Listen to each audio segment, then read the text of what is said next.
This page is the cover of a SEGA Saturn magazine from early 1998, highlighting a packed lineup of upcoming and recently released titles. The prominent features include the highly anticipated conclusion to Super Robot Wars F Final Chapter, a special report on Sentimental Graffiti, and announcements for Neon Genesis Evangelion, Girlfriend of Steel, and Vampire Savior. There's also a deep dive into new releases like Eve the Lost One, Panzer Dragoon RPG, Azel, Waku Waku Puyo Puyo Dungeon, and Code R. Further coverage includes a complete guide to SEGA Saturn software, mentioning titles like Shining Force 2, I Scenario 1, Uno, J. League Pro Soccer Club, Otsukuru 2, and the case files of Young Kindaichi. The magazine also promises features on cheat techniques, a special on character figures from games like Sakura Wars and Sentimental Graffiti, and a special New Year discussion between game industry figures Uji Hiroi and Yoshiki Okamoto. The cover artwork features two anime-style schoolgirls, with the foreground character likely representing the Sentimental Graffiti feature. This page features the upcoming release of the striking 3D RPG, titled Baroque, for the SEGA Saturn. Announced as a new type RPG, it promises a unique experience on the platform. The release date is clearly stated as March 12, 1998. The page showcases the distinctive title font and a prominent image of a complex, mechanical structure, hinting at the game's dark and atmospheric world. Key development staff are credited, including the producer, director, visual designers, and programmers. The game is brought to players by publisher Sting and especially. This page delves further into the upcoming SEGA Saturn new type RPG, Baroque, building on the introduction from the previous page. It features evocative English text hinting at the game's dark and distorted themes, using phrases like distorted pearls, disharmony, excess, confusion, and distorted delusions. The page showcases a collection of screenshots and artwork in a grid, giving glimpses into the game's unique visual style, characters, environments, and using elements, including the distinctive Baroque logo and the game's distorted element. The main focus shifts to a pre-release campaign scheduled for January 17, 1998, ahead of the game's March release. This campaign involves the free distribution of a Baroque Report CD data file at shops. This CD is said to contain wonderful concept art and movies related to the game. There is also mention of a Baroque Report, one obtainable via postcard. The page encourages interested fans to act quickly, as quantities are limited, despite the assurance that many are available. The image of the data CD confirms its contents and SEGA Saturn platform. Finally, the page prominently features the phrase, "Hold Baroque inside," reinforcing the game's thematic depth. This page features a vibrant advertisement for The Legend of Heroes 2-1, Prophecy of the Moonlight Witch on the SEGA Saturn. Prominently displayed is the game's title and subtitle, along with striking character artwork. The central image shows the protagonists, Jurio and Chris, alongside a large cast of supporting characters, hinting at the scope of the adventure. The vertical text on the left side reads, "Surely, the story you've been waiting for is there," acting as an enticing tagline for fans of the series, or RPGs in general. The page also includes key information such as the scheduled release date, February 26, 1998, and the provisional price of 6,800 yen, excluding tax. Logos for SEGA Saturn, Hudson Soft, the publisher for this port, and Falcom, the original developer, are present, confirming the game's heritage and platform. It also directs players to the Hudson homepage for more information. This is a classic preview page, generating hype with appealing artwork and essential release details for this highly regarded entry in the Legend of Heroes series. This page showcases The Legend of Heroes 2-1, Prophecy of the Moonlight Witch, announcing its arrival on SEGA Saturn as a rebirth of the popular PC RPG. It highlights the game's success, having sold over 180,000 copies on PC. A major draw is the character design and overall animation direction handled by Kazuhiro Soeta, known for his work on titles like Record of Lodoss War, ensuring a fresh visual style for the characters. The page features vibrant character artwork for the protagonists, Jurio, Chris, and Philly, alongside other key figures. It also emphasizes the inclusion of full voice acting by a cast of 15, featuring prominent actors such as Hiroko Kasahara as Jurio, Kotono Mitsuishi as Chris, and Marina Ono as Philly, promising a richer narrative experience. Gameplay features are detailed, including a story-focused system that minimizes interruptions, diverse sub-events not present in the original PC version with detailed animations, a command battle system with varied actions, and a quarter-view perspective for exploring the detailed environments. Screenshots illustrate these points, showing battle menus, indoor areas, and towns. This page is the table of contents for SEGA Saturn Magazine, Issue Volume 4, from January-February 1998. It outlines the features and articles within the magazine. Highlighting the key content, page 67 offers a feature titled Great Figure Parade, showcasing figures from beloved idols and beautiful girls. Page 60 presents a New Year special dialogue between prominent game creators Oji Hiroi of Red Company and Yoshiki Okamoto of Capcom, likely discussing the industry or their work. The main special report on page 16 previews a lineup of highly anticipated new and upcoming titles. These include Super Robot Wars F Final Chapter, Vampire Savior, known internationally as Darkstalkers 3, Neon Genesis Evangelion, Girlfriend of Steel, Sentimental Graffiti, Eve the Lost One, Azel Panzer Dragoon RPG, released as Panzer Dragoon Saga in the West, Machi Sono Crisis, Code R, Waku Waku Puyo Puyo Dungeon, and Nobunaga's Ambition. Sengoku Gun Yuden, an image of a mecha, likely from Super Robot Wars, is displayed next to this list. Further inside, page 89 features the second part of a 2-issue special project dedicated to Sega Saturn cheat codes, titled The Height of Cheats Special. Finally, page 142 provides the 5th installment of a strategy guide for Grandia, including maps, as the story reaches its climax.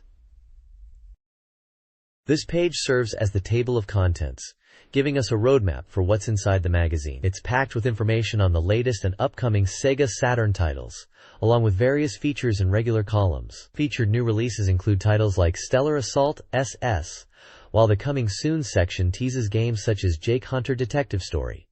At the End of a Dream and Tokimeki Memorial Drama Series Volume 2, there are also complete guides for major releases like Shining Force 2 I Scenario 1, Princess Crown, Real Bout Fatal Fury Special, and the fighting game crossover X-Men vs. Street Fighter. The Game Index provides a quick reference to page numbers for many titles, including RPGs like Panzer Dragoon Saga and Uno, fighters like Darkstalkers 3, and classics like Grandia. A particularly interesting feature highlighted is Sega Saturn becomes an instrument, Technomotor.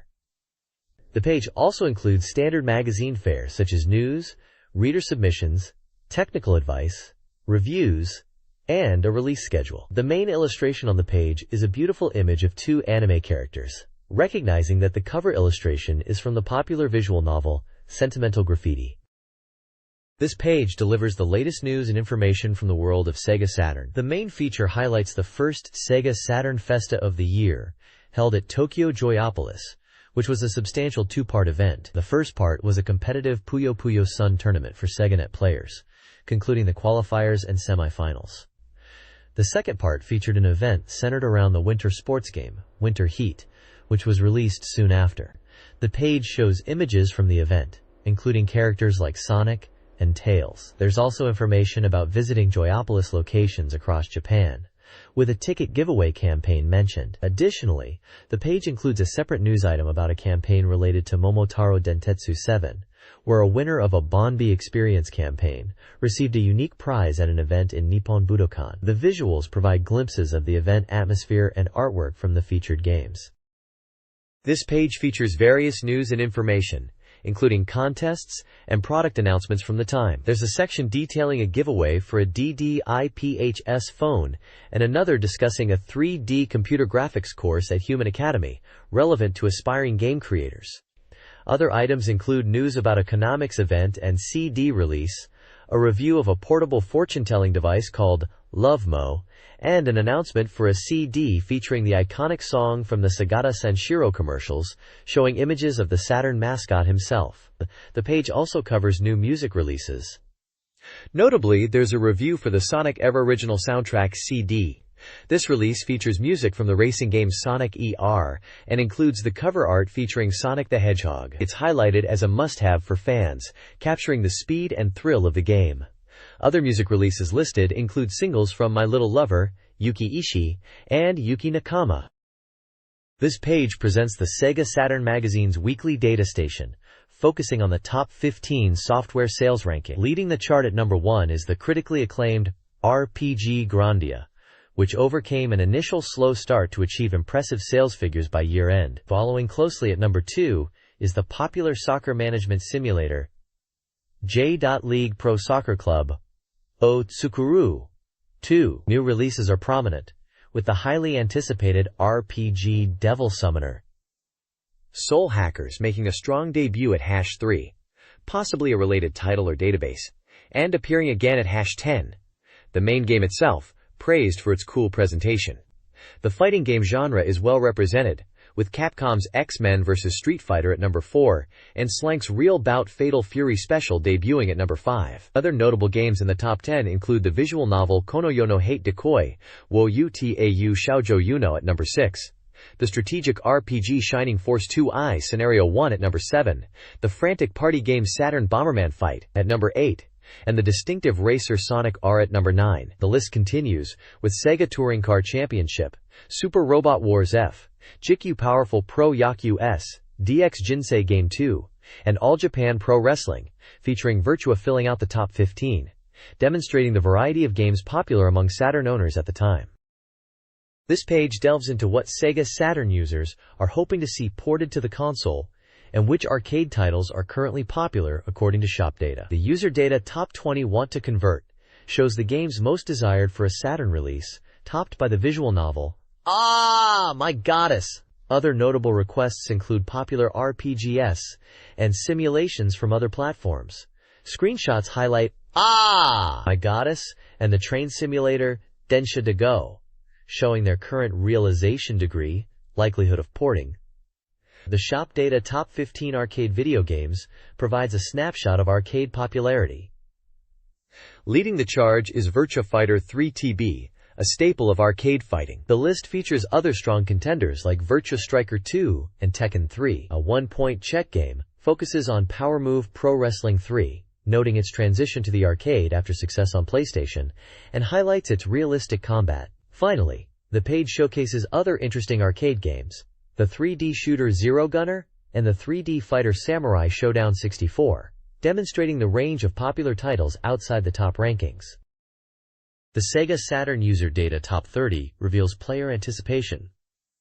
Sakura Wars 2 leads, followed by the complete Sentimental Graffiti, a dating sim with bonus items. Eve the Lost One completes the top 3, an adventure game with new story reveals. The ranking highlights a mix of genres, including popular titles for girls and hardcore games, with releases anticipated in January and February. Darkstalkers 3, Vampire Savior, a fighting game requiring a 4 MB RAM cartridge, is previewed, showing console-exclusive elements. Other upcoming titles include Princess Quest, known for its character designs, and the tentatively titled Tamagotchi Park. The rankings continue with titles like Super Robot Wars F, Virtua Fighter 3, and Mobile Suit Gundam, Giran's Greed. This page features the Reader Participatory Project. Sega Saturn All Soft Readers Check, Volume 84. This is a weekly ranking compiled from reader votes on all released Sega Saturn software. Readers provide scores, and the cumulative average score from all voters is published weekly. To ensure reliability, a game must have at least 10 votes to be included. The ranking changes in real time based on reader submissions. The current ranking shows Devil Summoners, Soul Hackers holding the top spot with a high average score. The much-anticipated new release, Grandia, debuts strongly at number 2. X-Men vs. Street Fighter, which requires the 4 MB RAM cartridge mentioned on the previous page, is ranked 3rd. Other games high up include Yuno, a girl that chants love at the bound of this world, and J-League Pro Soccer Club, Wotsukuru 2. The page notes that 872 Sega Saturn software titles have been released as of January 16, the date this ranking is based on. Commentary highlights the intense competition at the top, and anticipates further excitement as more new titles are released in January and February. The page includes small screenshots showcasing Grandia. This page continues the Sega Saturn Readers Race Ranking, picking up from position 205. It lists various games and their average scores as voted by readers, showing the ongoing popularity and reception of the extensive Saturn library. Highlighting new releases, Grandia is featured prominently as a top pick. With a stellar average score of 9.6825, readers are raving about it. Reviews praise the captivating story, engaging combat, and the incredible sense of space conveyed in every scene, making the adventure feel truly immersive. While some find the dungeons a bit tricky to navigate, the overall battle flow and character growth system are highly regarded, leading to a very positive reception for this new RPG. Also introduced are contender new releases. Twinkle Star Sprites, a vertical shooter, scores a solid 9.1666. Players find its controls excellent, praising the blend of shooting and puzzle elements that make it easy to start but challenging to master, despite some minor criticisms about the music quality. Arcana Strikes, scoring 7.8546, is a card battle simulation RPG. It's described as accessible even for those new to card games, with strategic combat and satisfying card collection mechanics. Readers appreciate the clean animation, charming characters, and detailed graphics, noting its focus leans more towards the battle system than a traditional RPG.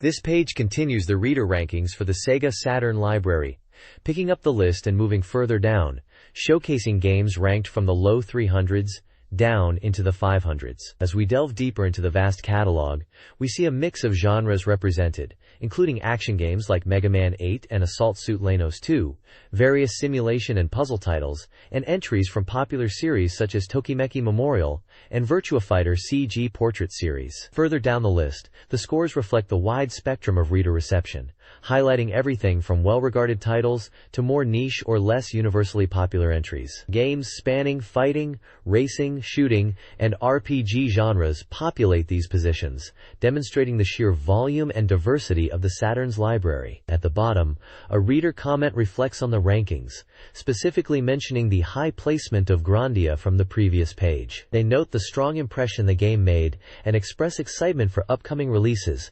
particularly a game featuring a robot girl character and another hinting at a surprise return from a classic series, keeping the anticipation high for future Saturn titles.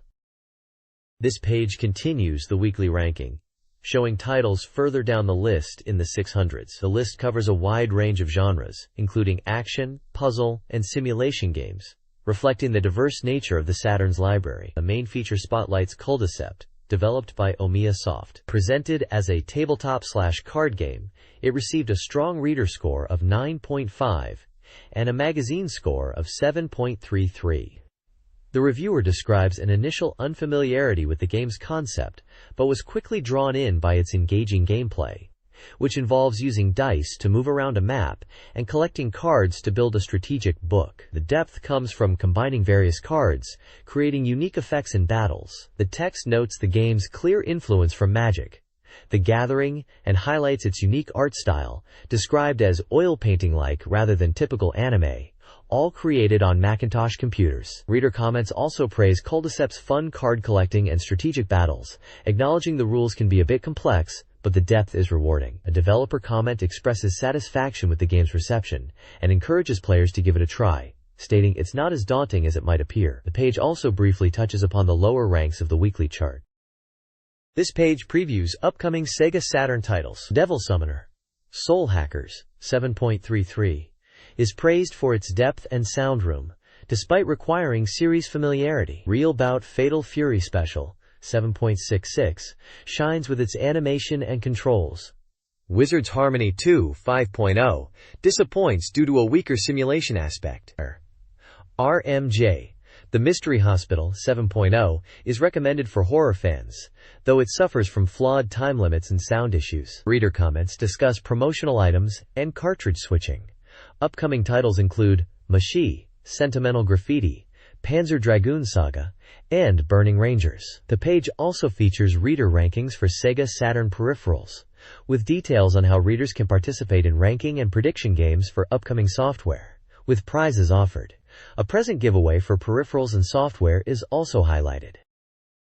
This page is a vibrant preview for the highly anticipated Super Robot Wars F final chapter, the concluding part to Super Robot Wars FF. Featuring dynamic artwork showcasing a large cast of super deformed mechs from various popular anime series, the page highlights that development is proceeding smoothly, and the game is targeting a spring release, currently estimated at 75% complete. As a simulation RPG from Banpresto, the game promises to uncover secrets long awaited by fans. Details provided confirm it will be a single-player experience recommended for all ages, with the price yet to be determined. The text teases information on new units appearing in this final chapter, and includes notes on an interview with the chief producer, Mr. Terrafada, discussing his vision for the conclusion. The artwork prominently features iconic mechs like Mazinger Z, Getter Robo, various Gundams, and Evangelion Unit 01, promising a diverse roster characteristic of the series. This game is clearly a major title for Sega Saturn fans, looking for the epic conclusion to the F saga. This page continues the coverage of the upcoming Super Robot Wars fan final chapter, delving deeper into its features and addressing fan questions directly from chief producer Mr. Terrafada. The game is confirmed as a direct sequel to the highly successful Super Robot Wars Phi, promising roughly double the story content and introducing new units and enemies. Notably, series like Ideon and Gunbuster are mentioned. A significant point for players is the ability to carry over their clear data from Super Robot Wars Phi, with specific benefits mentioned for having save data from both the real and Super Robot routes. While the game can be played standalone, this feature adds continuity for returning fans. The producer also confirms system tweaks, branching scenario paths leading to multiple endings, and the inclusion of hidden characters and units, which were absent in the previous title. A major system change highlighted is the unit upgrade system, which has been expanded from a maximum of 5 stages in Free to 10 stages in the final chapter. This allows for more detailed customization and strategic depth, giving players the opportunity to power up their favorite mechs even further. The page also notes efforts to improve graphics, showcasing a newly drawn CG scene of Evangelion Unit 01's Berserk mode as an example of refreshed event visuals. Overall, the page indicates the final chapter builds upon fun, while adding substantial new content and refinements. This page reveals more about Super Robot Wars Phi final chapter, focusing on the highly anticipated appearance of legendary giant Ideon and invincible Steelman Daytarn 3. Ideon makes its series debut here, a robot previously only seen in the game's karaoke mode. The page highlights Ideon's incredible destructive power, centered around its unique map weapons, the Ideon Sword and Ideon Gun, Wave Gun. These aren't just any weapons. The Ideon Sword boasts infinite range and immense power, described as an ultimate destructive force. Their use is tied to a mysterious Ideon gauge and the Ideon sign, conditions for activation that are currently unclear, suggesting they are not simply spammable, but reserved for critical moments. The page also touches upon the possibility of an Ideon barrier, making it nearly invincible, comparing it to other powerful defenses like the Evangelion's at-field, heavy metal beam coating, and aura barrier, hinting at another conditional but potent ability. Screenshots showcase Ideon unleashing its weapons and seemingly taking damage, prompting questions about the barrier's activation conditions. With these incredibly powerful units joining the fight, the strategic landscape is sure to change dramatically.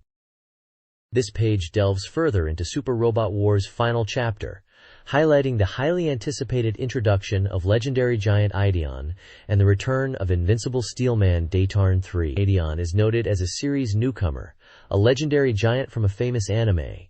The page then shifts focus to Daytarn 3, a familiar face to Super Robot Wars fans. It confirms Daytarn 3's full return in final chapter after being absent or limited in the previous game. The article praises Daytarn 3's strength, emphasizing both the unit's power and the skill of its pilot, Banjo Haran. Screenshots show Daytarn 3 performing its attacks, including a Daytarn crash-hitting Ramiel from Evangelion.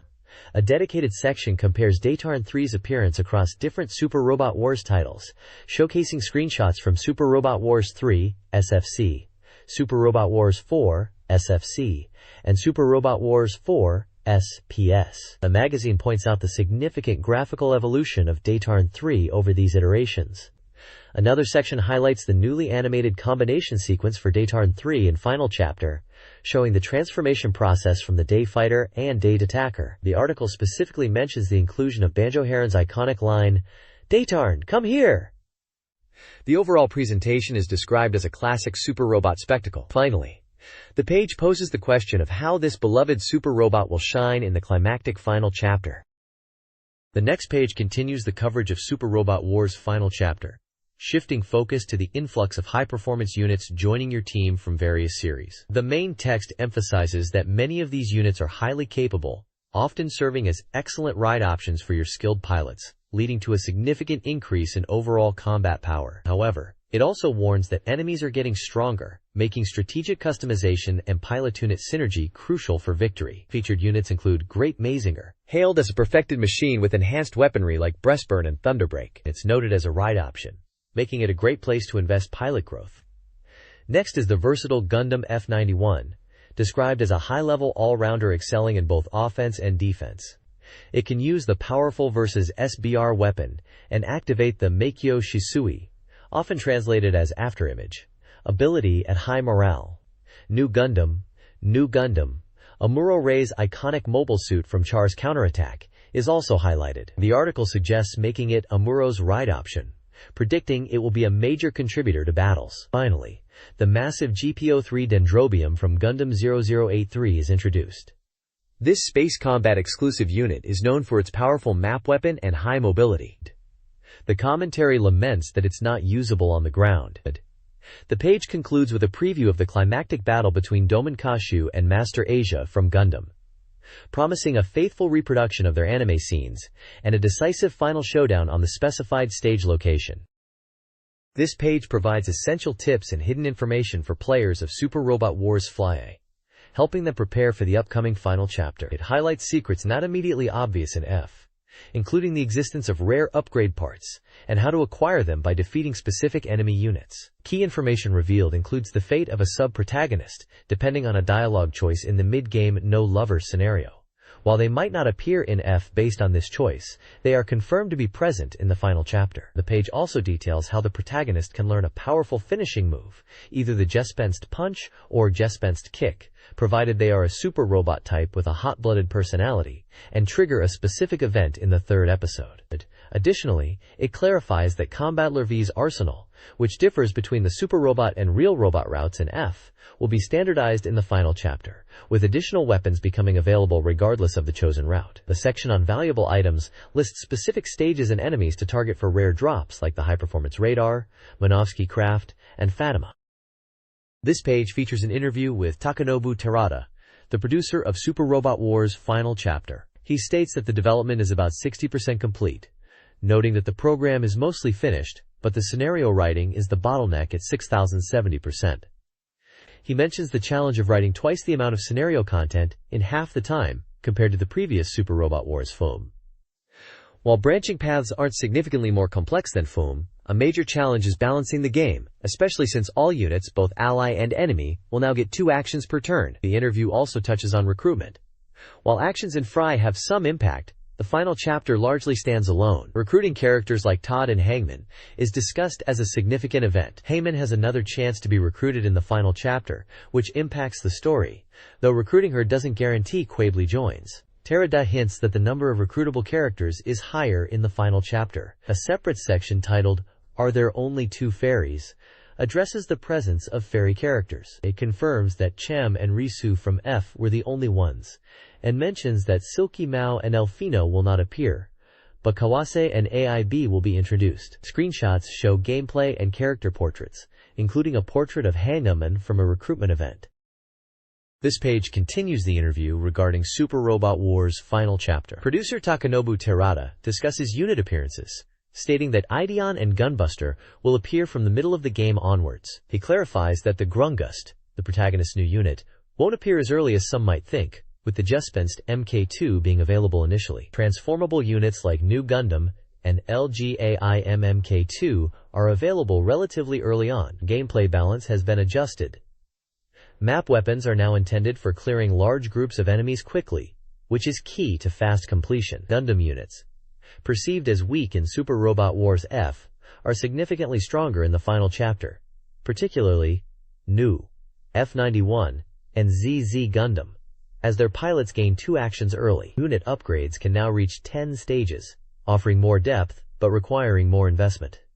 New units have been added, including some surprising ones. The arrival of Ideon and Gunbuster brings new enemies. Key story elements involve the return of the Zabi family and the appearance of Sorako, leading to classic Super Robot Wars battle scenarios. In other sections, it's confirmed that mass production Evangelions do not appear, though Evangelion Unit 03 is in F's karaoke mode. Transferring a 100% robot collection from F will result in about 60% in the final chapter, with new robots needing to be acquired. Tarragata humorously notes that everyone he meets is angry, likely due to the anticipation or challenges of the game. Screenshots show gameplay and the robot database. This page gives us our first look at the SEGA Saturn version of Vampire Savior, the Lord of Vampire, known internationally as Darkstalkers 3. It's a special report on the highly anticipated Saturn port of Capcom's popular fighting game, which requires the 4 MB expansion RAM cartridge for a better arcade translation. Featured prominently are two key characters: Jida, the powerful dark god and main antagonist, with his distinctive blue skin and imposing form, and Bulleta, known as Baby Bonnyhood in the English version, who looks like a twisted take on Little Red Riding Hood. The text introduces Jida as someone who views the current world as meaningless, and seeks to save it, by returning everything to nothingness, and creating a new, perfect world, using the souls he gathers. Bulleta is described as having a dark heart recognized by the Darkstalkers, and being brought to the demon world by Jida, where she surprisingly turns the tables and starts hunting demons instead of being their victim. The page includes character artwork and screenshots, showcasing the game's visuals. This release was a big deal for Saturn owners, promising a much more accurate arcade fighting experience, thanks to the extra RAM, bringing Capcom's latest entry in the stylish Darkstalkers series home. This page continues the in-depth look at the SEGA Saturn port of Vampire Savior, known internationally as Darkstalkers 3, highlighting more of its unique cast, made possible with the 4 MB RAM cartridge for an arcade-perfect experience. Featured here are two distinct characters, QB and Lilith. The text introduces QB as a member of the Soulbee tribe from the demon world, awakened by Jida's call. Driven by boundless desire and a need to satisfy her hunger, QB embarks on a hunt, becoming a formidable force in the Darkstalkers universe. Lilith is revealed to be a part of Morrigan Ainsland's immense power, sealed away by the Demon King. After 300 years, this fragmented power gained a soul and personality. Tefida utilizes her for his soul-gathering plans, but Lilith's true desire is to reunite with her original body. The page features striking character artwork for both QB and Lilith, alongside screenshots showing them in combat against other Darkstalkers characters, demonstrating the fidelity of the Saturn port. The large text overlays, thematic to the characters, demonic insects swarming the soul for QB, and lost child of desire for Lilith, underscore their roles and motivations within the game's narrative. This report continues to build excitement for Saturn owners, eager for a true arcade fighting experience at home. This page continues the coverage of the SEGA Saturn version of Darkstalkers 3, highlighting the return of characters absent from the previous installment. Featured prominently are Pyron, Donovan, and Phobos. These three fan favorites, who were not included in Darkstalkers 2, are making their comeback in Darkstalkers 3, bringing the total character roster to 18. Their inclusion was a welcome surprise for fans at the time. The page provides brief introductions to each character. Pyron is an immense cosmic being who collected Earth. Donovan is a cursed half-human, half-demon swordsman, and Phobos is an ancient robotic guardian created by the Mayan civilization. Character artwork and dynamic gameplay screenshots are shown for each fighter, demonstrating their distinct styles and the visual quality of the Saturn port. A notable highlight is the text proudly declaring Saturn version only, suggesting these characters or features were unique to this home console release, leveraging the power of the 4 MB RAM cartridge to deliver a more complete roster. Their exact abilities in this new version are mentioned as still somewhat unknown, adding to the anticipation. This page poses the question of what players truly want from a home console fighting game port, arguing that simply replicating the arcade experience is no longer enough. It suggests that with accessories like the 4 MB RAM cartridge, players expect added value and original features. The page lists several potential game modes and features that could enhance the SEGA Saturn version of Darkstalkers 3, drawing inspiration from other fighting games. These include standard modes like Practice and Survival, as well as more unique options like a 2v1 dramatic battle mode, combo input challenges, time attack, easy special move inputs, a CPU with learning capabilities, and the ability to use original character colors. A large illustration showcases the game's extensive character roster. The page hints at the inclusion of hidden elements, suggesting the Saturn port will offer secrets to discover. This page announces the confirmed port of Neon Genesis Evangelion, Girlfriend of Steel, to the Sega Saturn. This adventure game features character designs by Yoshiyuki Sadamoto, mechanic designs by IKU Yamashita, and script and direction by Tatsuru Hashimoto. Set as a side story concurrent with episodes 8 through 13 of the original TV anime, the game is scheduled for a March release at 6,800 yen and will come on 2 discs. The page showcases key visuals, including artwork of Rei Ayanami in a distinctive sun hat, and a scene featuring Shinji Ikari, Asuka Langley Soryu, and Rei, alongside dramatic cityscapes. It notes that the displayed game screens are from the Windows 95 version of the game. This page dives deeper into the upcoming Sega Saturn port of Neon Genesis Evangelion, Girlfriend of Steel.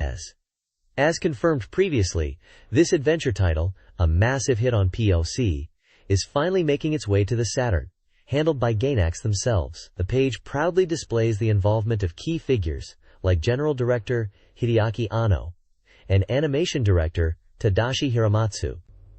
The game system is described as straightforward, prioritizing drama over complex mechanics. Gameplay revolves around simple move and talk commands, allowing players to immerse themselves in the story, which is set as a side narrative during the earlier, less complicated episodes of the TV anime.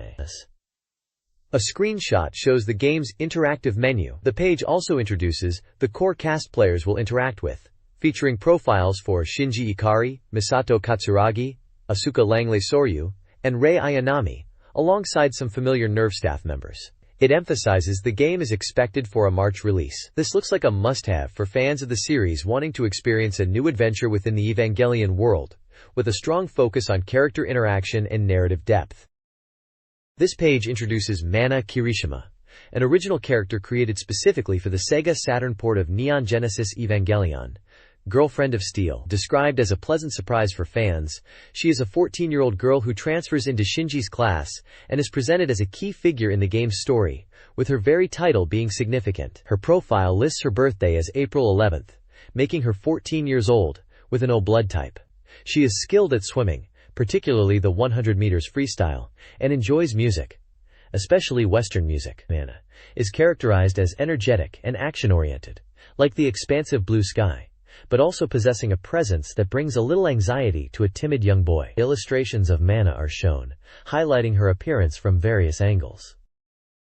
This page delves into the storyline of the Sega Saturn title Neon Genesis Evangelion, Girlfriend of Steel. It highlights a mysterious explosion and the arrival of the new transfer student, Mana Kirishima, who is introduced as a potential love interest for Shinji Ikari, bringing him a sense of comfort. However, the page hints that Mana harbors a secret beneath her smile. Mana's presence stirs things up, particularly for Asuka Langley Soryu, who is shown reacting with jealousy and rivalry towards Mana's interactions with Shinji. Her energetic attempts to provoke a reaction are contrasted with Rei Ayanami's typical serene indifference, even as Asuka vies for attention. Interestingly, the page points out the similarity between Asuka and Mana's introductions as transfer students, suggesting this might be a narrative ritual for introducing new key female characters into the Evangelion universe, even referencing a similar event from another anime. The dynamic between Shinji, Asuka, and the new girl is central to this part of the game's narrative.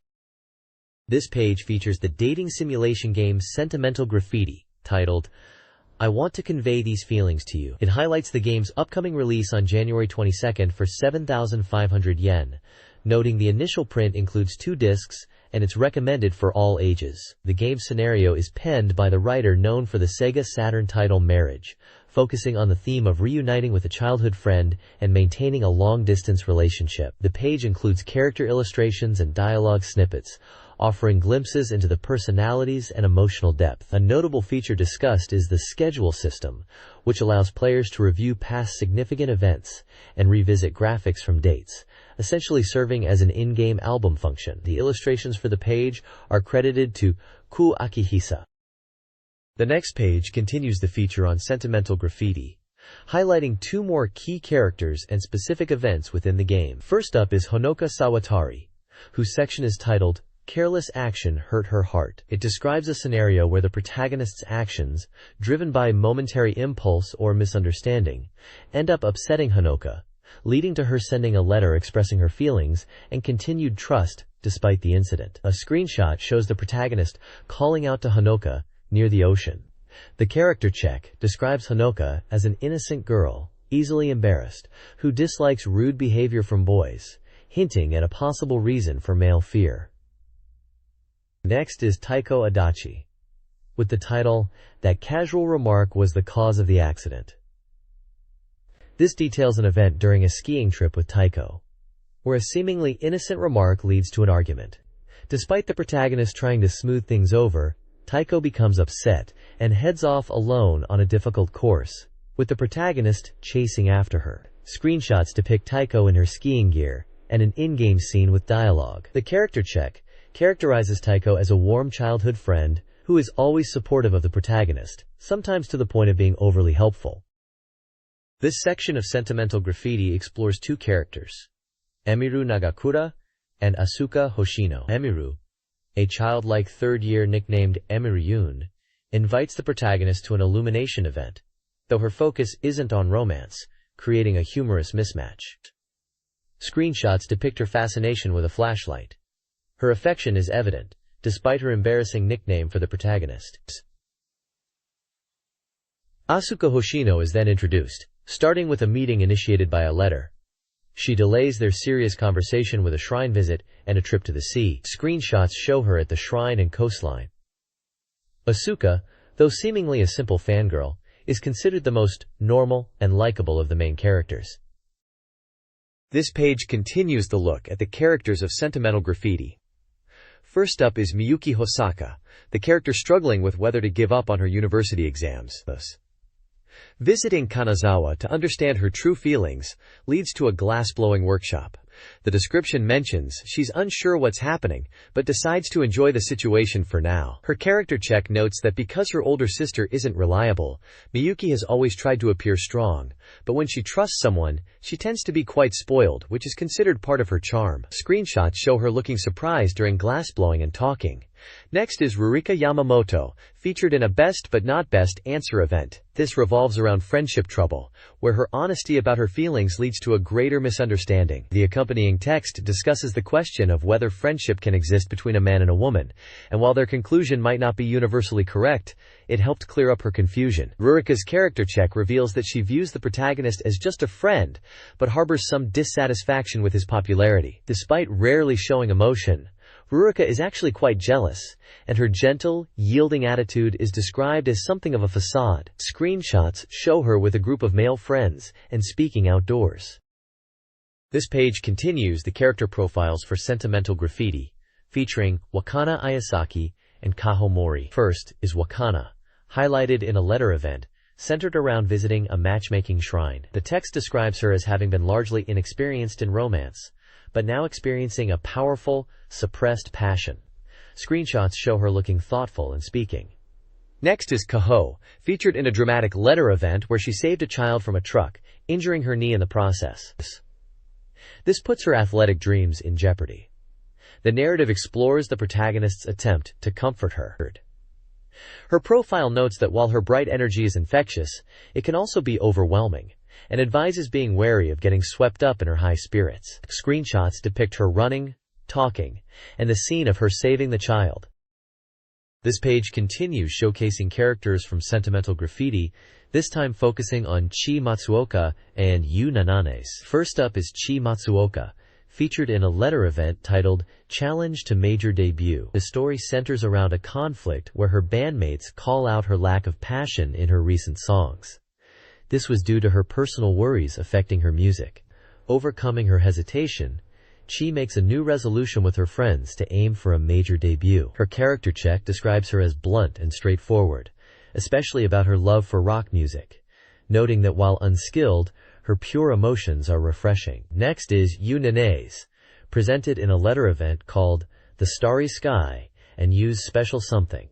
This event portrays a quiet moment spent lying on the grass, watching the starry sky, where you feels the stars are shining just for them. She mentions a special something she wants to show, but says it's not ready yet. seemingly a private moment she treasures. Her character check highlights the protagonist as the only person who truly understands her and shares her joys, leading her to worry about him overdoing things. This page continues featuring characters from the simulation game Sentimental Graffiti. This page highlights Manami Sugihara and Akira Endo. Manami's section includes a letter event titled What I Can Do for Everyone, discussing how her long illness has made her reliant on others, but she decides to take action by setting up a bird feeder. This small act is shown as a significant step towards building her self-confidence. Her character check describes her as mentally fragile and easily brought to tears due to her health, noting that she experiences loneliness intensely and needs frequent visits as she cannot endure sadness alone. Akira Endo is featured next with a letter event called Determination.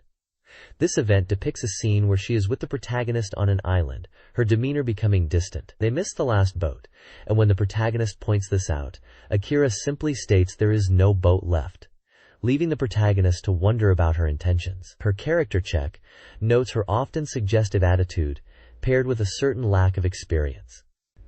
The reviewer comments that the protagonist's awkwardness in romantic situations makes it frustrating to watch, but concedes that Akira's youth makes her behavior understandable. The next page continues the Sentimental Graffiti coverage, with a pre-release special feature providing useful advice and data. It dives into core game mechanics like Setsunasa, an emotional state representing longing or sadness that increases over time and makes higher-tier events more likely. Raising closeness also increases the rate of Setsunasa accumulation. When Setsunasa is high, you can meet characters without an appointment, and dates are treated similarly to scheduled ones, but you must meet them during available times. The guide also covers managing your action points. Starting with 20, meeting heroines grants +5, and experiencing visual events gives +1. Penalties like being late for school, 1, or missing a date significantly reduce action points. Using a ferry is suggested as a way to regain action points in certain situations. Transportation and part-time jobs are also detailed. Various travel methods have fixed times, and choosing them requires planning to ensure you can return in time for appointments, especially for distant locations like Nagasaki, where missing the last transport is a real possibility. Part-time jobs, available at specific times in 13 major cities, earn money but consume action points. The guide emphasizes prioritizing speed if necessary, possibly suggesting alternative travel methods. Finally, the page touches on the second window, extra content for users. It also highlights related merchandise, like a digital illustration collection featuring CG artwork by Tomohisa Kai, a voice actor movie, and voice actor comments, providing insights and behind-the-scenes information that fans would enjoy after playing the game. This page features the adventure game Ever the Lost One for the SEGA Saturn. A large illustration of a character, likely Kyuko, dominates the top of the page, with the game's title displayed prominently below. The headline text reveals a significant plot point.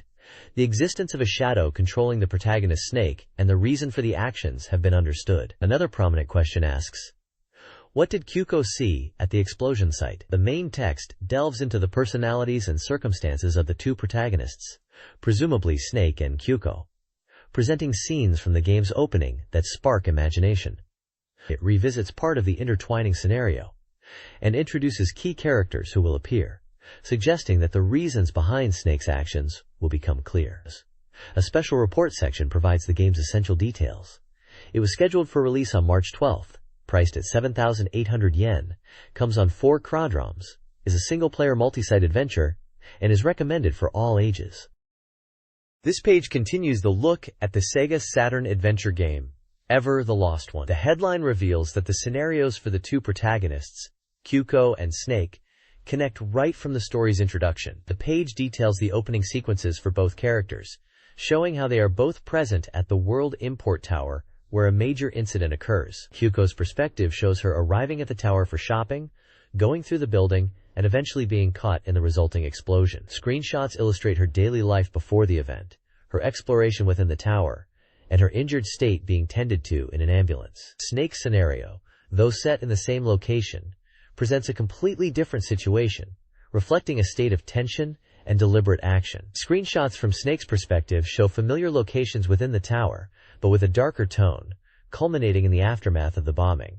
The text accompanying Snake's scenes and introduction reveals that Snake is the one who set the bomb, but their internal thoughts and description suggest they may be acting under duress or manipulation rather than being a purely malicious individual. The page also highlights the game's movement system, which uses a visual map of the city to select destinations, making navigation clear for the player. Overall, the page emphasizes the game's immediate intertwining narrative and the dramatic events that kick off the story for both protagonists.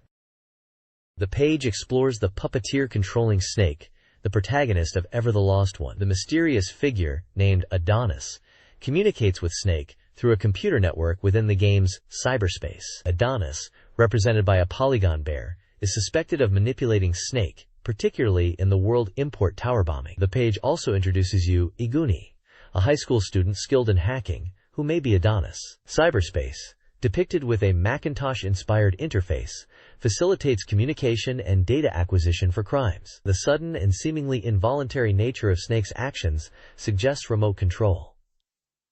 The page poses the question, is Snake being controlled by someone like you?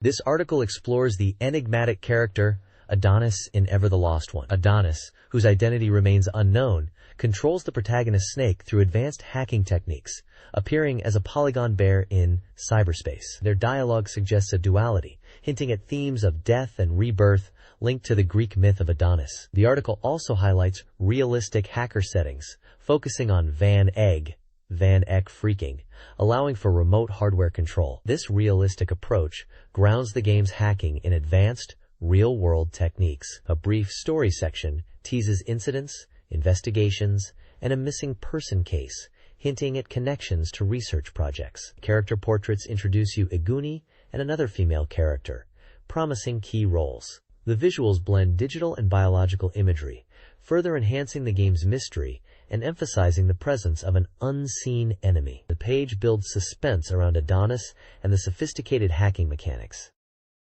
The next page showcases the highly anticipated RPG Panzer Dragoon Saga, revealing exciting details about the game's story and enemies. The main highlight is the return of a powerful foe from the previous game, the Guardian Dragon, depicted in a dramatic attack scene against the protagonist, Edge. The article delves into key story moments, specifically focusing on Edge's perilous situation and the dramatic arrival of the character Gash. It emphasizes the game's stunning movie sequences, noting their high quality and the realism of the character performances. We see screenshots illustrating these critical junctures, including Edge facing danger and Gash making his appearance. There's also mention of the conflict surrounding a mysterious tower, hinting at the game's deeper plot. The preview concludes with the exciting news that Panzer Dragoon Saga is 100% complete, ready for its release. It's confirmed as a 4-disc RPG for the SEGA Saturn. This page effectively builds anticipation by showcasing the returning iconic enemy and the high-stakes story elements. This page delves deeper into the combat and evolution mechanics of Panzer Dragoon Saga, showcasing battles against imposing enemies and the growth of the player's dragon companion. It highlights a confrontation with the sky battleship Varna, described as a transport type with surprisingly strong secondary weapons despite weaker main armament, suggesting a strategic approach is needed to minimize damage before facing tougher foes. The article then focuses on the climactic battle against the Guardian Dragon, a recurring threat from the previous game. It explains that the dragon's primary attack is powerful lasers, but reveals a key weakness. Its rear is vulnerable when its protective plates open. Players are advised to strengthen their defenses and specifically target this weak point while maneuvering around the formidable creature. Crucially, defeating the Guardian Dragon triggers a significant evolution for Edge's dragon, transforming it into the magnificent stripe-wing form. This isn't just a visual change.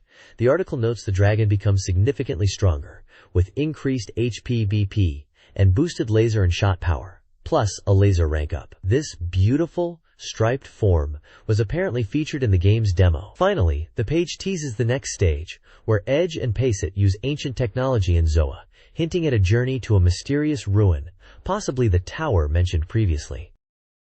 This page, Chapter 9 of the official feature on Panzer Dragoon Saga, delves into the concept of the dragon's evolution, questioning if its ability to change forms is the very definition of its strength as an ultimate weapon. The article explains that the dragon's power fundamentally relies on this evolution, adapting to situations and gaining necessary abilities. It highlights how different forms, including one not seen in the game's final release according to the text, are part of a logical progression, not just random transformations, perhaps aiming for a physically understandable evolution. Visuals include concept art, or models of several distinct dragon forms, showcasing the progression beyond the forms seen earlier in the game. There's also a portrait of a person, likely a developer or team member, providing a comment on the evolution process. They mention that the blue dragon form is a completed state, noting that the dragon evolves from red to blue, and describe the base wing form as biologically immature, maturing gradually through evolution. The page emphasizes that the dragon's ultimate form needs to be witnessed by the player firsthand in the game. This page, Chapter 9 of the official feature on Panzer Dragoon Saga, shifts focus from the dragon's evolution to the developers themselves. It presents a pre-release interview with the staff, giving insights into the final stages of development. A group photo shows 6 developers participating, including newcomers to the feature. The interview touches upon the extensive effort and challenges involved in bringing this ambitious RPG to life. Developers reflect on the workload, the scale of the project, and the transition from 2D design principles to the complex 3D world of Panzer Dragoon Saga. Sections referencing the variant, base, and stripe wing dragon forms likely continue the discussion from the previous page, perhaps linking the evolution concepts to the practical implementation and design choices made by the team. There's a sense of both exhaustion from the long development push and satisfaction as the project nears completion. The interview offers a rare glimpse into the human side of creating such a groundbreaking title. This candid conversation will continue on the next page. This page dives into the world of Chunsoft's acclaimed sound novel, Makiai. Front and center are major announcements for the game. There's news of an early clear campaign, where players who finish the game quickly can win special gold bookmarks, with different courses for individuals and couples. Even those who don't win the gold have a chance at a silver bookmark. The page also features a release imminent report, highlighting that the game is just days away from launch. It briefly touches upon the game's nature as a sound novel, recommending it even to those unfamiliar with the genre. Perhaps most exciting is News 2, which looks ahead to Machi 2. They are actively recruiting for both scenario writers to create side and next stories, and even actors to appear in the sequel. This signifies Chunsoft's commitment to the series, and involves the community directly in its future. Screenshots on the page show various characters from the game, offering a glimpse into the diverse cast and dramatic scenes typical of the Machi series. This is a significant update for fans, covering everything from launch events to the future of the franchise. This page delves into the core gameplay mechanics of Machi, emphasizing that it is a deduction game unlike typical sound novels. Unlike titles such as Otogirisu or Night of the Sickle Weasel, Mechanici features 8 intertwined scenarios, and players must deduce the correct path, as all others lead to a bad end. Success requires navigating between these scenarios using a system called zapping. The page outlines 3 main gameplay patterns. The simplest involves making a different choice within the same scenario after hitting a bad end. A more complex pattern requires you to perform an action or trigger an event in one character's scenario before returning to another character's story to progress past a point where you previously failed. This cross-scenario interaction via zapping is highlighted as the game's main feature. The third pattern involves encountering a continue marker that halts progress. To move forward, you must zap to another scenario to find a specific clue, often located within the game's tip system, explaining terms or characters, to unlock the path forward. Techniques for navigation are also presented, including direct jumps to specific times or characters, and the ability to reread previous sections. The page also notes improvements from the demo version, adding an important mark to indicate branching points and zapping locations, providing hints in the early game, and making the zapping process clearer by showing the destination scenario and time. Screenshots illustrate these mechanics, showing choices, bad ends, and the game's interface across different character perspectives. This page focuses on the SEGA Saturn simulation game, Soko Kidotai Solo Crisis, specifically detailing its class change and terrain effect systems. It highlights that character growth is a key element in expanding strategic options within simulation games, and Solo Crisis is no exception. The core mechanic discussed is class change. After clearing each stage, players can choose one party member to undergo a class change, boosting their abilities. There are 3 class levels: Novice, Expert, and Master. However, with a limited number of stages, it's impossible to level up everyone to the highest class, emphasizing the need for strategic planning. Class changes also alter the character's appearance. The page then offers suggestions for party building. It states that player preference dictates which characters to grow, whether focusing on specific individuals like the female characters, or specializing engineers to become construction experts. Individual character profiles are presented for Joshua, Leader, Samson, Warrior, Eva, Warrior, and Ada, Engineer. These profiles show their base stats: attack, defense, movement, building level, at the novice level, and how they change upon reaching the expert class. Joshua's building level increases significantly. Samson sees a large boost in attack power. Eva's true strength is revealed in the master class, and Ada excels with increased movement and building levels, making her ideal for quickly reaching construction sites. The page also mentions the game's release date of January 22nd and price, confirming it as a simulation game recommended for all ages, playable by one person. This page delves deeper into the strategic elements of Solo Crisis, focusing on how terrain impacts character movement and introducing additional character types. It explains that different terrains have varying movement costs, with grassland and earth being the cheapest at 2 points, while wasteland costs 3, and wetland and desert cost 4 and 5 respectively. Diagonal movement adds an extra point. To facilitate movement, especially for characters with lower mobility, the game allows players to change terrain types. The page illustrates how using abilities like rain or sun can transform costly terrains like wasteland or wetland into more easily traversable grassland. Different transformation methods exist, and some are more sufficient than others.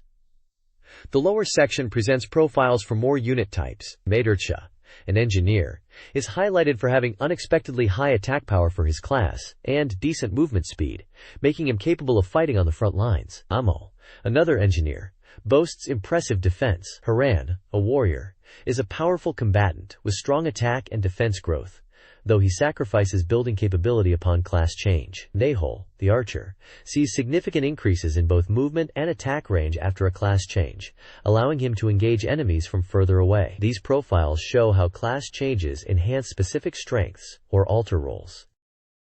This page dives into the specifics of the Racing Adventure Game Code AR, developed by Quintet and slated for an April release. It's a single-player title recommended for all ages. Beyond simply focusing on speed, the game emphasizes artistic driving techniques, awarding players art points for skillful maneuvers. The development team is collaborating closely with ESO, drawing on their expertise to provide an ultra-authentic feel to vehicle behavior, exhaust sounds, and other details. A major highlight discussed is the replay mode, which allows you to objectively review your driving and witness how the gallery characters react dynamically based on your performance. The game also introduces innovative camera viewpoints, including a look-back perspective for added immersion. The page features screenshots showcasing the impressive graphics, including in-game racing scenes and character cutscenes, revealing that the game is currently 75% complete and will feature 3 new characters. This page delves into the adventure part of Code R, emphasizing its emotional depth and influence on the racing segments. You'll explore the town freely, interacting with characters, and tuning your car. Time passes, altering characters and events, and some events are hidden. These activities, especially tuning at shops like ESO, directly impact your performance on the track. The game features dynamic rival encounters that change based on the story, time of day, and your driving skill. While races primarily occur at night, daytime is crucial for gathering information. A significant element is the potential for romance, with the game's many female characters, including the 3 new ones introduced here: Chigoto, Minami Saito, and Shizuko Watanabe. Your choices in the adventure sections, and your driving prowess in races, will affect their reactions. Beyond racing and romance, the page highlights a wealth of other events, from dates and rival interactions, to character-specific storylines, and detailed car tuning, ensuring the game remains engaging. Developer Takashige Shichiho from Quintet also provides a brief comment, mentioning his background in arcade games and previous work on Solo Crisis. The integration of daily life, character relationships, and racing makes for a unique experience. This page introduces the new RPG, Waku Waku Puyo Puyo Dungeon, developed by Compile.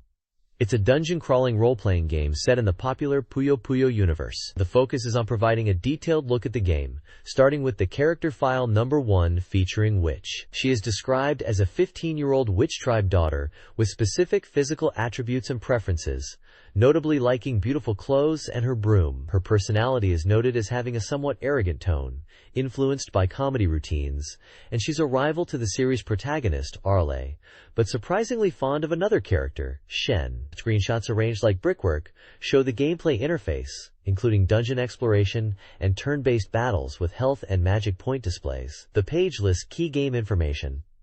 It's developed by Compile, released on March 19th for 5,800 yen, is single-player only, is an RPG, and recommended for all ages. The current completion status is reported at 65%. A section titled, Let's Try, encourages players to start with the initial Puyo Puyo dungeon, described as the easiest maze but warning that once entered, you cannot leave until you succeed or get a game over. Success is rewarded with all items found within. The page also shows illustrations of various locations on the world map, hinting at different areas to explore, such as Water Paradise. Overall, the page delivers a detailed first look at this exciting new Puyo Puyo RPG, building anticipation for its release. Waku Waku Puyo Puyo Dungeon features a training stage teaching basic combat mechanics against simple enemies like the Midori Puyo. Players must learn combat fundamentals and positioning to prepare for later challenges. Magic circles throughout the dungeon offer various effects upon praying, both positive and negative, encouraging experimentation. Unknown items, obtained from chests and enemies, must be identified before use, as some may have detrimental effects. The Cool Dragon Kung Fu Girl character is introduced, known for her foot techniques, special moves, and rumored close combat invincibility. The game also reveals additional spells beyond those used by existing characters. A final warning emphasizes that stairs are one way, preventing backtracking and potentially leading to missed exploration opportunities. This page delves further into Waku Waku Puyo Puyo Dungeon, focusing on the climactic encounters and visual flair. It highlights the challenging boss battles found at the end of each dungeon attraction. These bosses are described as powerful foes, each possessing formidable special techniques, making them tough opponents that require strategic thinking to overcome. One boss, the Skeleton Teat, is specifically mentioned and shown in screenshots. The page also showcases the game's superimpose movie system, which is essentially the game's method for presenting elaborate special attack animations. This technique overlays cinematic effects onto the main gameplay screen, creating visually impressive moments for powerful skills. The article notes this was a technically ambitious feature, but results in a visually striking presentation for the character's ultimate moves. Screenshots show Arl Naja, Rulu, and Sketso Wigi executing their signature abilities, including Rulu's Queen's Dance, an ultimate magic spell, and a powerful Great Blow. Finally, a Character File Extra Edition introduces some of the minor enemies players will encounter.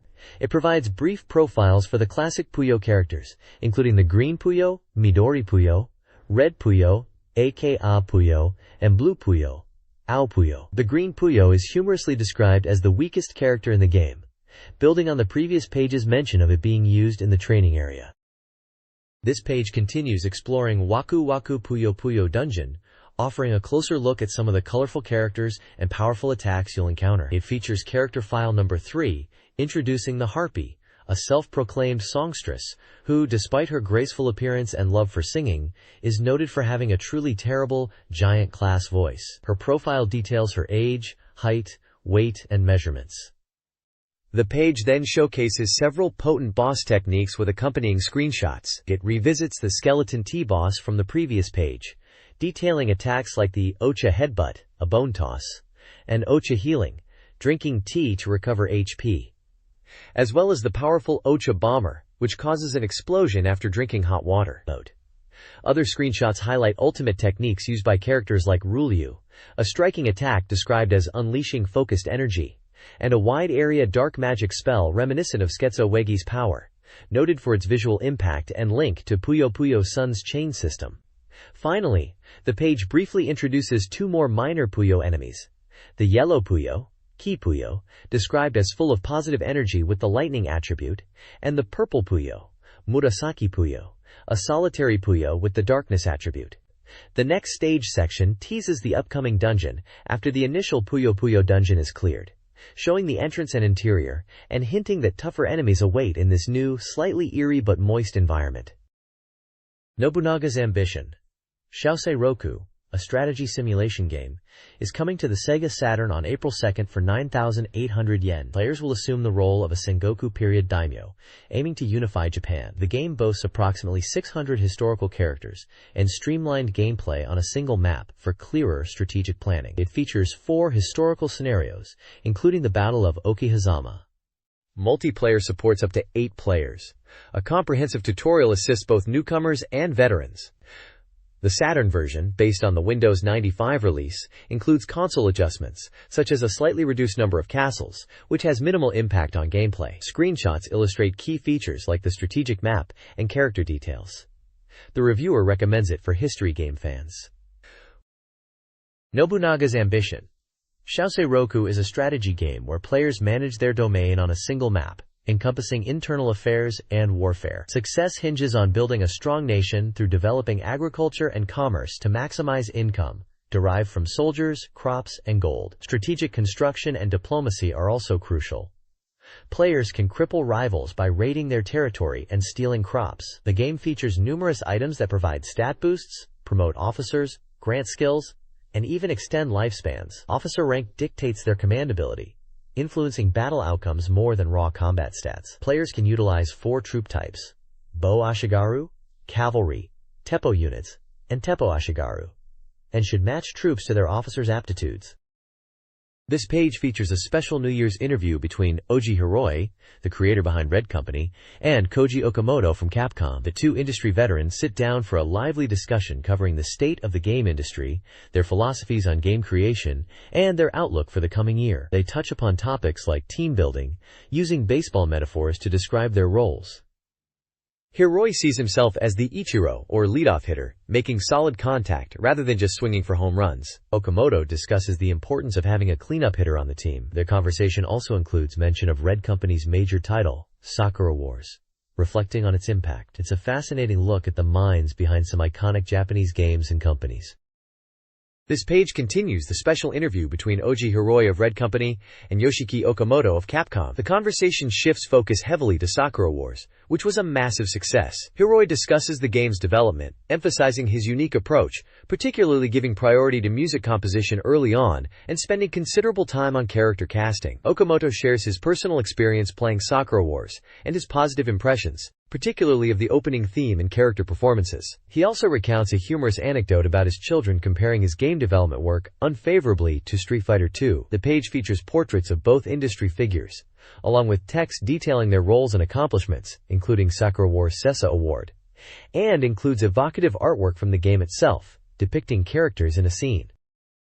This page continues the lively discussion between Oji Hiroi and Yoshiki Okamoto, delving further into the development and impact of Sakura Wars. Hiroi elaborates on the unique production process, explaining how they prioritized music and voice acting early on. He describes the unconventional method of casting voice actors before the entire scenario was complete, recording their lines incrementally as the script was finished. This approach, he emphasizes, allowed for greater input and passion from everyone involved. Okamoto reiterates his positive impression of Sakura Wars, praising its scenario as being as engaging as a television anime. The conversation briefly touches on their future endeavors, with Okamoto mentioning the establishment of his new company, Flagship, with the ambition of creating games with the cinematic quality of movies. The page includes photos of Hiroi and Okamoto continuing their chat over a meal, along with an image from the Sakura Wars stage show, highlighting the concept's origins in the game's initial planning.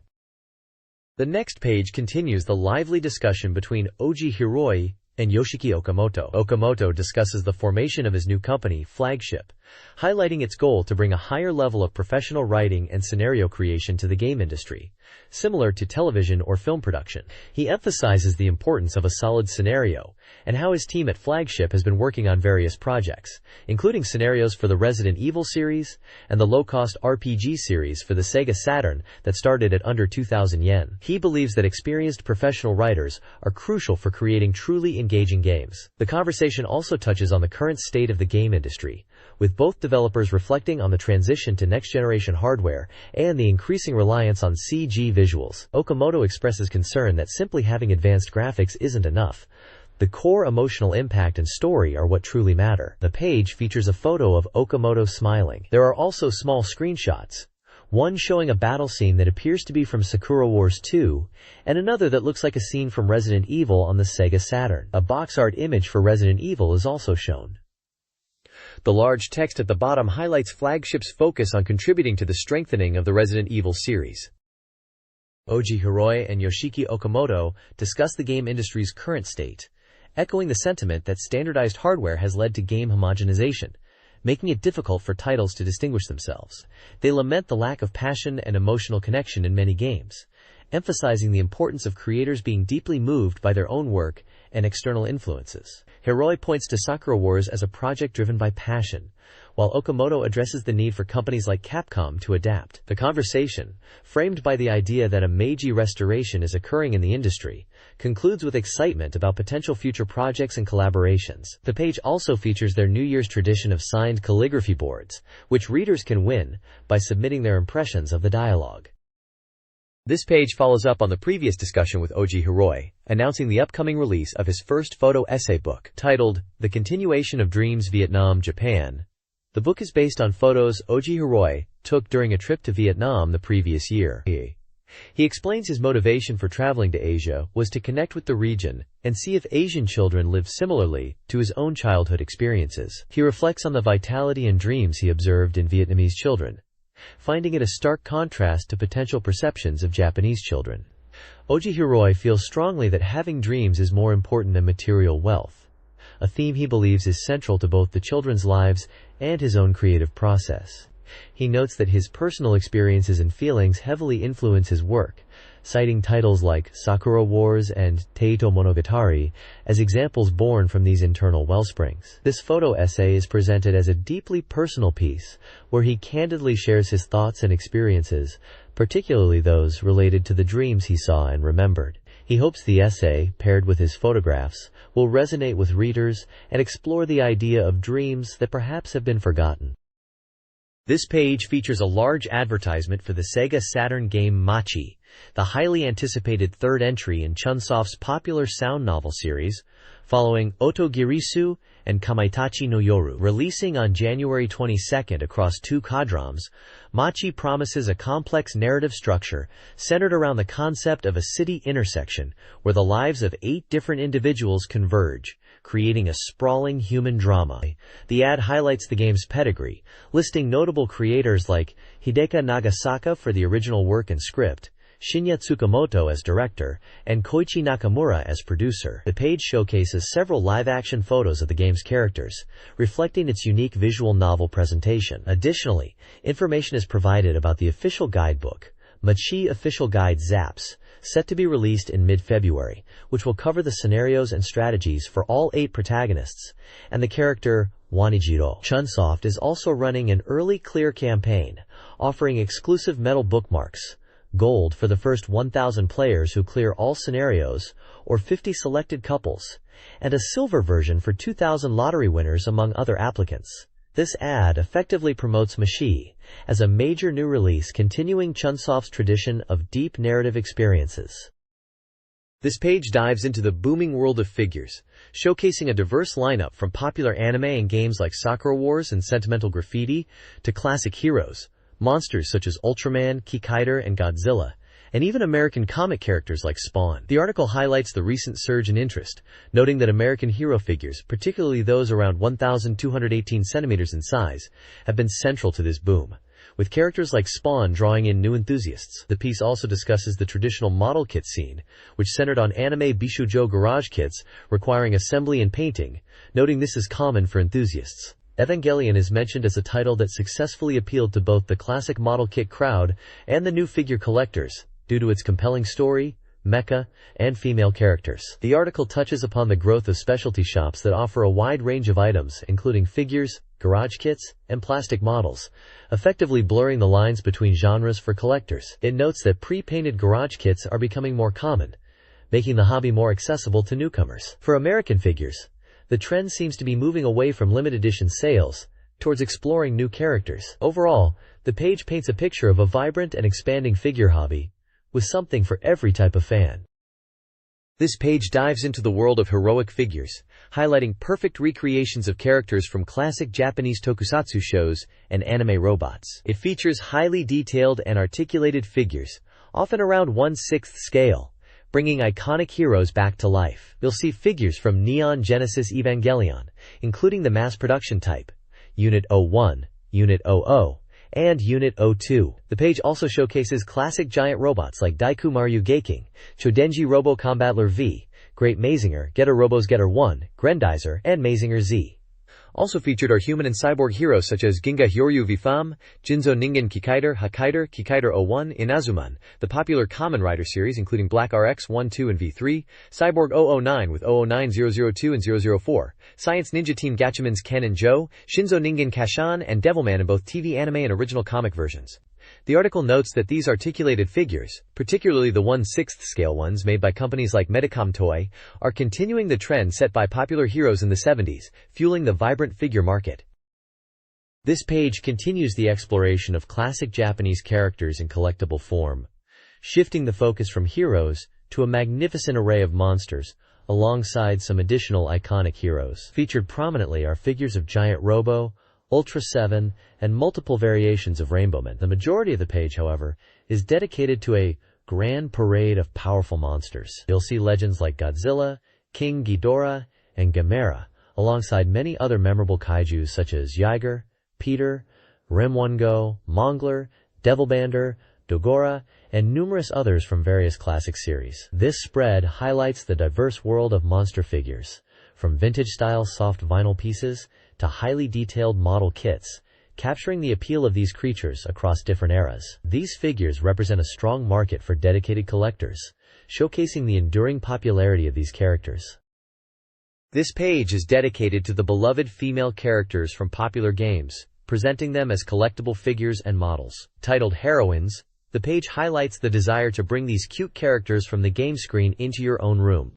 Featured prominently are figures from Sakura Wars, showcasing multiple versions of Sakura Shinguji, as well as figures for Iris, Kuran-ri, and Sumair Kanzaki. A significant portion is dedicated to characters from Tokimeki Memorial, displaying a wide array of figures capturing various memorable moments and outfits for characters like Shiori Fujisaki, Yuko Katagiri, Megumi Mikihara, and many others from the series. Towards the bottom you'll find figures for Marie and another character from Atelier Marie, the Alchemist of Salzburg, and a dynamic figure of Sarah Bryant from Virtua Fighter. The page also features a set of posable dolls depicting multiple Tokimeki Memorial characters.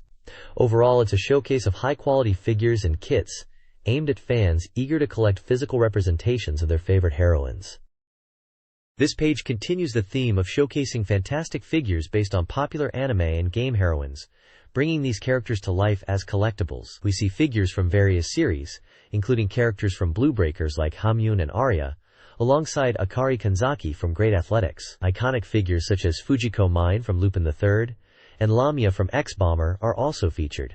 The revolutionary anime Revolutionary Girl Utena is represented by figures of Utena Tenju and Anthy Himemiya, while Rei Ayanami from Neon Genesis Evangelion appears in a seated pose. From the 5-star stories, there's a figure of Lachesis, and Belle Dandy from Ah!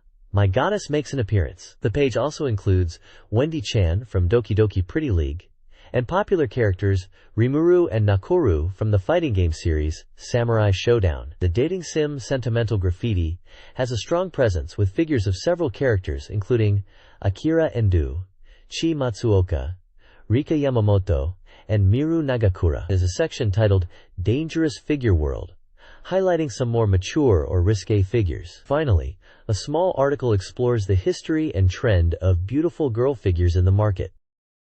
This page spotlights the American action figure market, highlighting its dominance and popularity with collectors. Featured are figures from iconic franchises such as Spawn, Alien, Batman, Star Trek, and Starship Troopers. Spawn figures showcase variations like manga Spawn, while the Alien line includes Ripley clones and a newborn alien. Starship Troopers presents Trooper and Bug figures, and Star Trek features Captain Kirk and Picard. Hasbro's Batman and Poison Ivy are shown alongside inclusive editions from the Barbie line, featuring Becky and Billy. The text traces the figure's history, crediting the Star Wars figures by Kenner for establishing the blister pack model.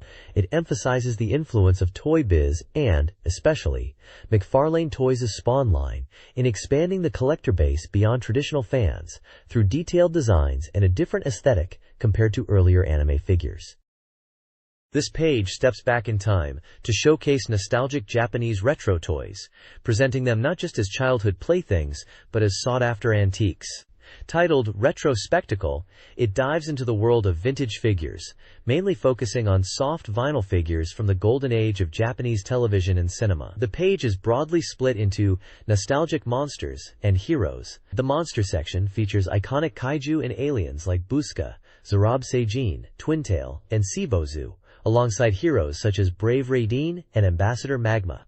The hero section includes figures like Kamen Rider's car, a Bruce Lee punching toy, the classic Peko-chan doll, and a collection of Imai mascots. The page also highlights Shimokitazawa, a district in Tokyo, as the ultimate destination for finding these antique toys, describing it as a toy mecca, with numerous shops catering to collectors. This feature emphasizes the strong connection collectors have to these relics of Japanese pop culture history. This page explores the diverse world of figures, highlighting collectibles that defy easy categorization, ranging from popular mecha from SEGA Saturn titles to more niche characters and artistic creations. Featured prominently are figures from the classic SEGA Saturn mech combat game Virtuon, showcasing iconic units like Temjin, Feien, V-My-Zr2, Dordre, Belgard, and APH-ARMD, all presented as highly detailed models with information on their scale and price. Beyond the mecha, the page delves into figures from various other series and genres. You'll find fan favorites such as Jo Yabuki and Rikishi Toru from the classic boxing manga Ashita Nojo, a unique figure based on the surreal manga character Nejishiki, and the legendary crime duo Lupin 2I and Daisuke Jigen. There are also figures of cinematic icons like the Predator and the Alien, catering to sci-fi horror enthusiasts. The final section highlights the unique offerings of ArtStorm, a shop known for its distinctive figures, including those based on the works of creators like Go Nagai. This aligns with the previous page's theme of Shimokitazawa being a hub for unique collectibles. Several figures from ArtStorm's Few Pressure shop line are shown, including original designs like QIP and Wrong Woman B, alongside licensed characters like Medusa, Nina Darkness, Harley Quinn, and a bust of the Elephant Man, demonstrating the breadth of ArtStorm's peculiar and captivating selection. These figures showcase a blend of artistic vision and character representation, offering something truly different for collectors. The next page serves as an essential guide for anyone looking to acquire figures in Japan, detailing recommended shops and manufacturers.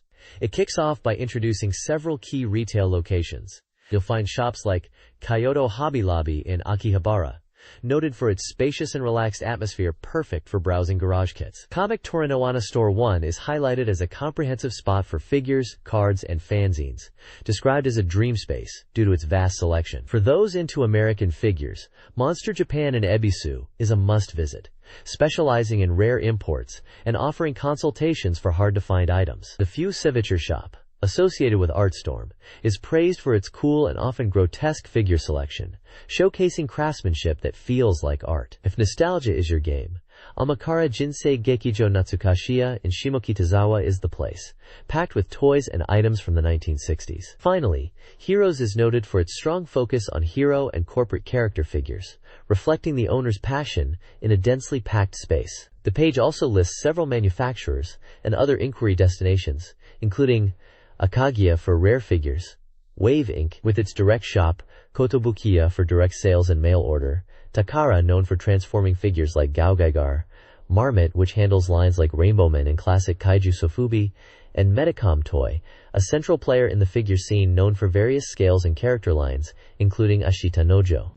The page concludes with various copyright acknowledgments for numerous series and companies.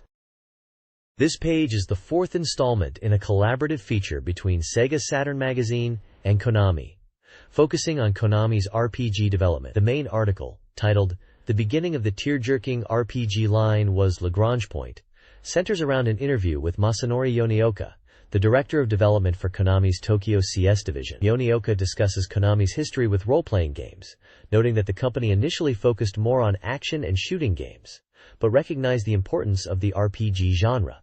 He highlights Lagrange Point as a pivotal early title despite its commercial performance, and mentions how staff who worked on it later became directors on games like Genso Suikoden and Tokimeki Memorial. The page also includes messages from other Konami studios across Japan, with KCE Japan in Ebisu talking about developing titles like Metal Gear Solid and Tokimeki Memorial drama series, and KCE Yokohama in the Landmark Tower describing their productive environment and impressive views. Overall, it provides insight into Konami's evolving approach to RPGs and the work happening at different development locations. This page continues the Konami feature, focusing on the company's powerful RPG titles exploding onto the Sega Saturn. The main article highlights the success of Vandal Hearts and mentions the significant effort involved in bringing such titles to fruition, discussing the crucial role of the director in shaping emotional RPG experiences and the large team sizes required for modern development. Referencing the in-production Genso Suikoden 2. It notes the upcoming Sega Saturn port of the original Genso Suikoden. The section details Konami's history in console RPGs, listing key titles from Famicom to PlayStation and Saturn, illustrating their evolution in the genre with games like Esper Dream, Lagrange Point, and the influential Suikoden series, culminating in titles like Vandal Hearts and Azuric, Rise of Parachia on PlayStation. A humorous comic sidebar muses on the role of fortune-telling in RPGs, while another segment from Konami's Kansai production team features radio personalities Sekiguchi and Ezawa discussing their New Year activities and promoting Tokimeki Memorial content, including a character illustration from the series. This page is the striking front cover of the SEGA Saturn Magazine special issue, promoting a bonus conundrum packed with exciting demos. It announces the issue as the February 6th special edition, released on January 23rd for a special price of 580 yen. The vibrant cover art features dynamic characters, including a prominent male figure with a helmet and a fierce red-haired female, set against a background of electrical energy. The main highlight is the inclusion of the Satamaga Sono CD, a demo CD-ROM offering trial versions of several anticipated games. Featured demos on the disc include the high-octane action of Burning Rangers, the strategic depth of Mobile Suit Gundam, Giran's Ambition, the captivating puzzle adventure of Riven, the sequel to Myst, the epic RPG journey of The Legend of Heroes, White Witch, and the ninja action title, Kunoichi Torimonochou. As a special bonus, the CD also contains an original shooting game titled Hakozaki Netsuko no Daibuken. This issue promises the usual wealth of Sega Saturn information, enhanced by the valuable demo disc, making it a must-have for fans eager to try out upcoming titles. The bottom section provides standard publisher information for SoftBank. This page is an advertisement for the official guidebook for a Kuzel Panzer Dragoon RPG, known internationally as Panzer Dragoon Saga. It prominently features the game's logo and title, along with screenshots showcasing characters like a Guzel, the protagonist Edge, and the Dragon, as well as a landscape scene. The guidebook is presented as essential reading, releasing simultaneously with the game on January 29th for an estimated price of 1,200 yen. It promises comprehensive coverage with detailed explanations of the story, introductions to items and characters with complete data, and information on the dragon's growth system and special abilities, illustrated with diagrams. Furthermore, it includes an exclusive interview with the creators and reveals a large volume of setting materials, offering fans deep insight into the game's world. The book is a 5-size and 160 pages long, published by SoftBank.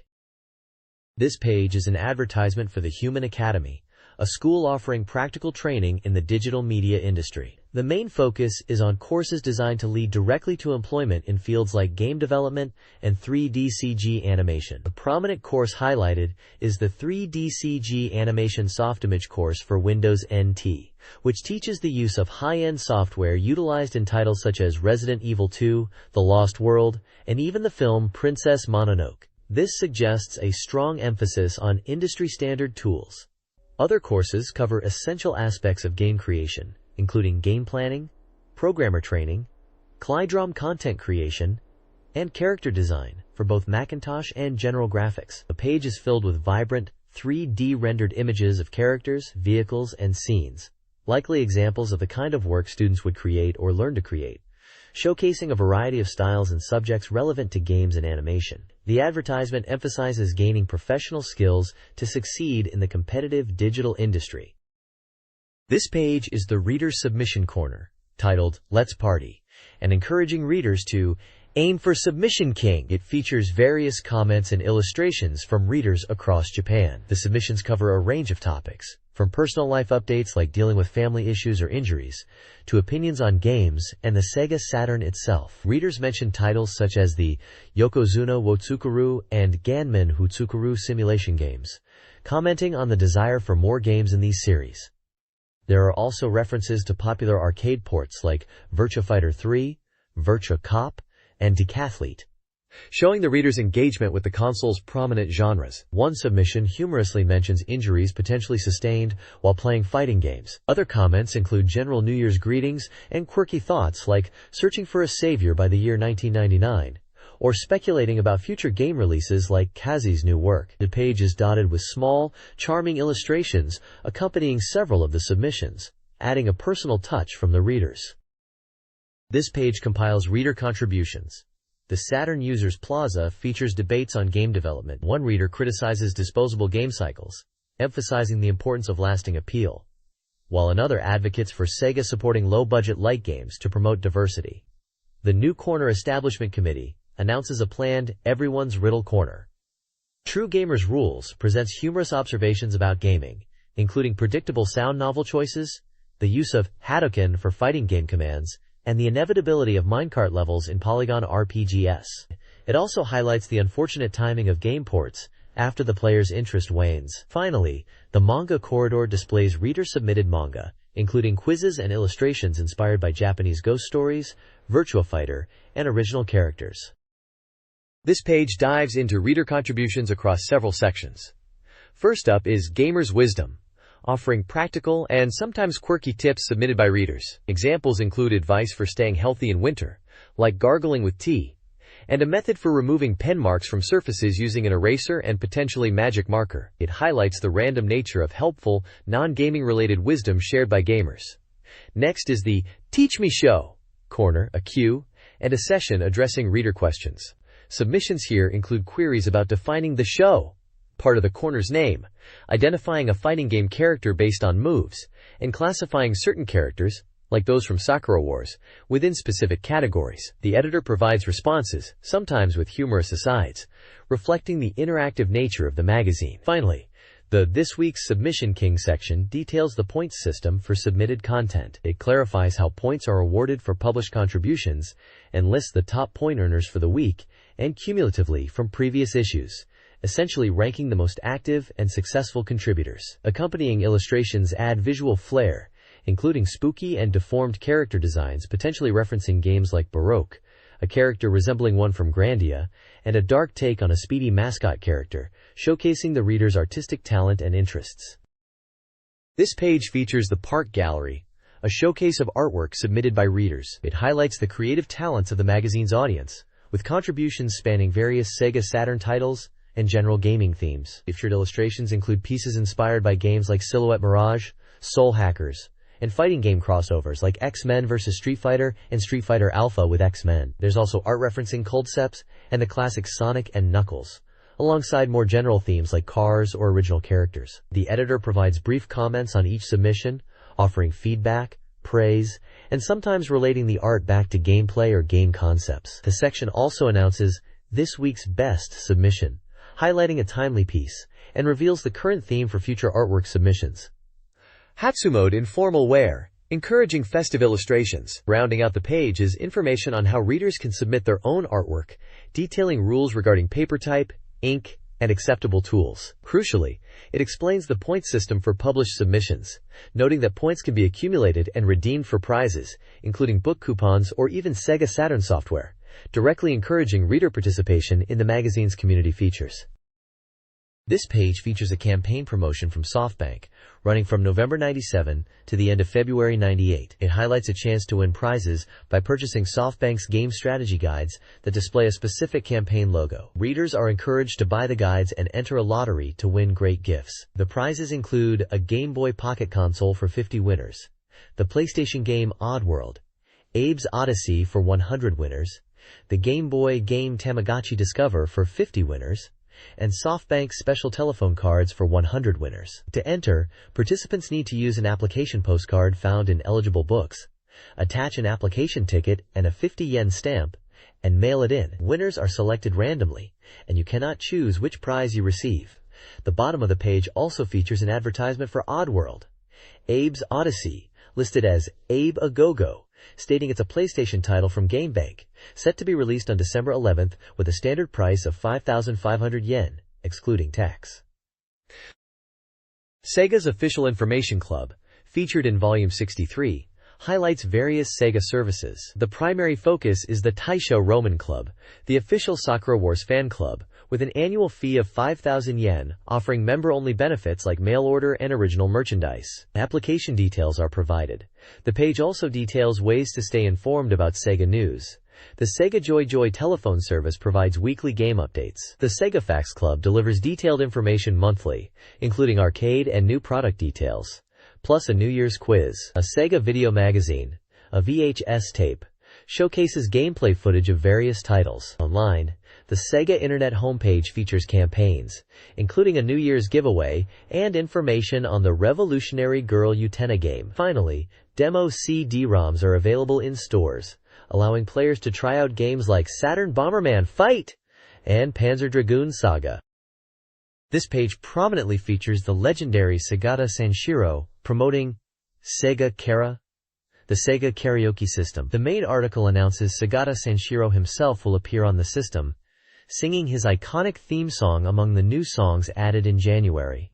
They highlight that popular hits are being added alongside Sagata's appearance, encouraging everyone to try it out. A lengthy list of available songs and artists is included, featuring diverse genres and popular artists of the time. Below this, under the title Sega Public Relations Diary, are columns by 3 individuals. They share personal thoughts and experiences related to the new year, touching upon topics like cleaning, personal goals, enjoying adult beverages, and playing Sega Saturn games, offering a glimpse into the personalities behind the scenes. Finally, there is a call for reader submissions titled Postcard Recruitment, asking for postcards with questions, opinions, suggestions, and illustrations related to Sega Saturn for various sections of the magazine. This page highlights several game-based comic anthologies available from SoftBank Publishing. The top section features the 4,DX series, announcing a new volume for the massively popular Game Boy title, Pokemon. This release is a 4-panel comic collection featuring numerous talented artists, promising comedic takes on the world of Pokemon, depicted here with familiar characters like Red, Blue, and Charizard. Also part of this series is a 4-Coma collection based on the fighting game Nito Shinden, featuring a lineup of contributors. Both volumes are noted as being well received and currently on sale. Below this, the page showcases the Super Game Anthology comic series. This collection includes anthologies for various titles such as Dark Messiah, featuring comics and illustrations from multiple artists related to the characters and world of the game. There's also an anthology for Super Real Mahjong PV Paradise, focusing on the series' female characters and original stories. Dark Messiah 2, another fighting game title, receives an anthology with 4-Coma manga and illustrations. Fans of fighting games can also find anthologies for Power Instinct 2, Guketsuji Ichizoku 2, and Night Warriors, Darkstalker's Revenge, both featuring new comics and illustrations by a lineup of skilled artists based on the popular arcade and console fighting series. The page provides pricing and page counts for each volume. Contact information for SoftBank Publishing is listed at the bottom. This page kicks off a special feature titled Ultimate Secret Technique Special, which is the second installment dedicated to delivering comprehensive Sega Saturn cheats. The intro text confirms this is the latter part of the special feature, promising to deliver the goods. It specifically highlights that this section includes cheats for fighting games. The article mentions that games from the previous installment are listed in an easy-to-find order. Visually, the page features 3 characters in a manga style: a central larger figure sports, a blazer with cheats written on it, and a shirt bearing the Sega Saturn logo, flanked by 2 smaller sidekicks, one of whom is exclaiming USU. It's clear this feature is geared towards players looking to uncover hidden tricks and shortcuts in their Sega Saturn library. This Sega Saturn cheats feature covers racing and fighting games. For King the Spirits 2, players can unlock hidden cars, adjust difficulty, change car appearances, access all cars, play on a moon surface mode, and transform their car through button combinations and menu navigation after viewing in-game ads. The feature then dives into fighting games. In Fighting Vipers, players can easily perform ultimate moves and unlock Gaia, Xiao, and Cupid with specific title screen inputs. Move lists for these characters are included. For Virtua Fighter Kids, secrets unlock a Risuden visual mode, a big head mode, activated by holding L+R, alternate costumes for Age, Sophia, and Elise, holding down, and a free camera mode. Move lists for Age and Kagemaru, Peak, are provided. This page details secrets and unlockables for various Tokimeki Memorial spin-off games on the Sega Saturn, primarily focusing on cheats and special features. It begins with move lists for characters from the fighting puzzle game, Tokimeki Memorial Taisen Tokedama, providing button combinations for special moves. The page then explores secrets for other spin-offs. In Tokimeki Mahjong Paradise, players can unlock a manual reach window mode, the staff roll, and an Omoid mode to view character visuals. There's also an option to view time-specific messages. For Tokimeki Memorial Taisen Puzzle Dama, players can unlock boss characters after clearing Guts mode, and activate various effects during battles by inputting specific names. Additionally, after clearing Guts mode, players can access character dialogue by using button combinations. Finally, there's a rematch option available during the Continue countdown. This page details various hidden features and secrets for Tokimeki Memorial games on the Sega Saturn. In Tokimeki Memorial Taisen Tokedama, using the name Angel unlocks Tatebayashi Miho as a playable character. For Tokimeki Memorial Forever With You, numerous cheats involve the command screen, such as calling specific girls with button combinations on the phone icon. Other secrets include actions with the window and stereo. Subtitles and gameplay speed can be adjusted with button presses during specific scenes. The Twin Bee Time Attack minigame and certain battles have button combinations for power-ups. Character naming and aliases impact stats and relationships. The alias Konama Man boosts stats. The Goldfish Scooping game can transform goldfish to turtles. The Karaoke Date Spot grants access to songs with another button sequence. Specific loading conditions also trigger unique messages.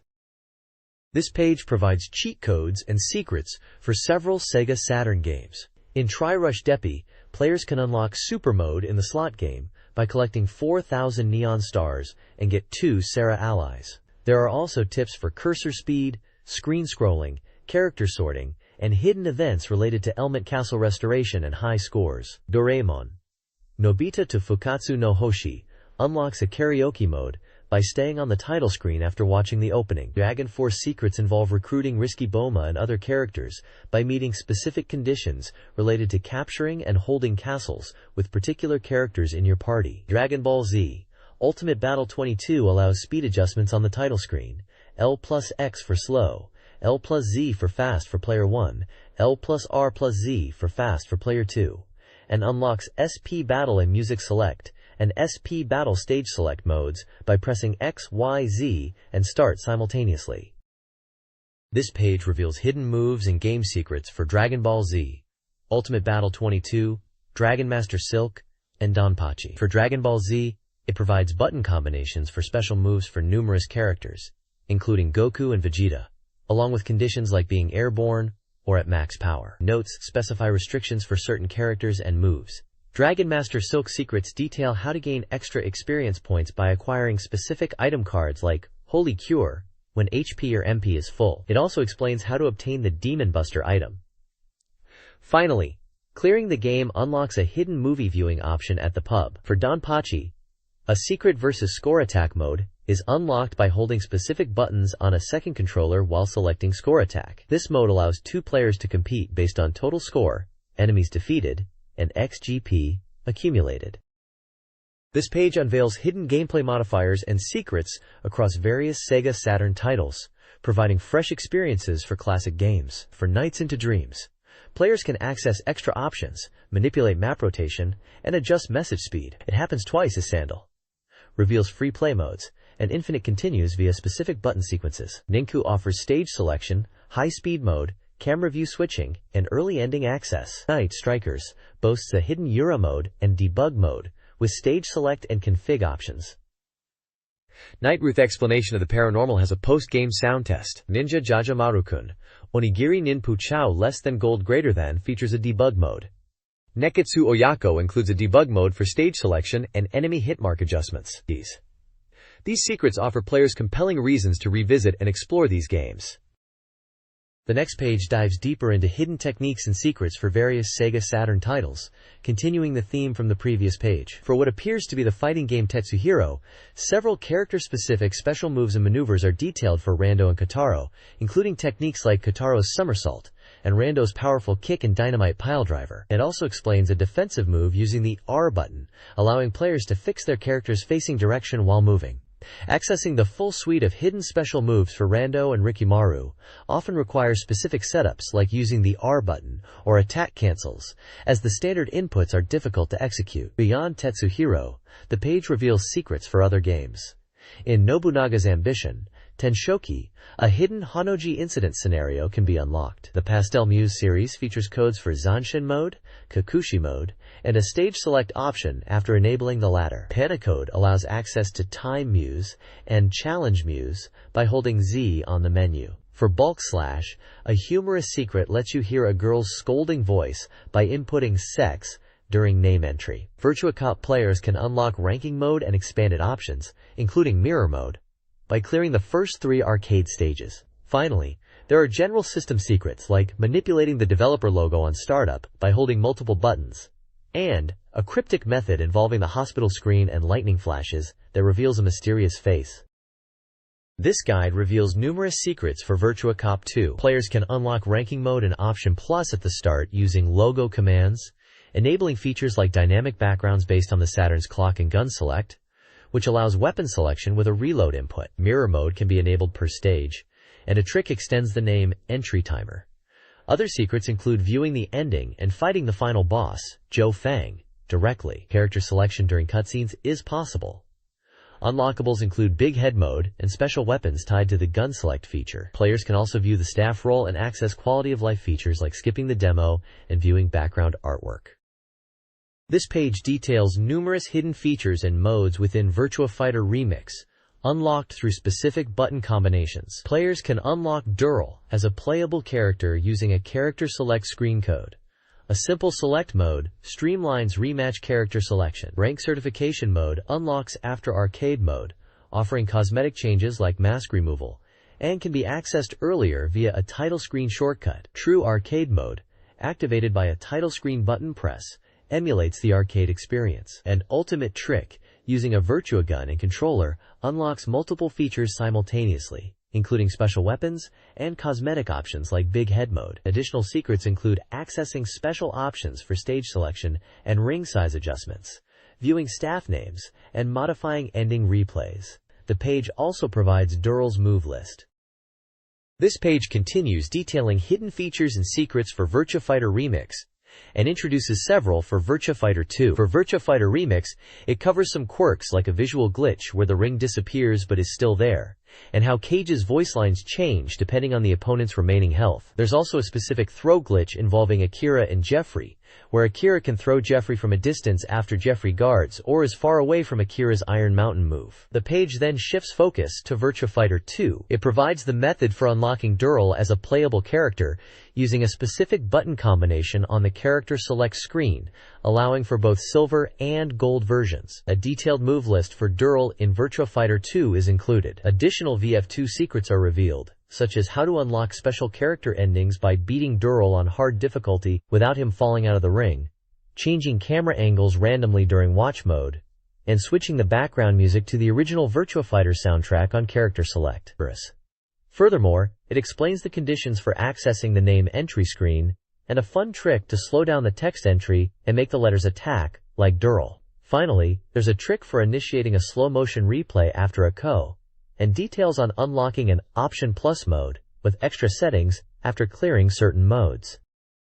This page continues the rundown of hidden features and secrets for the Virtua Fighter series, primarily focusing on Virtua Fighter 2. It details various tricks, starting with the ability to select your winning pose by holding a button after a fight, and even how, under specific circumstances, the losing character might copy the winner's pose. Character-specific oddities are listed, like the unique Zaban Naj throw involving Akira and Jeffrey, and a counter-sequence trap against Akira or Dural. Visual secrets include increasing afterimages during the staff roll, and triggering a hawk appearance on Jackie's stage when losing under certain conditions. The game also holds time-based messages on the data select screen, displaying notes like character birthdays according to the system clock. Crucially, the page provides the commands to unlock silver and gold Durals as playable characters, and explains how to access Crystal Dural by clearing the rank hard mode. Other features include changing key assignments, activating a wireframe graphical mode, hidden functions in the watch, and record modes such as altering camera angles and viewing detailed stats, and expanding the combo maker mode with convenient options, and a master mode granting infinite usage. It also covers bonus content, noting how to switch audio modes when viewing the CG Portrait series for characters like Sarah Bryant and Jackie Bryant to include vocals or karaoke versions. The Sega Saturn boasts hidden features in several games. In Virtual Casino, a movie mode can be unlocked, and players can accumulate a fortune in free play. Virtual Volleyball reveals a staff roll, player motion patterns, female character options, and quirky animations. Virtual Racing offers supercar unlocks via Grand Prix wins or button presses, night races, and hidden courses. Power Drift King features a para item earned through exam success and a race acceleration technique. Virtual High Glide allows revival using a health recovery item before the game over screen. Lastly, Hyper 3D Battle G-Bockers unlocks Big Eye, reveals comm commands, and offers a simple options menu. This page dives into a trove of hidden techniques for several Sega Saturn titles, continuing the theme from the previous page. For Resident Evil, you can unlock costume changes by using a second controller at the menu screen, and access a special battle game mode after saving data by inputting a button sequence. The Try mode and Versus mode offer options for randomizing opponents, characters, and stages. A cool boss select feature also becomes available after completing the story with all 8 characters. Hyper Securities allows for easier one-handed play by mapping card selection buttons. Bakuretsu Hunter R reveals a stage select code you can input at the title screen. Clearing the game once unlocks a special mode, granting access to minigames and anime episodes. Hyperduel offers a standard, infinite credit-free play mode after a single game clear. Hyper Revertheon has specific character techniques, like Misara's ability to fly indefinitely by combining jump and button presses, and Kuma's charge attack power varying based on how long you hold the button. Completing the game on Mania difficulty unlocks bonus character graphics.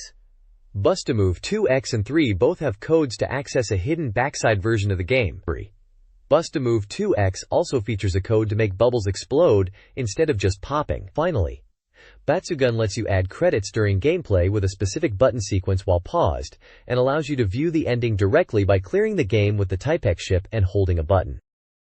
This document uncovers hidden features in several Sega Saturn games. In Battle Monsters, find a version of Iceman, use L+R for invincibility, and select the Versus stage by holding A or C. Shingon has a special move. Right, A+B. Hat Trick Hero S unlocks the Kumagai team. L+R during team selection, and allows unit boosts. L+R during non-PK mode selection. Sakura Taisen columns. 2 unlocks characters with button combinations at the Cinderella mode screen, e.g., Fujieda Ayame, L+Z while holding C. Clearing story mode with specific characters unlocks gems. You can unlock Ayame and Yoanida through Stage 2 dialogue choices. Paparapaon has a scene clear command, R+X+C+Start. Battle VA changes load screen art based on the date. You unlock boss select by earning licenses through story mode clears.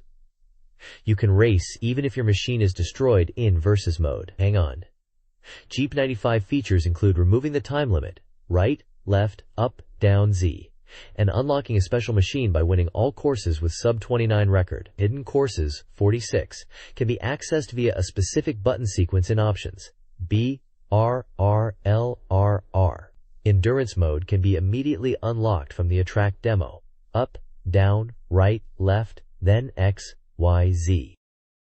This page details a treasure trove of hidden codes and techniques for the Sega Saturn, primarily focusing on the classic rail shooter, Panzer Dragoon. It reveals how to unlock various gameplay modifiers like a dragon-only mode or a Kyle-only mode by inputting specific button sequences on the title screen. You can even activate a super-fast wizard mode, an invincible mode, or a unique rolling mode that lets your dragon roll regardless of its health. There are also commands for instantly self-destructing and accessing a comprehensive episode select, including a hidden episode 0. Practical combat tips are also included, such as techniques using the A, L, and R buttons for quicker movement or rolling. Beyond Panzer Dragoon, the page covers some general Saturn secrets. You can adjust the speed of the Sega logo using the B button, and even move the Sega Logoman character that appears during boot up by holding down 2 P controller buttons. A cool secret tied to clearing Panzer Dragoon on hard difficulty is that the Logoman changes into a girl after the game over or clear screen. The page also lists codes for unlocking ending viewers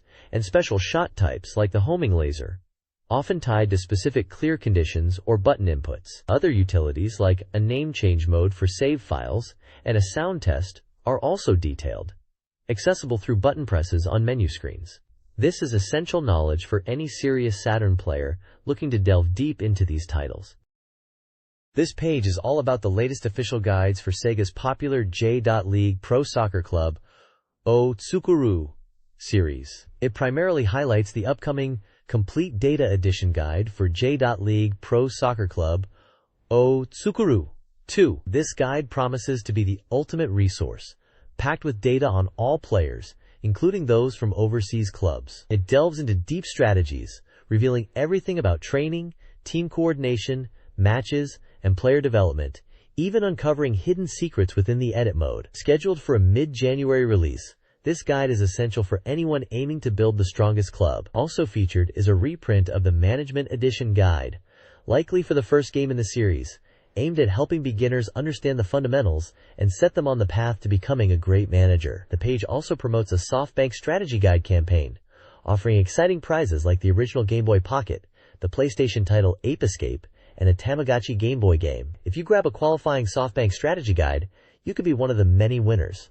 This is a must-have page for Saskatsuku fans looking to master the game and maybe score some cool gear. This page delves into the unsettling world of Baroque, a unique and surreal roguelike RPG developed by Sting and published by Especially. The visuals perfectly capture the game's disturbing atmosphere, featuring a grotesque spider-like creature, a digitized eye, hands playing a keyboard, and abstract, angular lines. The text isn't a traditional review or strategy guide, but rather a narrative synopsis or excerpt from the game's cryptic story. It introduces key elements and characters central to Baroque's lore, including the narrator, Kitsune, a boy named Bun, and a character named Ruby. The narrative touches upon a strange disc, mysterious entities referred to as Marukto and Suzume, and themes involving occult, God, and angels, which are all integral to understanding the game's complex and fragmented plot. The presence of a summary of previous events section suggests this is likely a continuation of a serialized narrative or coverage within the magazine, providing readers with further insight into the game's bizarre universe. This page continues the bizarre narrative section focused on the world of Baroque and its prequel story. Titled, Suzume was chosen by Marukto, this entry details the narrator's arrival at Ruby's office after the strange events, where Ruby discusses unsettling rumors related to Marukto and Suzume. Following a sudden shaking or tremor, the narrator receives a mysterious item or disc. The focus then shifts to heading towards Suzume's location, with the narrator and Ruby entering an elevator. Upon reaching Suzume's, the initial encounter is described, including questions posed to the narrator about knowing Suzume and potentially being chosen by Marukto. This section serves as a further piece of the serialized prequel, providing deeper insight into the cryptic events and characters leading up to the release of the Baroque RPG. This page is an advertisement for the Sega Saturn Game Devil Summoner, Soul Hackers, a cyber horror RPG developed by Atlas. The page features prominent artwork displaying key characters and a futuristic device, interspersed with gameplay screenshots. It announces the game is now on sale for 6,800 yen. Key features highlighted include the return of the Demon Fusion and negotiation systems from the previous Devil Summoner title, as well as new additions like the Vision Quest system, allowing players to explore the consciousness of others, and enhancements to the character's GUMP device. The page also promotes the release of the Soul Hacker's Demon Compendium Volume 2, a separate CG library product priced at 2,800 yen, and a New Year campaign offering an exclusive extra dungeon quadram to lottery winners who purchase the compendium and send in the included postcard by January 31, 1998. This page features a vibrant advertisement for the SEGA Saturn game Princess Crown, developed by Atlas and SEGA. The central illustration showcases several key characters from the game, including the protagonist Princess Gradriel wearing a crown, a smaller blonde character, a male character in armor, and another male character with purple hair and an eye patch. A small cat-like creature is also present, wielding a large weapon. The background features a castle and a dramatic sky. The large vertical text on the right side reads, 13 Ideographic, 25, which translates to, the 13th birthday of the princess. The demon race is now resurrected after 25 years of sleep. Below the title, Princess Crown, the advertisement highlights that the game is now on sale. It is described as SEGA Saturn exclusive software, an RPG, action RPG, for one player. 1. The suggested retail price is 5,800 yen, excluding tax. Key features promoted include 15,000. Total animation patterns for all characters are 15,000 kinds. Open corner bracket. Not just the protagonist, but also stories for sub-characters are prepared. Ha! Equipped with a morphing system that creates abundant animation patterns. At the bottom right, small screenshots display various gameplay scenes, showing the side-scrolling action and different environments. This page effectively promotes Princess Crown by showcasing its beautiful artwork, highlighting its unique features, and confirming its availability as a SEGA Saturn title.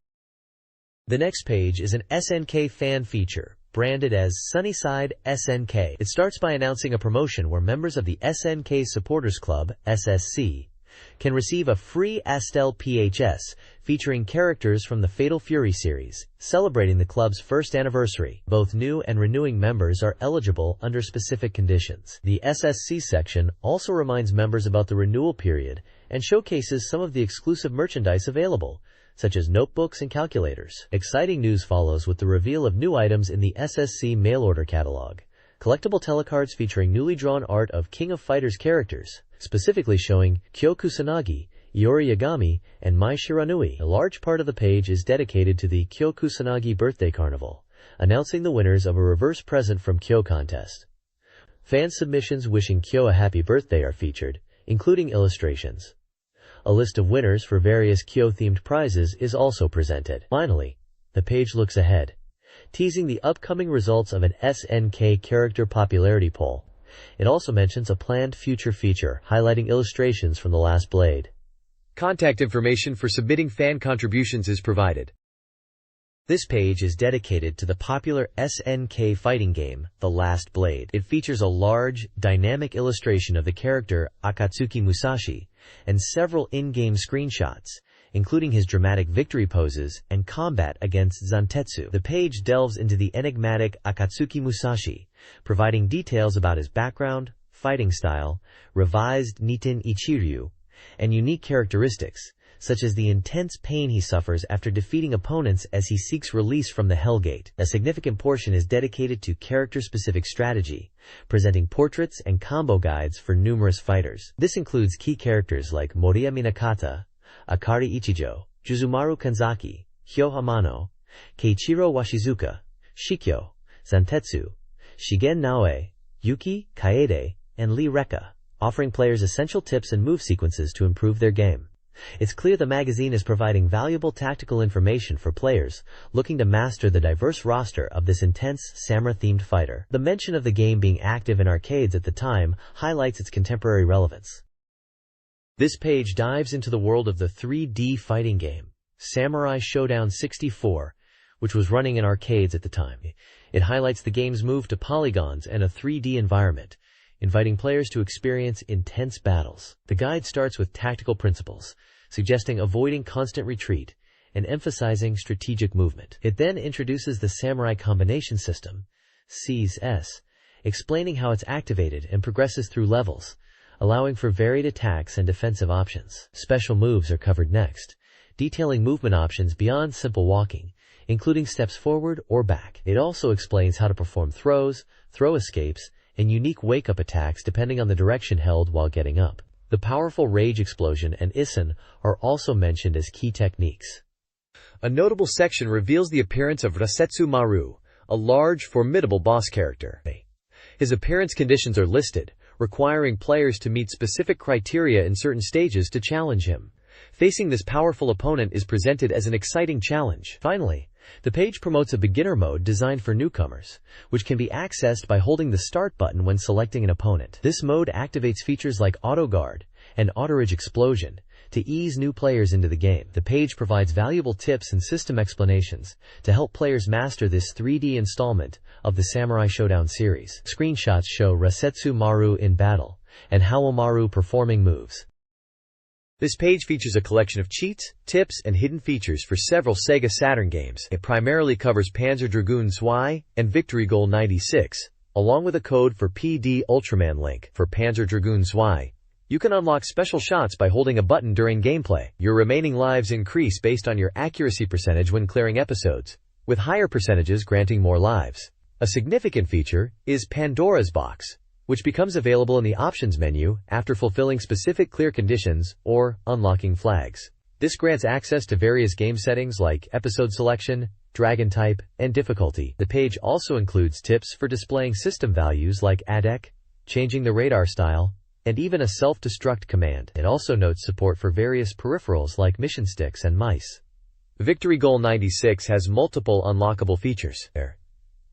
A complex button code on the title screen grants access to a stage select. You can change the viewpoint during replays or demo sequences and perform dash moves while controlling the ball. There are also options to alter the animation of flags and move the goalkeeper left or right during penalty kicks. A unique audio option allows you to change most in-game voices to that of Yoshikage Kuda. Another code lets you change team uniforms and the keeper's outfit. Finally, for PD Ultraman Link, a specific button sequence on the title screen unlocks a CG mode within the menu. This page uncovers hidden tricks and tips for several SEGA Saturn games. Victory Goal 96 reveals codes for hidden commentators and a celebrity referee. Hisatsu Pachinko Collection provides a shortcut for a big win. Memories of Sunburn plus Himekuri offers codes to unlock all puzzle images or specific daily puzzles. Digital Pinball Necronomicon allows players to activate mirror mode and change the pinball's appearance, along with unique camera viewpoints. Pretty Soldier Sailor Moon Supers Various Emotion unlocks an extra menu to view transformation sequences. Pachislot Universal Museum details a method for using the set method on the Cranky Condor machine. Finally, Fighters Megamix unlocks various options, including BGM toggles, ending music, invincibility, and hyper mode, plus a hidden background music track after clearing the game under specific conditions. This page continues the reveal of hidden techniques, focusing primarily on a wealth of secrets for Fighters Megamix, along with some for Fighting Illusion K1 Grand Prix 96. For Fighters Megamix, players can unlock the ability to remove skill recovery time, freely select opponents and stages in training and survival modes, view ending portraits, and access play data records by clearing various game modes. A significant section details how to unlock hidden characters by clearing specific courses in 1P mode, including unique versions like New Honey, Uraban, and crossover characters like Janet from Virtua Cop 2, Bark and Bean from Sonic the Fighters, Rent a Hero, Shiba from Virtua Fighter, and even the Hornet car from Daytona USA. Further quirky unlocks include making the F-14XX jet appear in the background, changing training mode BGM, enabling an auto-fring practice area, and unlocking strange joke characters like Niku, a Kuma-chan variant unlocked by starting the game 29 times, and Yashinoki, another Kuma-chan variant unlocked after 84 hours of game time. There's also a note about unlocking a slightly adult CG of Janet and methods for obtaining extra character colors and restricting CPU fighter selection. Meanwhile, Fighting Illusion K1 Grand Prix 96 offers its own unlocks. Clearing the game at level 2 or higher allows players to use hidden fighters Ishii Kansho and Yamato. There's also a specific, complex input sequence starting from the title screen to enable a powerful one-hit Ranbu technique during gameplay.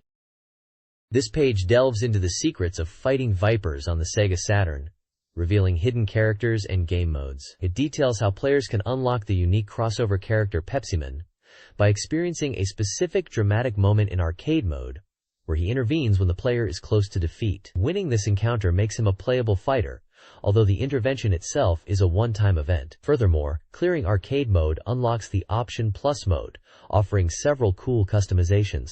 These include the ability to choose your starting stage, activate a fun no-damage mode for both players, view character-ending illustrations, toggle Pepsiman's appearance on or off, and control the background music. For players seeking more challengers, the page confirms that clearing arcade mode on very hard difficulty unlocks BM, and clearing it again unlocks Mauler, adding these formidable fighters to the roster. The remainder of the page provides extensive lists of special moves for various characters and fighting vipers, including dedicated sections detailing the techniques for the newly unlocked BM and Mauler, covering everything from basic punches and kicks to throws, air attacks, and wall techniques. These lists are essential for mastering the full capabilities of the game's diverse cast.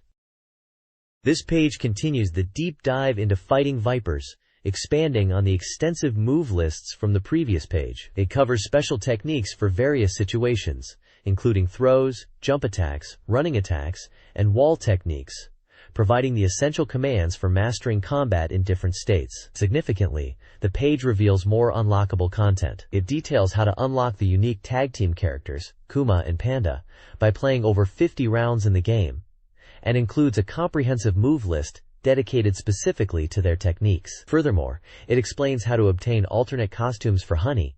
Clearing arcade mode on normal difficulty or higher unlocks her resort-style Aloha outfit, while clearing it on hard difficulty or higher rewards you with her school uniform. Finally, for players who engage in numerous battles, the page mentions that playing over 200 matches in versus mode unlocks the fun Big Head mode. These unlocks add significant replayability and visual flair to the game. This page continues the deep dive into fighting vipers, revealing more exciting secrets. You can unlock the hilarious Big Head mode, where characters have enormous heads and limbs, hide the wall display in training, and gain abilities like always having Honey's moves as OK, or changing her name to Candy. There are hidden portraits for Tokyo, Kuma, and Panda, and an alternate intro sequence where BM appears as Panda, all unlocked by clearing arcade mode under specific conditions, like using continues or clearing flawlessly. Other unlocks include infinite continues, a hidden ring called Ishidatami, Ring 04, a spectator mode activated before elimination matches, and even ways to change the volume or your player name before a match. Switching gears, the page also covers unlockable content for Fire Pro Wrestling's 6-Men Scramble. You can unlock various hidden wrestlers by winning championships, like Victory Road, the HWA Heavyweight title, and the HWA Junior Heavyweight title. Winning all heavyweight organization titles unlocks the entire hidden stable Hyde, and winning with Hyde unlocks 4 more wrestlers. The page includes a table detailing the names and signature moves of these newly unlocked wrestlers. This page dives into a wealth of hidden content and secrets across several Sega Saturn titles. Building on the focus from the previous page, it continues to detail special moves and command inputs for various wrestlers in Fire Pro Wrestling's 6-Men Scramble, offering players the key combinations to unleash devastating finishing moves. Moving beyond the ring, the page reveals secrets for other genres. For Falcom Classics, players can unlock a hidden movie by simply setting the console's internal clock to a specific date in November and accessing a special menu. Fans of Fist will find tips on how to dynamically change their camera perspective during poses, adding flair to their victories. Fishing Koshian players aren't left out either, with details on unlocking a round select feature, a movie viewer for cinematic replays, and even a 2-player versus mode, achievable through game progression or inputting specific names at the school name entry screen. Finally, for the beloved puzzle game Puyo Puyo Sun, there are fun character transformation tricks revealed for the character select screen, allowing players to temporarily play as characters like Carbuncle or Satan, or even trigger chaotic effects like a cursor roulette, or everyone becoming ZOH Daimao. Additionally, a method to permanently unlock Carbuncle in single-player mode, by clearing the challenging difficulty without continues, is detailed, providing long-term goals for dedicated players.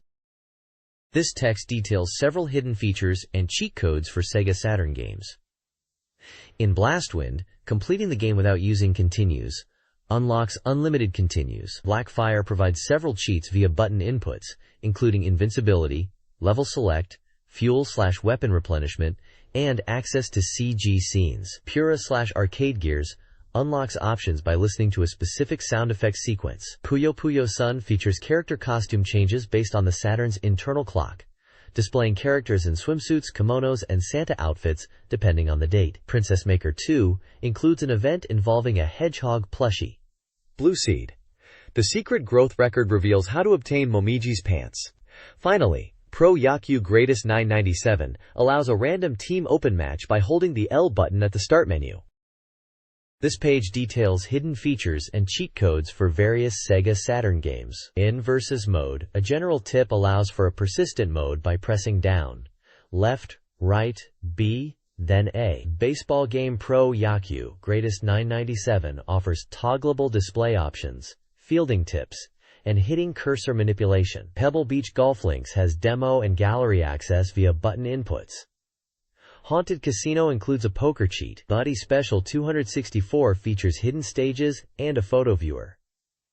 Pro Golfer Tanaka Hitoshi allows roulette manipulation and a movie viewer. Tensai Bakaban unlocks a character in versus mode. A separate tip suggests a 3-piece clear mode in an unspecified puzzle game. Voice Fantasia. Lost Voice Power features hidden illustrations.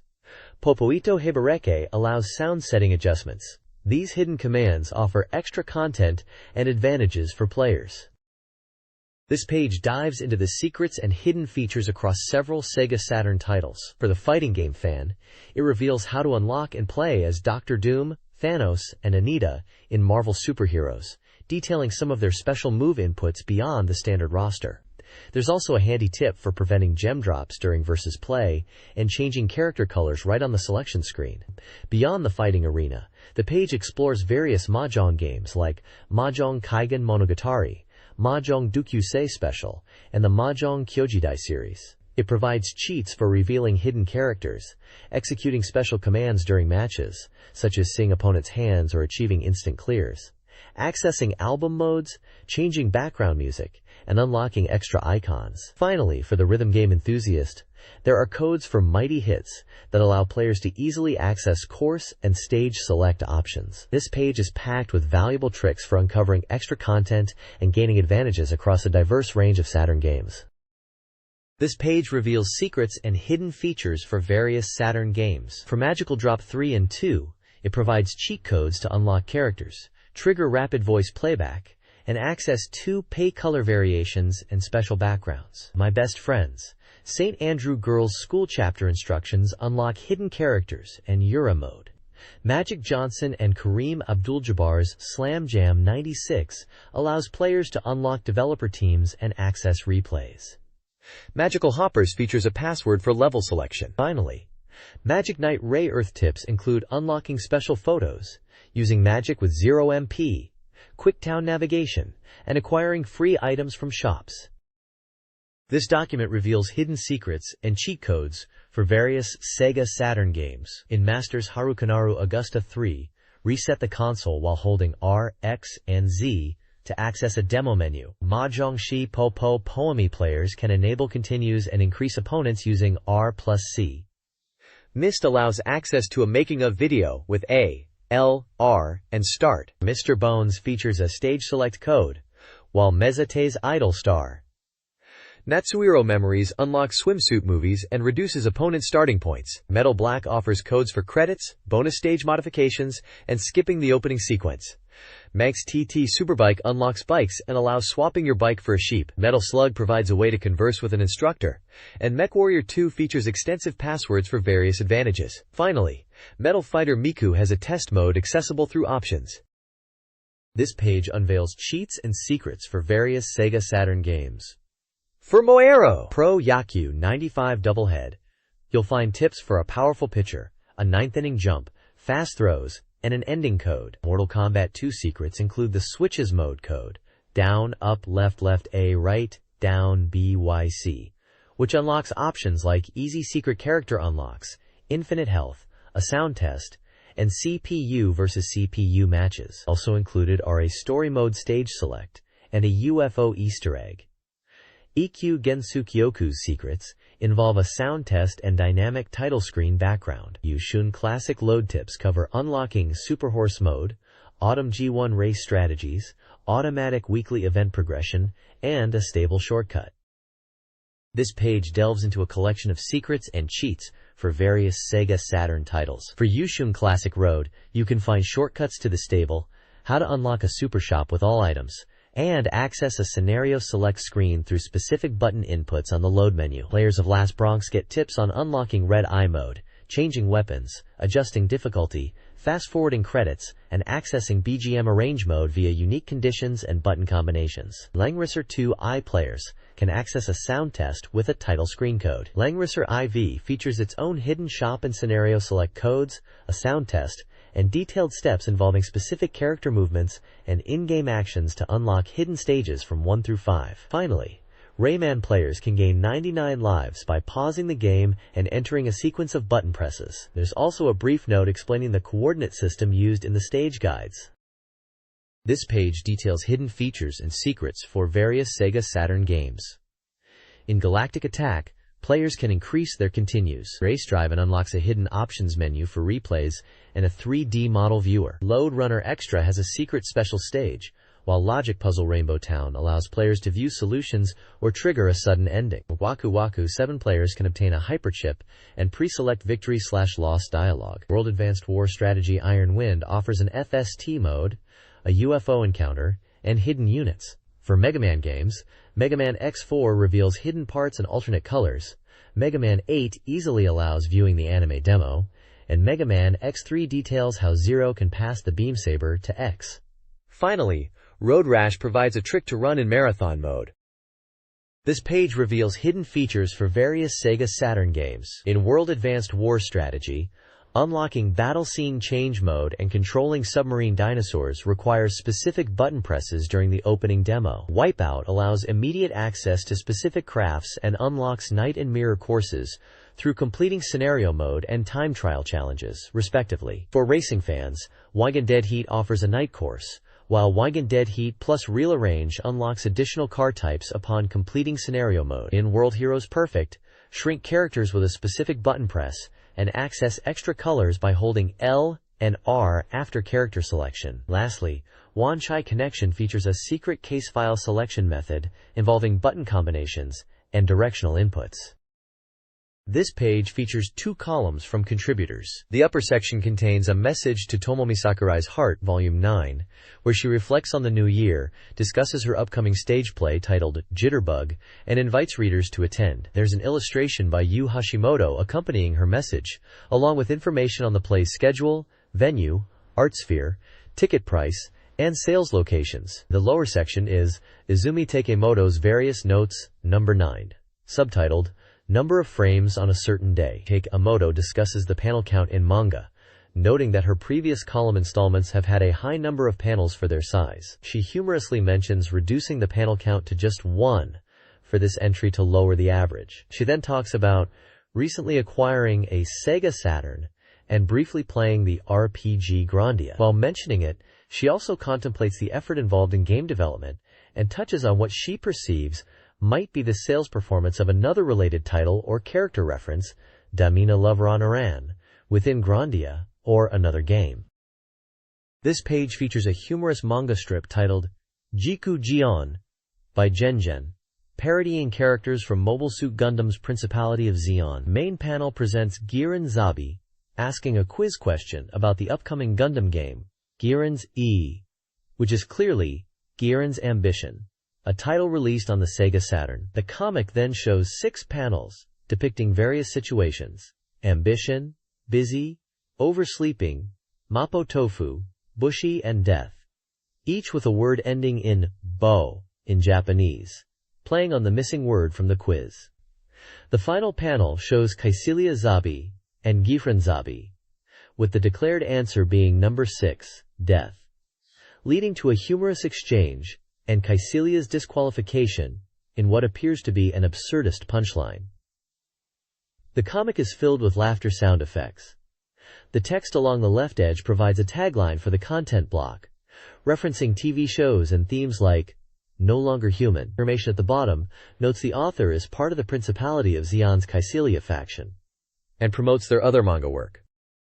This page features the Game Science Laboratory column, illustrated with a fierce mechanical creature. The main topic is a deep dive into shooting game mechanics, specifically addressing a common question: why enemies in certain shoot-'em-ups like Dodonpachi sometimes aim at the spot where the player's ship just was, rather than its current position. Through a discussion between a professor and his assistant, the column explains this mechanic, detailing how it affects dodging and strategy. They discuss techniques like the U-turn, or reversal dodge illustrated in diagrams, and the dangers of remaining stationary. The use of bombs in Dodonpachi is also touched upon, noting the game's design allows for strategic bomb deployment. The column also solicits reader feedback and contributions for future discussions.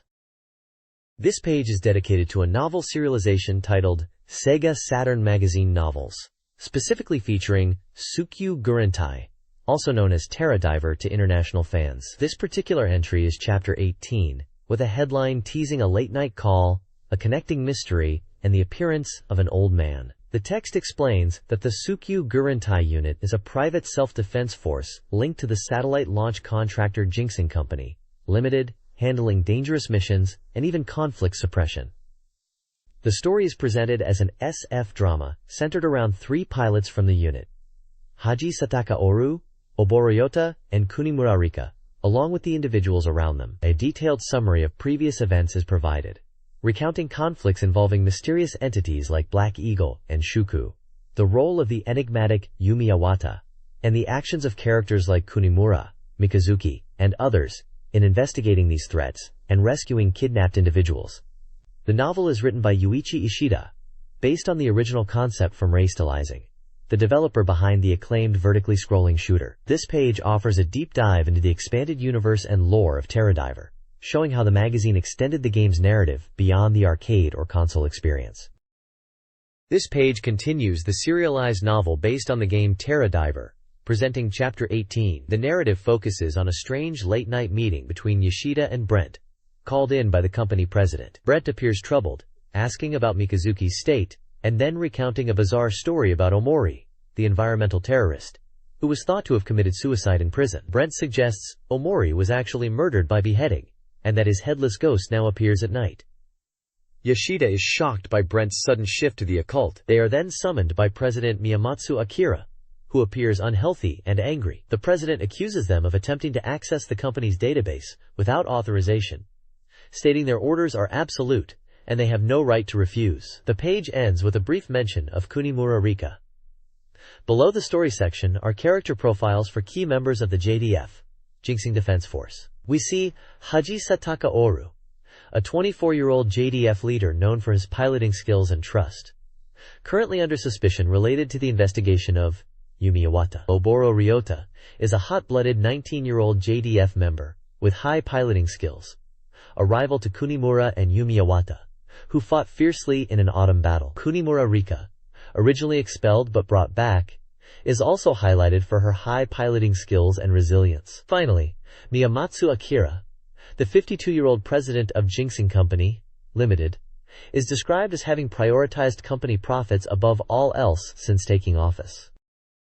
This page continues the serialized novel based on the world of Terra Diver. The tense meeting with the president escalates as he reveals Yoshida's promotion, but simultaneously attempts to leverage their past relationship, almost calling him a hostage. Yoshida is clearly angered, but Brent steps in to calm him down.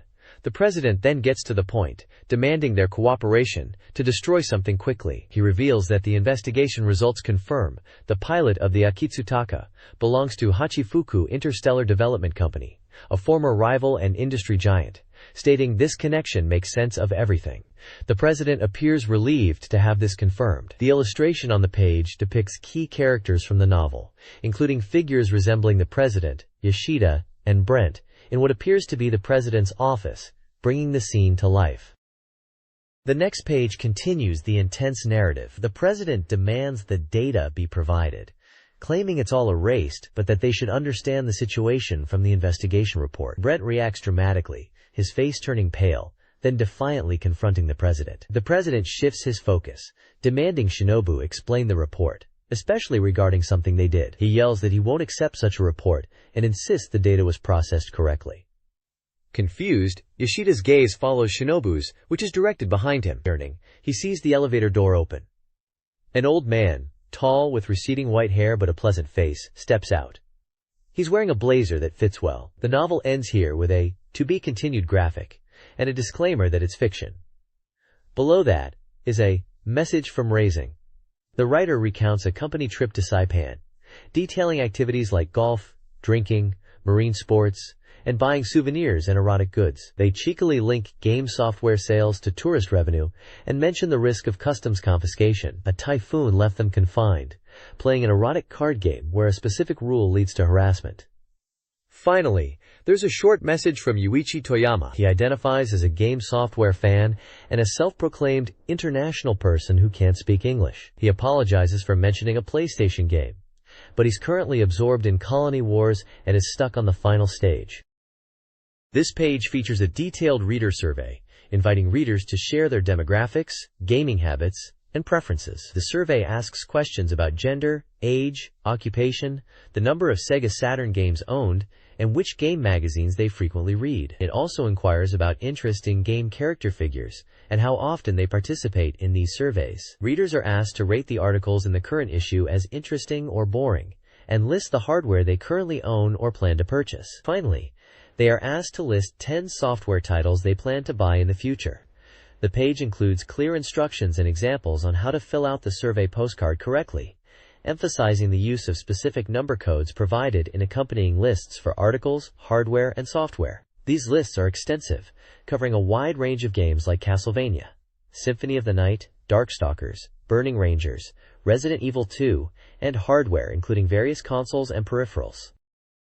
This page features a strong push for music releases related to SEGA titles, starting with the OVA Sakura Wars Cherry Blossom Luxurious Era. It prominently displays artwork of the main characters and promotes a double CD single featuring the ending theme Watashi no Aozora, sung by Ayame Fuji, and an insert song Omatsuri Dance by Sakura Shinguji. A cool feature highlighted is the reversible jacket system, letting you change the cover art, with lots of information packed inside the case. Below, the page showcases several game music crids hitting shelves. The highly energetic Sonic SAR soundtrack is featured, noted as dance music made in England with the full vocal original tracks and added remixes. There's also a coupling album for the arcade racers Motor Raid and Waterski, bringing together the original soundtracks for both adrenaline-fueled titles into one collection boasting over 70 minutes of music. Yu Suzuki's classic arcade experience game Power Drift gets its own soundtrack release, even including SEGA Saturn version video footage as a hybrid CD extra bonus. Finally, the page announces the complete album for Panzer Dragoon Saga, listed here by its Japanese title, Azel Panzer Dragoon RPG, presenting the epic soundtrack across 2 discs. It's clear SEGA was backing their soundscapes just as much as their games around this time. This page features a significant push for the intriguing detective-adventure game, Cross Detective Story. Promising a revolutionary experience with claims of different video, speed, and dimension, it's touted as the most sensational mysterious adventure game of the 20th century. The page showcases a striking character close-up, setting a serious tone for the narrative-driven title. A major highlight is the adoption of the IVACS, Interactive Variable CD System, method, which is described as a world-first attempt to revolutionize the detective-adventure game paradigm. The standard version of the game contains 7 stories across a 2-disc set. However, the initial limited edition IVACS version includes only the first 5 stories on the first disc. Upon completing the first disc, a password is displayed, and based on the player's progression and style, the most suitable second disc containing the remaining 2 stories is determined and sent to them by WorkJam. This unique system promises a tailored experience based on how you play. The game is set for a spring 1998 release on the SEGA Saturn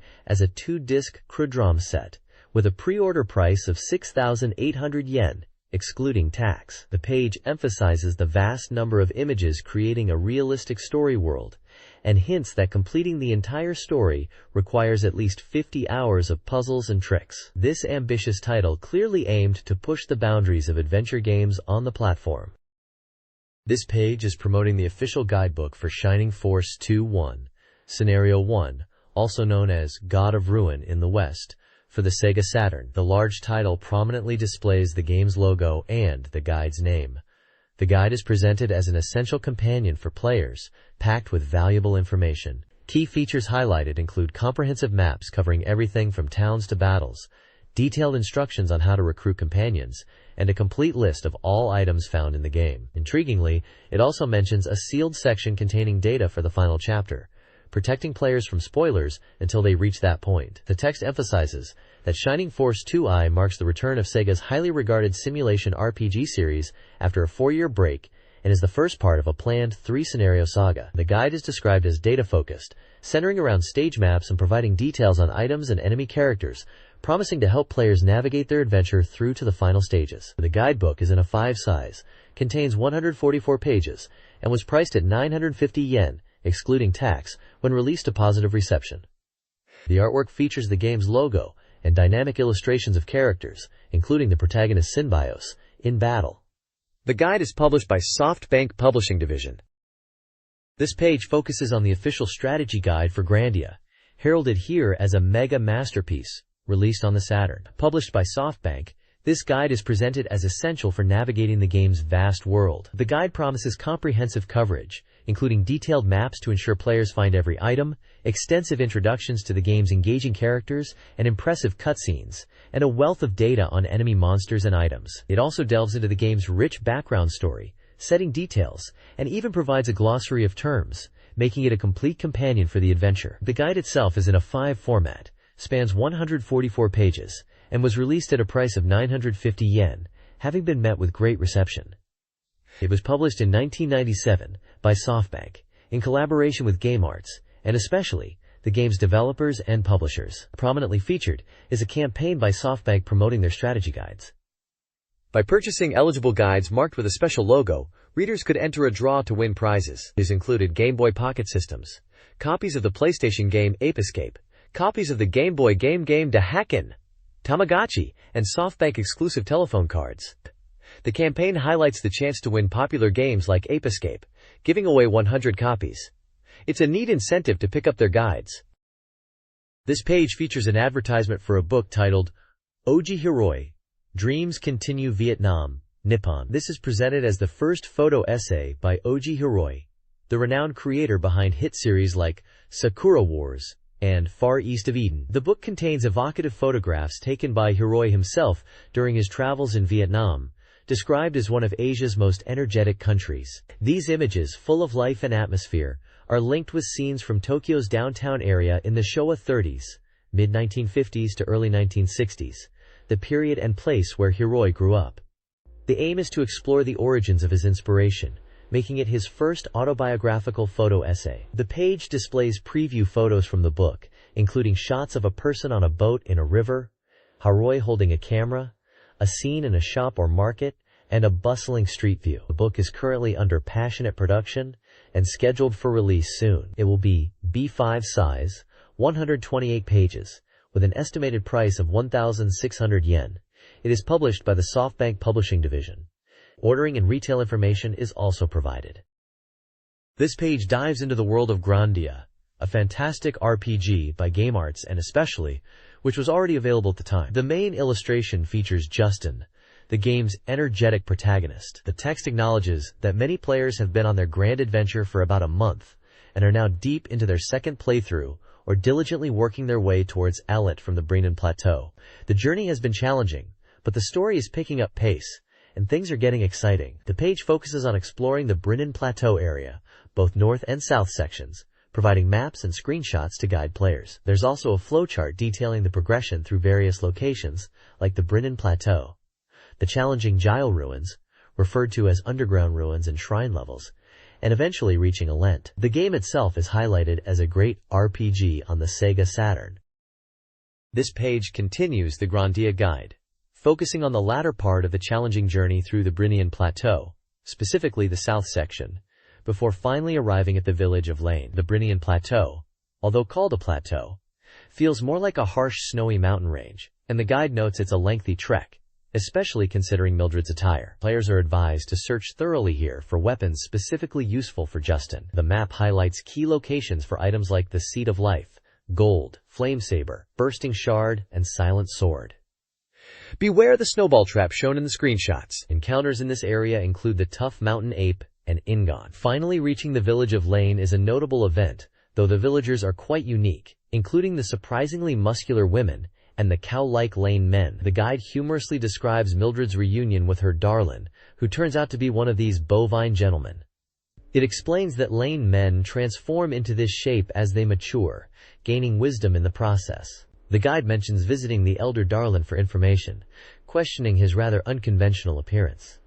The village map details important spots like Mildred's house, various other houses, the blacksmith, the inn, and the shop.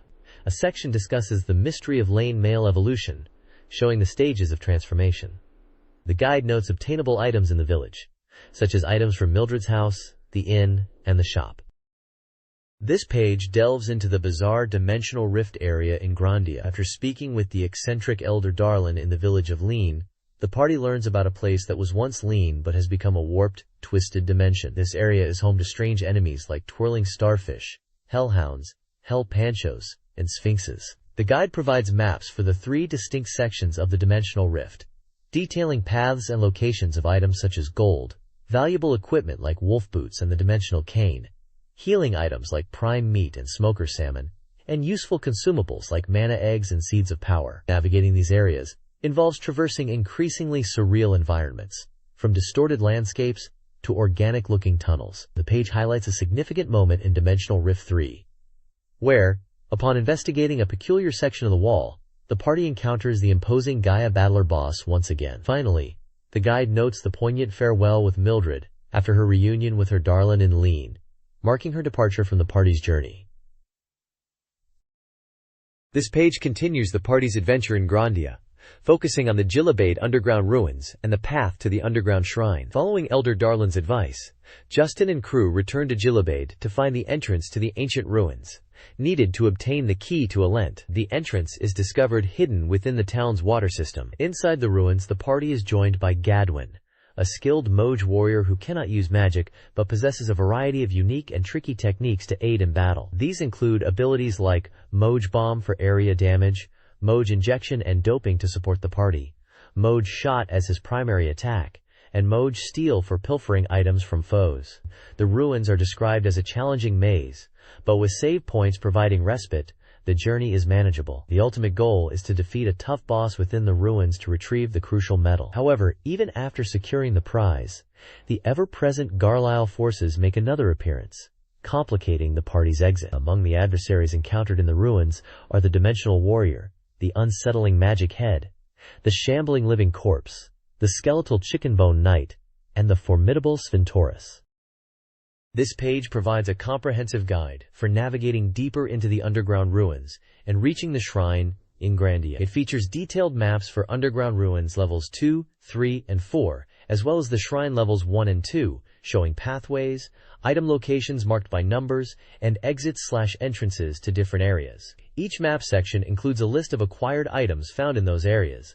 These predominantly consist of various amounts of gold, but also include specific items like the counter ring, running seed, and the Medal of Knowledge, which was mentioned as a key objective previously. A dedicated section is focused on the Ruin Guard boss, featuring a dynamic illustration of the creature. The text advises players on defeating this boss, encountered within the underground shrine. The strategy emphasizes concentrating attacks on the Ruin Guard's main body, particularly using powerful lightning magic like Raiga. It suggests that players can largely ignore the boss's axe and boomerang attacks, as long as they prioritize healing to stay in the fight. The page number 146 is displayed at the bottom. This page delves deeper into the lore and exploration of Grandia, specifically focusing on the underground ruins. It highlights a dramatic narrative moment where Justin and his party are confronted by a powerful golem, controlled by General Baal using Lean. The text describes the golem's immense destructive force, and the crucial moment where a brilliant light emanates from Fina, suggesting the awakening of her mysterious abilities, potentially related to the winged people mentioned in the title. Complementing this narrative segment, the page provides detailed maps for the lower levels of the underground ruins, including the 4th, 3rd, 2nd, and 1st levels. These maps are essential for navigation, clearly marking pathways, connections between floors, and numerous numbered points indicating item locations. Below each map section is a list of acquired items found in that area, detailing specific treasures like various state-enhancing seeds, power, quick attack, running, mana eggs, gold, and useful accessories or consumables, such as the Earth Guardian Charm and Crimson Secret Medicine. A practical tip is also included, advising players that before descending to the third level, it's wise to deposit any unnecessary items, as Justin's inventory may be full due to automatic distribution, ensuring space to pick up more crucial items ahead. This section emphasizes the importance of inventory management in this challenging dungeon area. Overall, the page serves as both a story beat highlight and a vital navigation and item finding guide for the later stages of the underground ruins. This page continues the Grandia adventure, shifting focus from the underground ruins to the imposing aerial battleship. Following Fina's kidnapping by General Bahal, who recognized her as a potential winged person, Justin and his party infiltrate the massive vessel to rescue her. The page explains that the battleship is composed of various connected areas like passages, engine rooms, and control rooms, presenting a mostly linear path for the heroes to navigate. Detailed maps for several sections of the ship, including the passages, engine room, control room, and secret passage, are provided, marking entry points, connections, and the locations of various items. Players can expect to find valuable resources like skill fruits, gold, and useful equipment such as warrior mail scattered throughout these areas. Early sections of the ship are patrolled by groups of Garniel soldiers, who drop helpful items upon defeat. A major highlight is the return engagement against Nana, Saki, and Mio in the control room. The content notes that these three adversaries are significantly stronger than before, having powered up and improved their skills, particularly their devastating linked attacks. The advice given is crucial.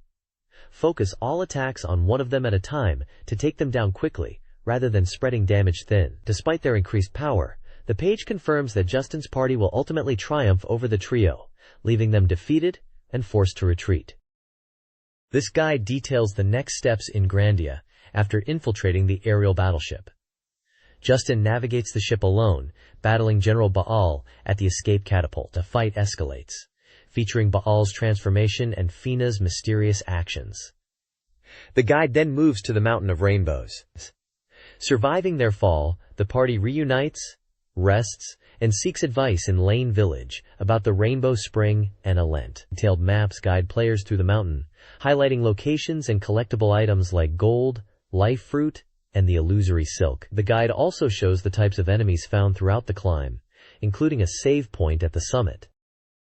The next page dives deep into Alent, the destination reached after the trials on the Mountain of Rainbows. Having parted ways with Guido, Justin, Fina, and Rap arrive here to find Alent's sanctuary, the final step in their journey at this point. Before reaching the heart of the sanctuary and meeting the key figure, three powerful bosses stand in the way. First up is Orochi, a souped UP serpent known for instant kill attacks, requiring careful use of revival items. Next is Susanoo Great, who fights with powerful weapon attacks and wind magic, including the disruptive Hernern spell that can hit both allies and enemies. The third boss is the Crimson Dragon, a potent magic user employing devastating area spells like Shake Ied, making it crucial to recover SP and MP before facing it. After navigating the sanctuary and its preliminary challenges, including encountering confusing illusions, the party finally reaches the real Riete. The text highlights that speaking to the numerous Riete illusions first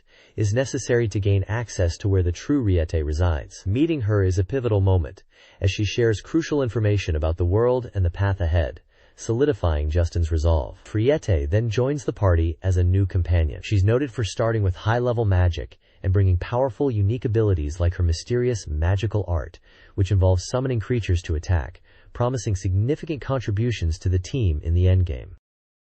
The next page details the abundant and impressive items found within the Tower of Magic, likely referring to the Tower of Doom in Grandia. The guide emphasizes that the later stages of the game feature many enemies with elemental resistances, making weapons with specific elemental attributes less effective. It recommends using non-elemental almighty weapons for consistent damage.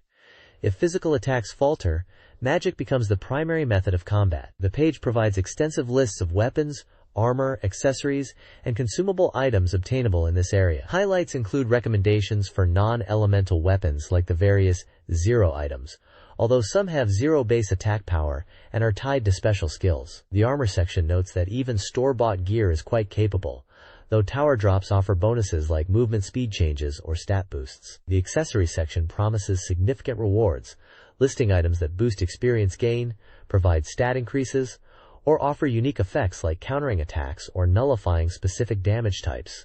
Consumable items found here include powerful recovery items that the guide suggests saving for crucial moments. Finally, an event item, the Medal of Knowledge, serving as the key to a lent, is listed, confirming access to the next major area after completing the tower's challenges. The notes offer brief comments or effects for each item, sometimes including humorous or curious observations from the guide's perspective.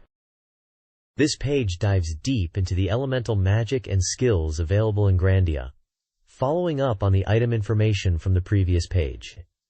It details the 4 core attributes: fire, water, wind, and earth, explaining how these elemental powers are crucial to combat. The guide begins by explaining how to interpret the provided tables, which list spells and skills, their required skill levels, the characters who can learn them, MP/SP costs, casting/activation times, range, attack power, experience value, critical hit chance, and effects. Learning magic requires specific skill levels in the corresponding elemental attribute. While skills often require weapon proficiency, most characters, including Justin, Sue, Fina, Gadwin, Rap, and Lean, can learn various elemental magic spells by exchanging mana eggs, though some characters have unique spells they can learn. Notably, Milda and Guido cannot learn any magic listed here. Using skills requires equipping the correct weapon type. The guide also touches upon MP and SP consumption and the crucial casting/activation times. These times are initially fixed but decrease as the character's skill level increases, allowing for faster execution, even surpassing standard attacks. The tables provide detailed data for spells across different levels, showcasing the progression of power and efficiency. This page continues the deep dive into Grandia's combat system, shifting focus from magic to character-specific skills and introducing a special training area. Building on the previous page's explanation of combat stats, it defines key terms like IP attack power, overall skill power, experience value gained from using skills, and critical hit chance, which are all detailed in the accompanying tables. The page features extensive tables listing skills for several main characters: Justin, Sue, Rap, Gadwin, Milda, and Leite. Each skill entry includes the required skill levels in specific weapon types or magic attributes, the SP cost to use, the activation time, the IP damage it deals, its overall power, experience gained towards skill levels, critical hit probability, and a brief description of its effect in battle. These range from powerful single-target attacks and area effect abilities to support moves and defensive techniques, showcasing the unique combat roles of each party member. The page also highlights a bonus dungeon called the Tower of Magics, described as a challenging training ground, where players can hone their skills and obtain valuable items like stat-boosting fruits and rare mana eggs. It's noted that the tower culminates in a series of difficult boss battles. Screenshots on the page depict a dynamic boss fight, characters exploring a dungeon area, and a character status screen, illustrating the game's visuals and combat encounters. This page presents a comprehensive enemy data list for the game Grandia, essential for any adventurer journeying through its world. It serves as a bestiary, detailing numerous creatures and powerful bosses encountered throughout the game. For each enemy, the list provides crucial statistics such as their HP, the experience points gained upon defeat, and the gold they drop. More importantly, it specifies where you can find these enemies, listing locations like the Brinian Plateau, Underground Ruins, Warrior's Grave, Castle of Dreams, Tower of Magics, and even the aerial battleship. The page also outlines their unique special attacks, from simple physical moves and elemental breaths to more complex abilities and status effects. Notable entries include standard foes like the Mountain Ape with its snowball throw and the Hellhound with its howling flame, all the way up to major boss threats. Bosses like the multi-part Gaia Battler, the fearsome Orochi with its varied heads and attacks, the imposing Susanoo Greats, and the monstrous Leviathan are highlighted with their own detailed stats and impressive arsenals of special moves, giving players a vital edge in preparing for these climactic battles. This data is invaluable for mastering Grandia's strategic combat system. This page is dedicated to the official guidebook for the Sega Saturn title, Puro Yaku Team Motsukuru. Let's make a professional baseball team. It highlights that this is the third guide in the Tsukuru series, and is packed with information to help you succeed in the professional baseball world. The guide is available in two versions: the Aikike edition, released in February 1998 for 950 yen, and the more in-depth Yarekomi edition, released in March 1998 for 1,300 yen. The guide covers key aspects of the game, focusing on 4 crucial points: effective team management, developing players through training, strategy for the camp phase, and comprehensive player data. The page features illustrations of baseball equipment and a cartoon-style player character, along with small screenshots, giving a glimpse of the game's visuals and the guide's content. The guide is published by SoftBank Publishing. This SEGA Saturn press page features a striking image likely advertising a game like Kushan no Kizuna. It's divided into 2 sections detailing game releases. The New Release Title section highlights recently released games across various genres, including historical simulations, rail shooters, RPGs, and niche titles. The Coming Soon Soft section previews upcoming games, offering details to aid purchase decisions. This lineup includes adventure games, dating sims, detective games, RPG/simulation titles, dungeon crawlers, and simulation games. Overall, the page serves as a vital resource for SEGA Saturn owners, providing information on both new and upcoming games to help players plan their gaming purchases. This page features the game Sakamoto Ryoma, Ishin Kaikoku, a historical simulation game ported from the PC. It throws you into Japan's turbulent Bakumatsu era, challenging you to spread your ideology and forge your own version of history. The game boasts an impressive roster of over 500 historical figures, including major players like Sakamoto Ryoma himself, and features more than 150 historical events that can dramatically impact your playthrough. The gameplay spans the entire country, from Hokkaido down to Kyushu, offering a wide canvas for your actions. A core mechanic involves interacting with various people, convincing them to join your cause, which increases your fame and allows you to recruit more influential figures. Ultimately, you can gain control of military and governmental power, potentially even overthrowing the shogunate. The game emphasizes dialogue and negotiation as much as, if not more than, direct military conflict, offering a unique approach to the simulation genre, where you decide how to end the era of turmoil. This page covers the Star Bowling Volume 2, a unique bowling simulation game for the SEGA Saturn. It features 5 popular female voice actors and live-action footage, allowing players to not only bowl with them but potentially even pursue a romantic relationship. The game puts you in a bowling alley where you encounter these voice actors and decide to play with them. You start by selecting one as your partner, and dialogue options during the game influence their affection towards you, impacting your progress. The goal can be to win a tournament against other voice actor pairs. The game emphasizes interaction and relationship building alongside the bowling itself. The second disc of the game offers bonus content, including making-of footage, as well as versus mode and minigames for additional fun. It's a fan-focused title blending sports simulation with dating sim elements, offering a chance to interact with your favorite voice talents in a unique way. This page focuses on Stellar Assault SS, a 3D space combat shooter for the SEGA Saturn, scheduled for release on February 26th for 5,800 yen. Described as a game that makes you yearn for Star Wars, it features polygon-rendered spacecraft engaging in battles across the vastness of space. Players pilot a fighter called Feather 1, equipped with AI, and fight alongside allies to clear missions. The game boasts high-quality SGI movies and an enhanced story compared to its previous iteration, likely the 32X version. It includes features like 1-player and 2-player co-op play and character voices, making it a significant upgrade. You can choose between 2 different ship types: Type A, suitable for technical players with a powerful Vulcan and lock-on homing ray, and Type B, designed for beginners with a fast power laser and wide-range plasma launcher. Battles unfold in a 360-degree environment, offering full-range combat. Strategic thinking is crucial, as you need to utilize different weapons effectively depending on the enemy type, from rapid-fire Vulcans for large foes to homing rays for fast ones, and plasma launchers for groups. The game also hints at a mysterious enemy referred to as They, who attacked years ago and have returned stronger. Missions have varied objectives, requiring players to understand the goals before engaging in combat, as strategies differ for each mission. The page includes screenshots showing gameplay, ship selection, and mission briefing screens. This page features 2 distinct titles. First up is the second volume of Message Navi, a unique communication software rather than a traditional game. Following up on the well-received first volume, this release focuses on user participation and offers a variety of lifestyle and community content. Key features include access to information on 1,000 individuals, searchable by various criteria, a new section featuring photos taken by high school girls, street snaps of stylish individuals, a look into the cosplay scene, and a wealth of other information like local spots, user photos, and even fortune-telling. It's designed as a digital magazine for interaction and information gathering.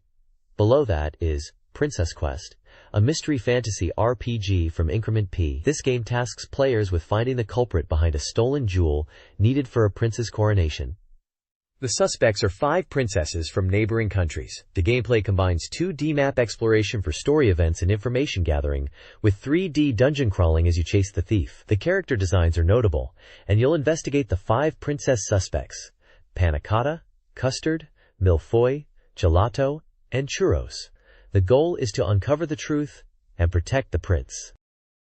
This page showcases 2 contrasting titles. First up is Sugo Benshia Dragon Master Silk Gaiden, a spin-off from the Dragon Master Silk series that transitions into a board game RPG hybrid. It's a playful take, where you roll dice to move around a board filled with various events, including encounters, battles, and even romance elements, all while retaining the RPG feel of the original series. The game features familiar spirit characters, alongside new ones, bringing energy to the adventure. Screenshots highlight the colorful board map, character art, and the turn-based battle system. The review notes the game is fun and full of lively characters, awarding it a solid 90% completion rating. Below that is Honkaku Shogi Shido Wakamatsu Shogi Juku, a serious shogi instruction and simulation game. Supervised by acclaimed shogi master Wakamatsu Sensei, it aims to teach and test players' shogi skills. The game offers various modes, including standard matches,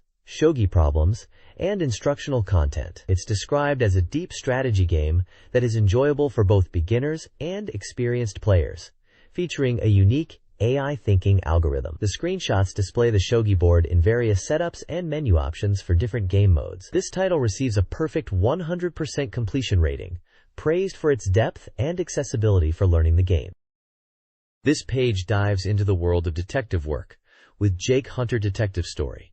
At the End of a Dream. The artwork features the series protagonist, Jake Hunter, Jinguji, seen smoking, and introduces a bright-eyed young woman, likely Mikari Nagata, a new 19-year-old character joining the investigation alongside the familiar faces of Yoko and Kumano. The mystery begins with a request from Yoko's friend, promising the usual sharp narrative the series is known for. A key system highlighted is the ISP, or Inspiration Command. This mechanic allows characters to perform natural actions, like Jake's signature smoking, to gain insight or inspiration. The page shows examples of new character-specific actions, such as touching hair, a beard, or ears, which are tied to the individual personalities and habits of the characters involved in the case. These unique actions add a layer of depth to uncovering clues. Also detailed is the Essential Detective's Notebook, a vital tool for recording important information gathered during the investigation, including key phrases from witnesses or actions taken. It's used for reviewing the case and deduction and can contain varied notes, even seemingly unrelated ones that might prove important later. The page challenges the reader by showing 4 different notebook entries, asking them to guess the owner of each, hinting at the different perspectives and information gathered by the characters. This page continues to showcase the exciting details of Jake Hunter Detective Story. At the End of a Dream. We are introduced to key characters central to this case. First is Yuka Nagata, a 24-year-old serious science graduate and Yoko's friend from high school, who is concerned about her younger sister. Her sister, Mikari Nagata, a 19-year-old who's studying for college entrance exams after repeated failures, is athletic and straightforward, though sometimes sharp-tongued towards her sister. We also meet Detective Masahiro Noda, a passionate 25-year-old rookie fulfilling his childhood dream of being a cop, now partnering with Kumano to tackle a series of missing person cases. The page reveals gameplay features, including the mobile phone system. This new tool allows characters investigating separately to contact each other and exchange information, crucial for coordinating efforts. Interestingly, you can even dial random numbers for potentially unexpected outcomes. A screenshot shows the dialing interface and a brief text exchange. The game itself is highlighted as an upgraded experience compared to previous entries, featuring enhanced visuals, CD quality audio, and faster loading times, promising a deep, hard-boiled adventure set for an April release at 5,800 yen. The opening story section sets a mysterious tone, with Jake waking from a recurring nightmare involving loss and violence, only to be drawn into the case by Yoko's friend, suggesting personal histories and past wounds will play a significant role. This page previews the upcoming adventure game, Tokimeki Memorial Drama Series Volume 2, Irodori no Love Songs. This title focuses on the protagonist's relationship and growth, alongside Ayako Katagiri, a popular character from the Tokimeki Memorial series. The game is set during the preparations for the cultural festival at Tokimeki High School. The protagonist is a guitarist in a band getting ready for a contest, and their encounter with Ayako significantly impacts their songwriting process. Character profiles are included for the protagonist's bandmates: Suzune Misaki on keyboards, Kuji Tamura on drums, and Takumi Osawa on bass, alongside the heroine Ayako Katagiri from the art club. Screenshots provide a glimpse of the game's visual style and in-game interactions. The developers state the game is 100% complete and promises a significant increase in volume and quality over the previous drama series title. This page continues the preview for Tokimeki Memorial Drama Series Volume 2, Irodori no Love Song. Beyond the characters introduced on the previous page, this title features a host of characters from the original Tokimeki Memorial. Key sub-characters appearing include Shiori Fujisaki, Saki Nijino, Yumi Shirayuki, Rei Ijuin, Ayako Katagiri, the heroine, Kotoko Mino, and Yuko Asahina. The page provides profiles and screenshots for many of these familiar faces, like Shiori Fujisaki, known for being graceful and intelligent, or Rei Ijuin, a wealthy and somewhat eccentric character. There's also a review section focusing on the previous game in the series, Tokimeki Memorial Drama Series Volume 1, Nijiro no Seishun. The reviewer highlights the excellent direction that utilizes the game system effectively, particularly praising an emotional scene near the ending where the protagonist misses a meeting and Saki Nijino leaves a heartfelt message on their answering machine. This scene is noted for its ability to make the player feel helpless and deeply connect with Saki's feelings, showcasing superb interactive storytelling. Finally, the page gives a glimpse of minigames included in the new title. Screenshots show a knitting minigame featuring Kotoko Mino and Yuko Asahina, and a rhythm-based dance minigame with various characters participating. These add extra interactive elements to the adventure game format. The next page previews Cross Detective Story, a mystery adventure game from WorkJam, set for a March release at 6,800 yen on 2 Creedroms. This title is for one player and recommended for all ages. The developer highlights the game's large volume scenario and detailed, realistic graphics, noting that the theme song by Pizzicato 5 even hit the charts. The game centers around Ken Kurosu, an 18-year-old orphan who aims to become a detective, inheriting his father's will. Initially believing his father died in an accident when he was young, Ken begins to suspect there is more to the story after encountering a mysterious woman named Miki Natsuko at his father's grave, who hints at secrets from that time. Ken also recalls a remark made by Detective Okawa, his father's former subordinate, at the funeral, about getting revenge. The page includes screenshots showcasing Ken's background, his memories of his kind and strong father, and portraits of Ken, Miki Natsuko, and Detective Okawa, with snippets of dialogue hinting at the unfolding mystery. Ken muses that he prefers detective work over being a police officer, as he's not good at group activities, while Miki suggests he needs to remember more about the past. Ken questions what Detective Okawa meant by taking revenge. This preview focuses on introducing the protagonist's motivation and the central enigma surrounding his father's death, promising a compelling story. This page gives us a detailed look at the very first episode of Cross Detective Story, titled The Great Detective Appears, where you, as Ken, take on your initial case as an apprentice detective. It also introduces a fascinating system called IVACS, unique to the initial release, where your performance on the first 5 episodes on CD1 determines the difficulty and content of episodes 6 and 7 on CD2. A really innovative idea.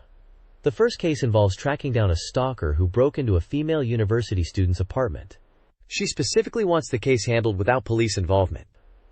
The gameplay revolves around thorough investigation using a point command to examine the environment, and extensive interviews with various characters. The page stresses that a detective's work is all about putting in the legwork to gather information. While the first episode is designed as an accessible entry point to the deduction system, the difficulty will ramp up later in the game. We see screenshots showing key characters met during the investigation, including the client Aduki and other suspicious individuals you'll need to question and deduce from. This episode sets the stage for Ken's journey, focusing on the fundamentals of detective work before diving into the deeper mystery of his father's past. This page focuses on the upcoming RPG Ayushigan Gal Act Heroism Akogare no Yume by Microcabin, which is currently 85% complete and planned for a mid-April release. Recommended for all ages and priced at 6,800 yen, the game is set in another world at a unique school where students aspire to become heroes, each with their own reasons but united by this single goal. The game centers around a heroic saga woven by maidens. You'll follow three main characters forming a party for practical training. Ayame, a human girl carrying on the samurai tradition and acting as the party leader.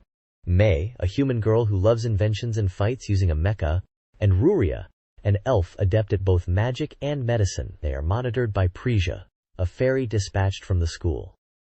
Gameplay involves forming this initial party and embarking on practical missions. Dialogue with friends offers hints, and you'll face rivals, including not just monsters, but sometimes fellow students from the school. Time passes as you move through maps and towns, and you must achieve good results within a 6-month period. A key feature is the free scenario system, where the player's decisions on which requests to accept directly influence the story's progression. The screenshots show map exploration, battle scenes, and character portraits during conversations. This page delves further into the world of Ayushigan Gal Act Heroism, focusing on the central hub, the hometown, and its crucial role in the game's structure. The town map is broken down into 6 key areas: the castle, school district, residential area, port, hillside, and shopping district, each serving a specific purpose. The core gameplay loop revolves around accepting requests, preparing your party with equipment, and setting off on adventures, all initiated from this town. Unlike typical RPGs with vast fields, this game emphasizes the town as the starting point for its quest-driven narrative. The quests are designed like short stories, completed in quick succession, making for a brisk pace. A quest report highlights a specific mission, where you're tasked by the item shop owner to find a boy and obtain a medicinal herb for his sick mother, hinting at some of the more personal quests you'll encounter. The town also features essential facilities, like the inn for resting and saving, the item shop for supplies and quest brokering, and the Adventurers Guild, where skills are learned. There's even a mention of a side event involving the party visiting an ST, suggesting character development extends beyond combat. The page confirms that quests range from standard fetch tasks to more unusual ones, all contributing to the game's progression. This page introduces Wizardry, Nemesis, highlighting it as the 8th entry in the classic RPG series, though noting a significant transformation. The game moves away from the traditional dungeon-crawling focus on exploration and combat, instead emphasizing story and the world itself. It's described as a bizarre world, different from typical fantasy settings. Key characters and locations are mentioned, such as the protagonist arriving in Gallican Town and being saved by Sage Relarian after losing consciousness. Rian teaches the protagonist good magic and tasks them with protecting the Hargani tribe, who guard a powerful amulet central to the plot. Hints are provided through the nameless old man's mutterings, offering cryptic advice for navigating locations like the Sage's Room, Gallican Town, and Tarleon's Forest, guiding players on where to go or what items to find. A useful gameplay feature, the logbook, is detailed. It serves as a record of the protagonist's journey, containing notes and hints that players can review when stuck. Screenshots show the sage in a room, a character interaction, scenes from Tarleon's Forest including a monster, a room with a magic circle, and an outdoor forest view with the use visible. The page confirms the game is an adventure title, releasing January 22nd. This page continues the exploration of Wizardry, Nemesis, detailing some key gameplay mechanics and plot points. It highlights the significant changes from traditional Wizardry games, such as a simplified system with no party members or class changes, focusing purely on the protagonist's individual growth and titles. A major difference is the shift to real-time action combat, aiming for a more dynamic experience compared to the series' usual turn-based battles. The Nameless Old Man returns to offer more cryptic but helpful hints for navigating the first 3 underground floors of the Hargani World dungeon, guiding players through puzzles and item locations. The narrative focuses on the goal of obtaining the first of several powerful talismans hidden within the Hargani world, specifically the Talisman of Strength. Once this is achieved, the player is advised to return to Galakan Town, suggesting new information and items will become available. Screenshots display various aspects, including real-time combat, dungeon exploration, character stats, and interacting with NPCs like the blacksmith Terra. The page builds anticipation for the journey ahead, culminating in the quest to gather all the talismans. This page is dedicated to the arrival of Tamagotchi on the Sega Saturn, highlighting new, exclusive characters found only on the system. The game introduces original species alongside familiar ones, like the original and Angel Tamagotchi. A major focus is the Sagachi species, a special evolution exclusive to the Saturn environment. Sagachi is presented as a must-see for both Tamagotchi fans and Sega enthusiasts, taking on various forms that pay homage to Sega. These include characters resembling iconic Sega figures like Sonic, as well as forms based on Sega hardware such as a ROM cartridge, ROMchi, and a game disc, Disc-key. The page also showcases some adorable new sea creature-inspired friends like Hitodeki and Umyushichi that join the Tamagotchi world on Saturn. The adaptation to the Saturn setting apparently leads to these unique and charming evolutions for the virtual pets. The next page delves into the specifics of Tamagotchi Park on the Sega Saturn. Building on the core concept of raising virtual pets, this version introduces a dynamic park environment that expands as you play, adding new areas like playgrounds and restrooms for your Tamagotchis to interact with. Beyond the familiar care routine of feeding and cleaning, the game features a variety of foods and items that change with the seasons. Crucially, it highlights the unique Saturn-exclusive content, referencing the special Sagachi evolutions seen previously, which transform based on how you raise them in this specific environment. The page also details the robust save system. You can save your main game progress, but more interestingly, the game keeps a detailed history of every Tamagotchi you've raised. This includes their evolution path and lifespan, viewable in a special history or graves record, letting you look back on your past companions. To support these saves, the game comes bundled with a dedicated pink SEGA Saturn Power Memory cartridge, essential for storing all your Tamagotchi data. It's a charming adaptation that adds significant depth and exclusive content for Saturn owners. This page features Sankyo Fever Jiki Simulation Volume 2 for the Sega Saturn. This is the second installment in the series, focusing on realistic pachinko machine simulations. A notable point is the collaboration with Namco on the video portions of the game, making it Namco's first foray into the pachinko industry. The game includes several machines, prominently featuring variations based on Namco's classic arcade game, Pistol Daimyo no Buken. These include the Pistol Daimyo SR and GP models, each with different odds and features described in the text. The simulation aims for high performance and fidelity to the real machines. Adding a unique twist, the game includes a story mode. Here, you play pachinko to earn money and advance, with the goal of interacting with and getting to know various girls. The content highlights a mix of sexiness and humor, which the magazine suggests makes for an entertaining and unforgettable experience. The game is rated 18+, due to its content. Screenshots show the different pachinko machine interfaces and some visuals related to the characters and the story mode interactions. This page features the Sega Saturn dance action game, Pikato-ka! Get ready to dance to the rhythm across a variety of music styles including rap, soul, Eurobeat, techno, enka, and reggae. The core gameplay involves pressing buttons in time with the on-screen prompts. But the real fun comes from incorporating ad-lib sections, allowing players to improvise dance moves for higher scores. The game stars the trendy high school girl, Vanilla Essence, as the protagonist. She faces off against her rival, the slightly obnoxious Bavarois Durian, who possesses a unique special move. The page highlights the simple controls, but emphasizes the importance of mastering rhythm and timing. Pikato-ka! Includes a training mode to help players get accustomed to the gameplay, and a battle mode for head-to-head dance competitions. Scoring well, especially by hitting ad-lib sections effectively, is key. Achieving high scores can unlock hidden stages, adding replayability. The game promises an enjoyable experience for all ages, supporting up to 2 players. It's clearly designed to be a fun, energetic rhythm game, with quirky characters. This page features Technomotor, highlighting it as a dedicated music software tool for the Sega Saturn. It's presented as a professional application unlike typical game music functions, allowing the Saturn to effectively become a musical instrument.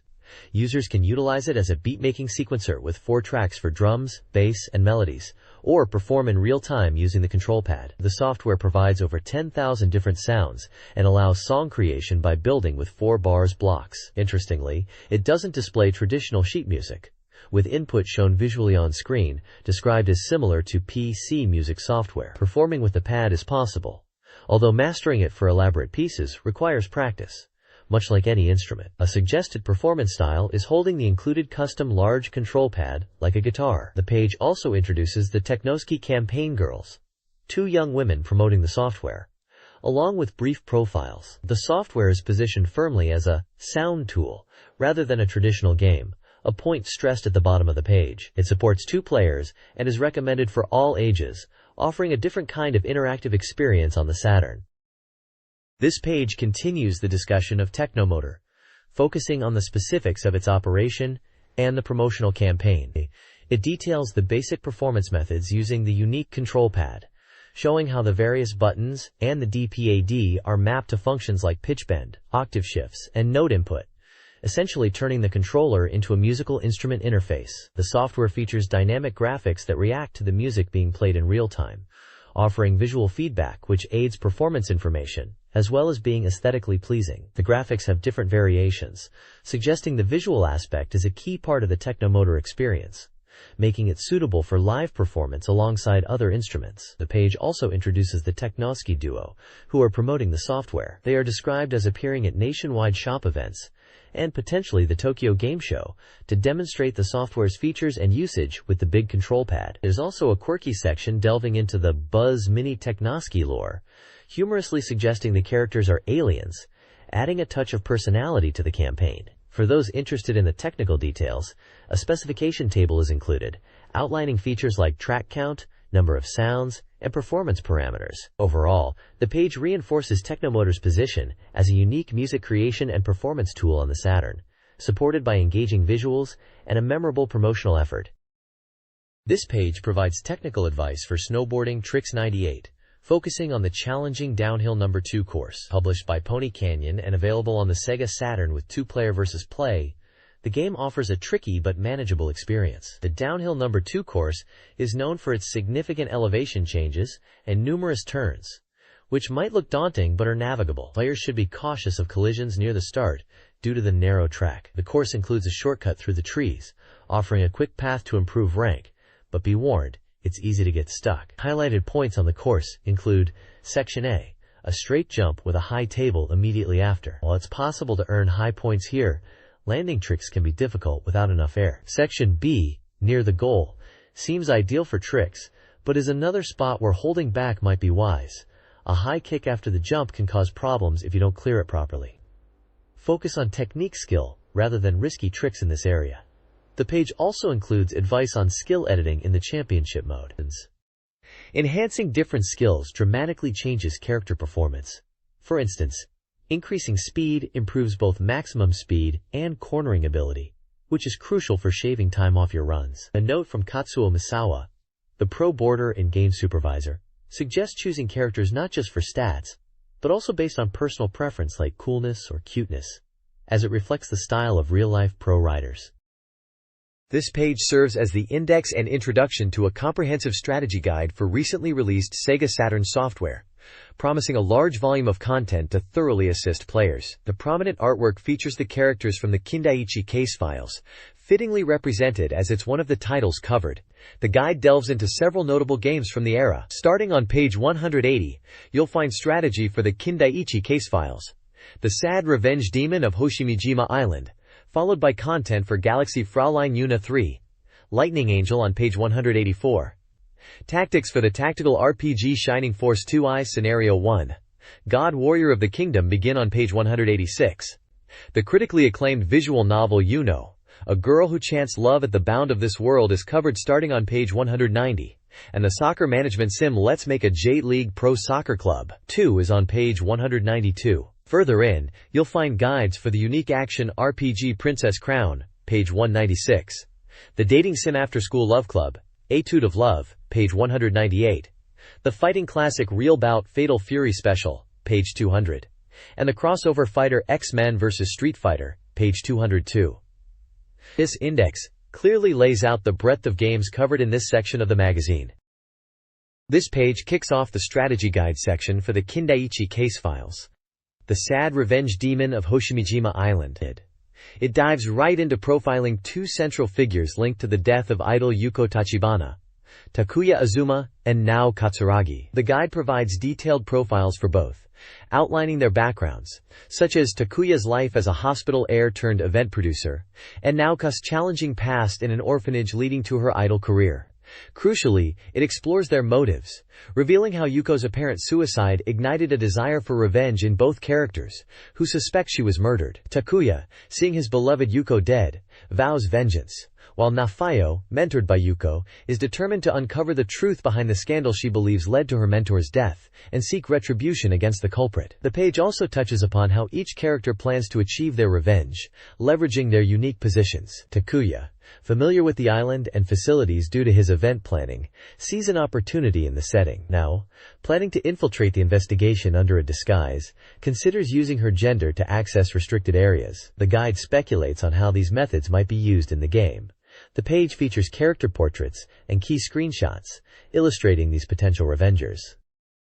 The next page delves into the strategy guide for the Kindaichi case files, the Sad Revenge Demon of Hoshimijima Island, specifically covering the initial prologue and the early stages of Nao Katsuragi's route. The prologue section guides you through the events immediately following Yuko Tachibana's death, moving between locations like the crime scene, your room, and the hospital. The guide stresses the significance of your choices here, as making the wrong move can lead to a game over. It then details Nao Katsuragi's arc, explaining that while generally straightforward, focusing on information gathering is key. The flowchart for Nao's path takes you through the subway, a cafe, her mansion, and Yuko's room. Important choices are highlighted, such as deciding whether to change your approach or specifically suspect Akiko Kudo, which is noted as the correct choice for progression. The guide warns against making lighthearted choices that can abruptly end the game. Takuya Azuma's path is briefly mentioned as having fewer critical choices. The page culminates with a dramatic preview titled, "Revenge Begins on the Passenger Ship," showing Takuya Azuma in a fierce struggle on a ship deck, yelling, "Die!" This action sequence, set on the ship scene earlier with Miyuki, appears to be a major confrontation point later in the game. The guide indicates these action parts might begin with dialogue before escalating. This page continues the strategy guide for the Kindaichi case files, the Sad Revenge Demon of Hoshimijima Island, focusing on Nao Katsuragi's route aboard the luxury passenger ship. It includes a timeline chart detailing Nao's schedule and encounters at various locations on the ship, such as the deck, bar, her room, the lobby, corridor, galley, and dining hall. Key characters like Kindaichi, Miyuki, Raika, Futomi, Shinpei, and a fake Shinpei appear alongside Nao. The guide breaks down crucial moments into distinct sections.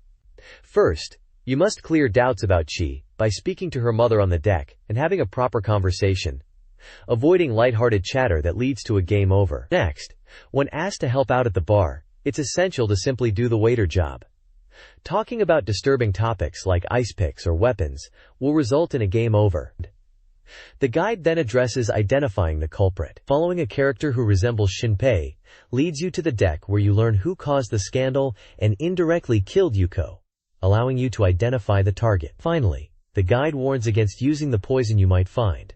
While you can obtain it, attempting to use it, even easily in a coffee pot, will instantly lead to Kindaichi catching you, resulting in a game over. The commentator emphasizes that Nao's attempts at crime are typically clumsy and easily foiled, reinforcing that focusing on detection and following instructions is the correct path. This guide details Asagiri Takuya's path in the Kindaichi case files, specifically focusing on the murder of Sawamura Ken aboard a passenger ship. The strategy stresses meticulous planning and caution, unlike previous scenarios. A provided time chart outlines Takuya's schedule and interactions with key characters like Kindaichi, Miyuki, and the captain. Key steps include obeying the captain, maintaining composure, avoiding Masahiko's invitations, acting calmly, secretly obtaining sleeping medicine, and executing the murder via suffocation after administering the medicine. The guide warns against using the master key or the knife, and emphasizes hiding under the bed, not in the closet, if interrupted. Finding a button under Ken's bed after Kindaichi's observation is also crucial. Finally, the guide warns of a potential early game over by rushing the murder, highlighting the need for careful preparation. This page dives into the tactical adventure game, Galaxy Fräulein Yuna 3 Lightning Angel, focusing on strategy for the midpoint of Chapter 4. The main challenge highlighted is a confrontation with the formidable 3 demonic sisters, described as the toughest enemies encountered so far. The guide suggests that players might be meeting their true strength for the first time here, warning that low levels could make the battle very difficult. It also details a specific section, Mission 3, Kukoku Heki, offering strategies for an easy victory using characters like Kaede and Yuna. The guide explains how character placement changes depending on the route taken, and advises using Yuna's Mirage Cannon ability to weaken enemies, making the fight more manageable, especially since many enemies have high HP. Speed is important, but keeping allies together is key to avoid isolation. Beyond the main strategy, the page offers helpful gameplay tips. These include easily checking character statuses and abilities before battle, and a character squashing feature that makes movement paths clearer. An interesting trivia point is revealed about the continue voices, which change every 6 hours based on the time of day, featuring different characters like Yuna, Yuri, Polylina, Shion, and Mirai. Character profiles for Midori of Ice and Noble Sayuki are also provided, detailing their stats and skills. The page concludes with Mission 3 data, listing victory conditions, defeat all enemies, defeat conditions, Yuna becomes incapacitated, gold rewards depending on the route, and the number of enemies, 12. This guide focuses on Chapter 4 of Galaxy Fräulein Yuna 3 Lightning Angel.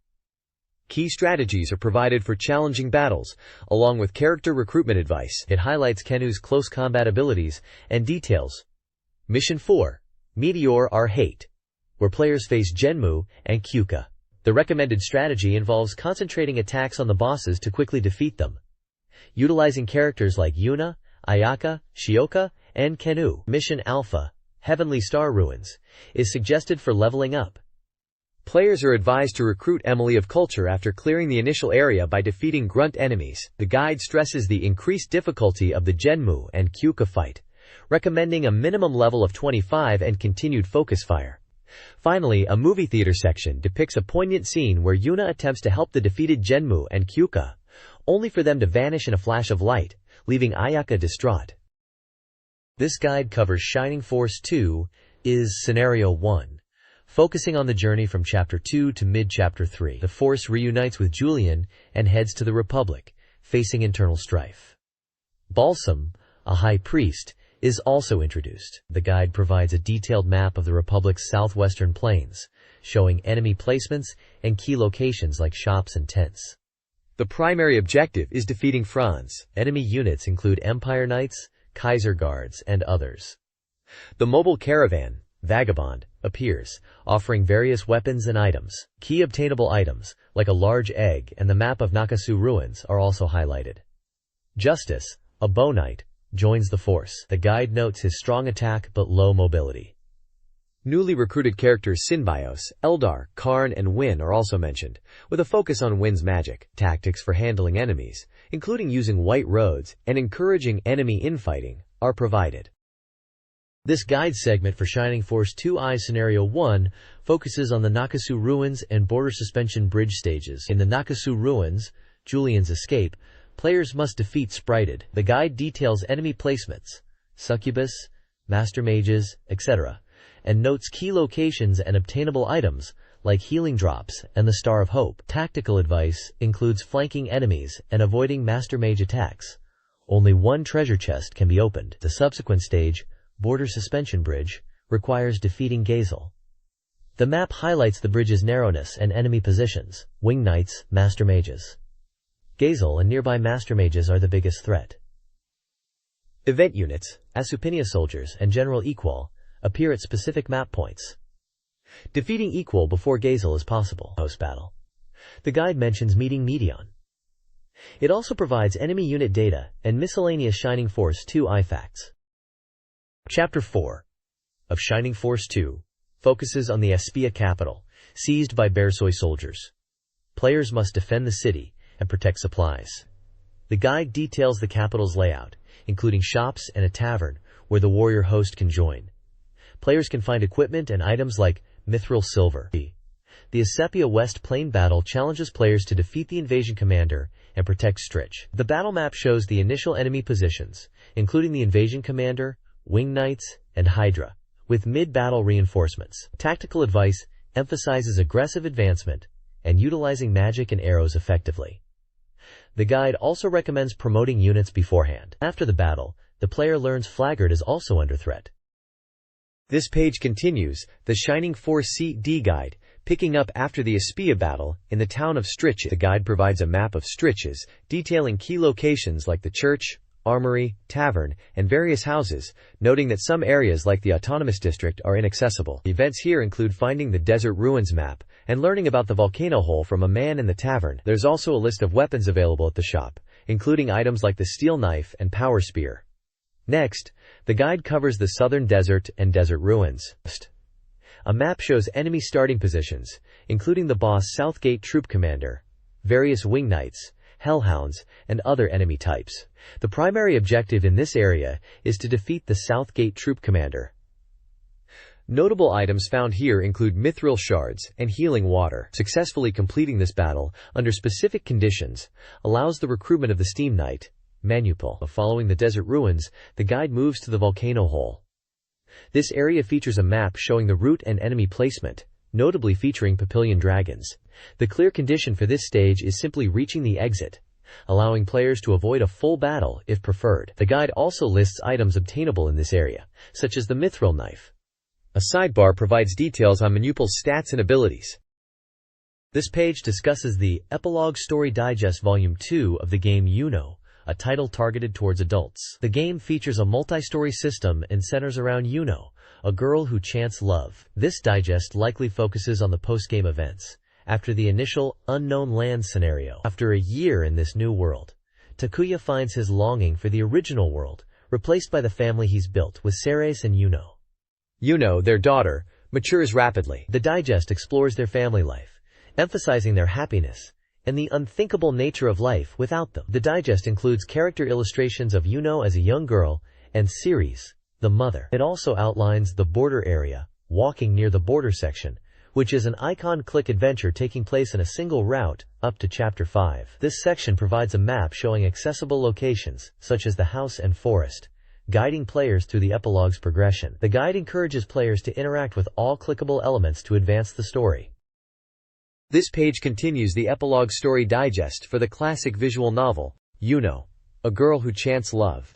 It begins by describing a sudden, unsettling sound in the forest, hinting at an unknown presence that creates immediate tension. An image shows a mysterious woman with long, flowing hair, possibly the source of the disturbance. The narrative shifts to Takuya finding a letter, which he believes Akalia wrote. Sending this letter off leads to unforeseen tragedy.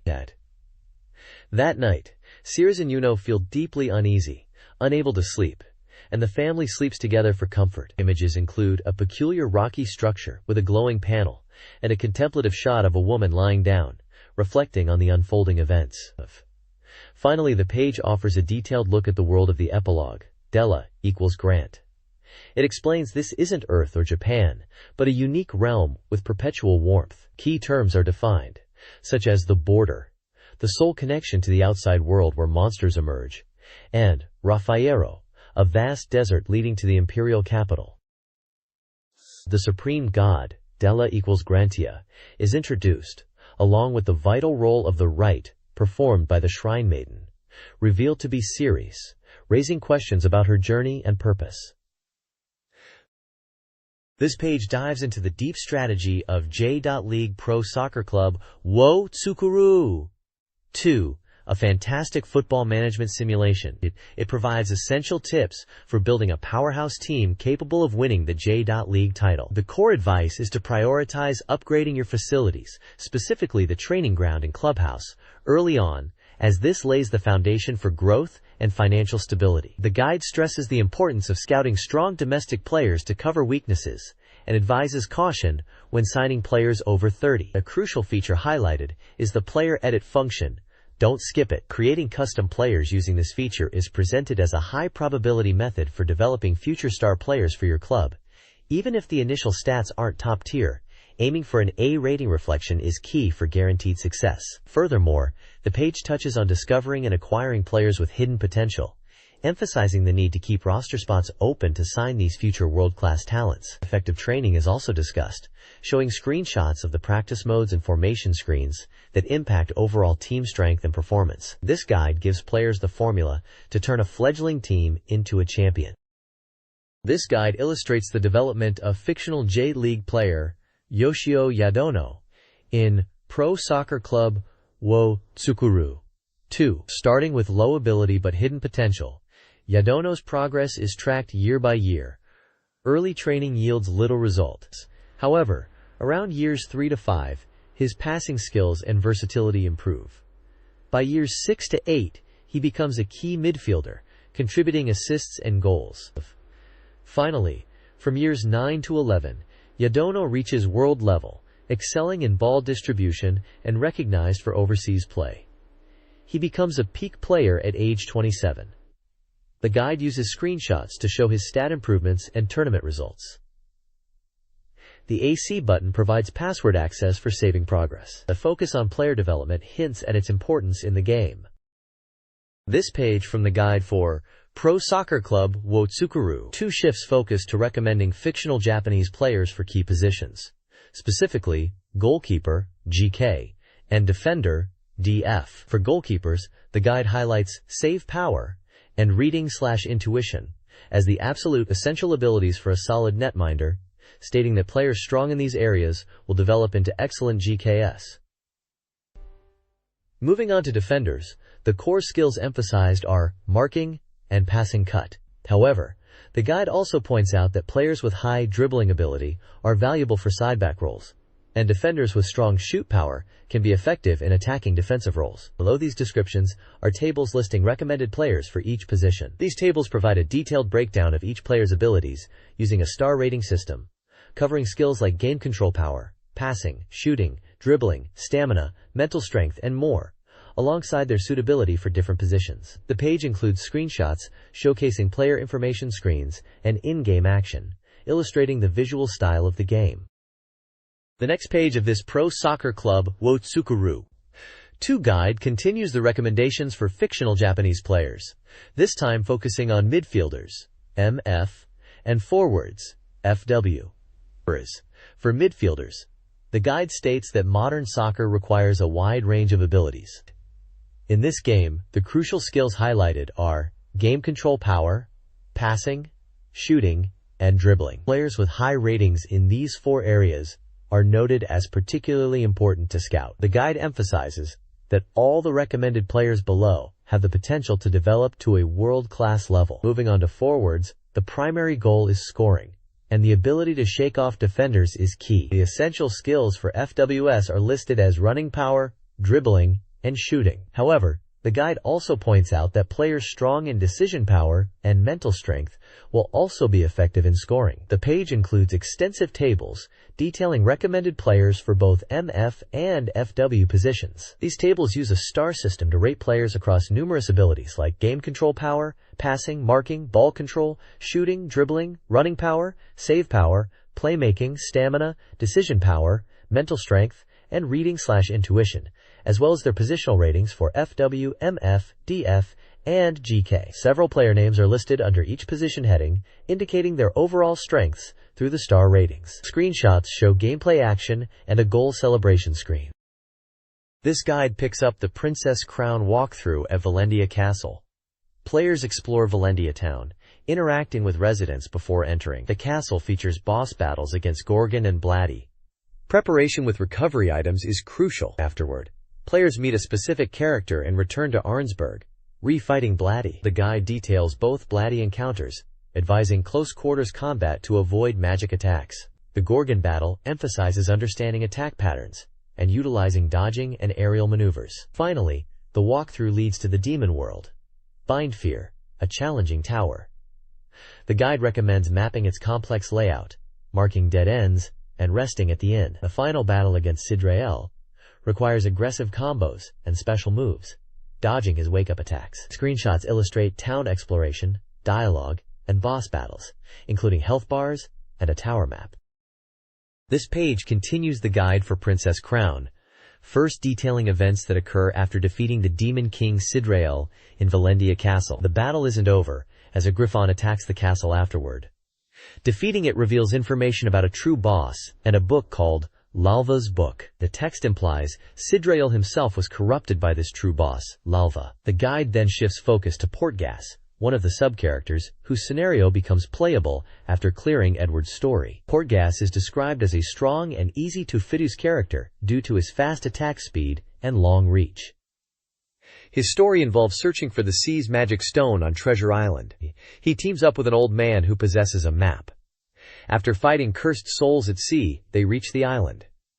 In a cave, Portgas finds the stone, but it is stolen by Big Hook.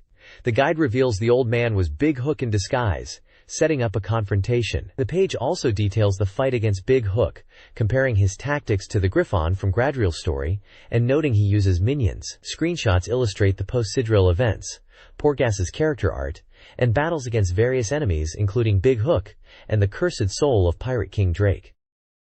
This page dives into the romance simulation game Hukago Renai Club, Koi no Etude, After School Love Club, Etude of Love, which is rated 18+. It emphasizes that this game doesn't rely on character stats, but progresses entirely through conversation choices, making each decision critical. The core interaction system revolves around selecting from 3 options: Topic 1, Topic 2, or Date, with successful choices leading to further conversation. A key feature is the Love Notebook, which contains vital hints like the girls' daily horoscopes and activity logs detailing their feelings, serving as essential information to guide your choices. The guide strongly warns against dating multiple girls simultaneously, stating that indecisive behavior will make you unpopular. The key to success is focusing on building affection with a single target girl. The page includes screenshots showing dialogue options and date scenes, along with character artwork, including a prominent illustration of a girl in a school uniform on the right.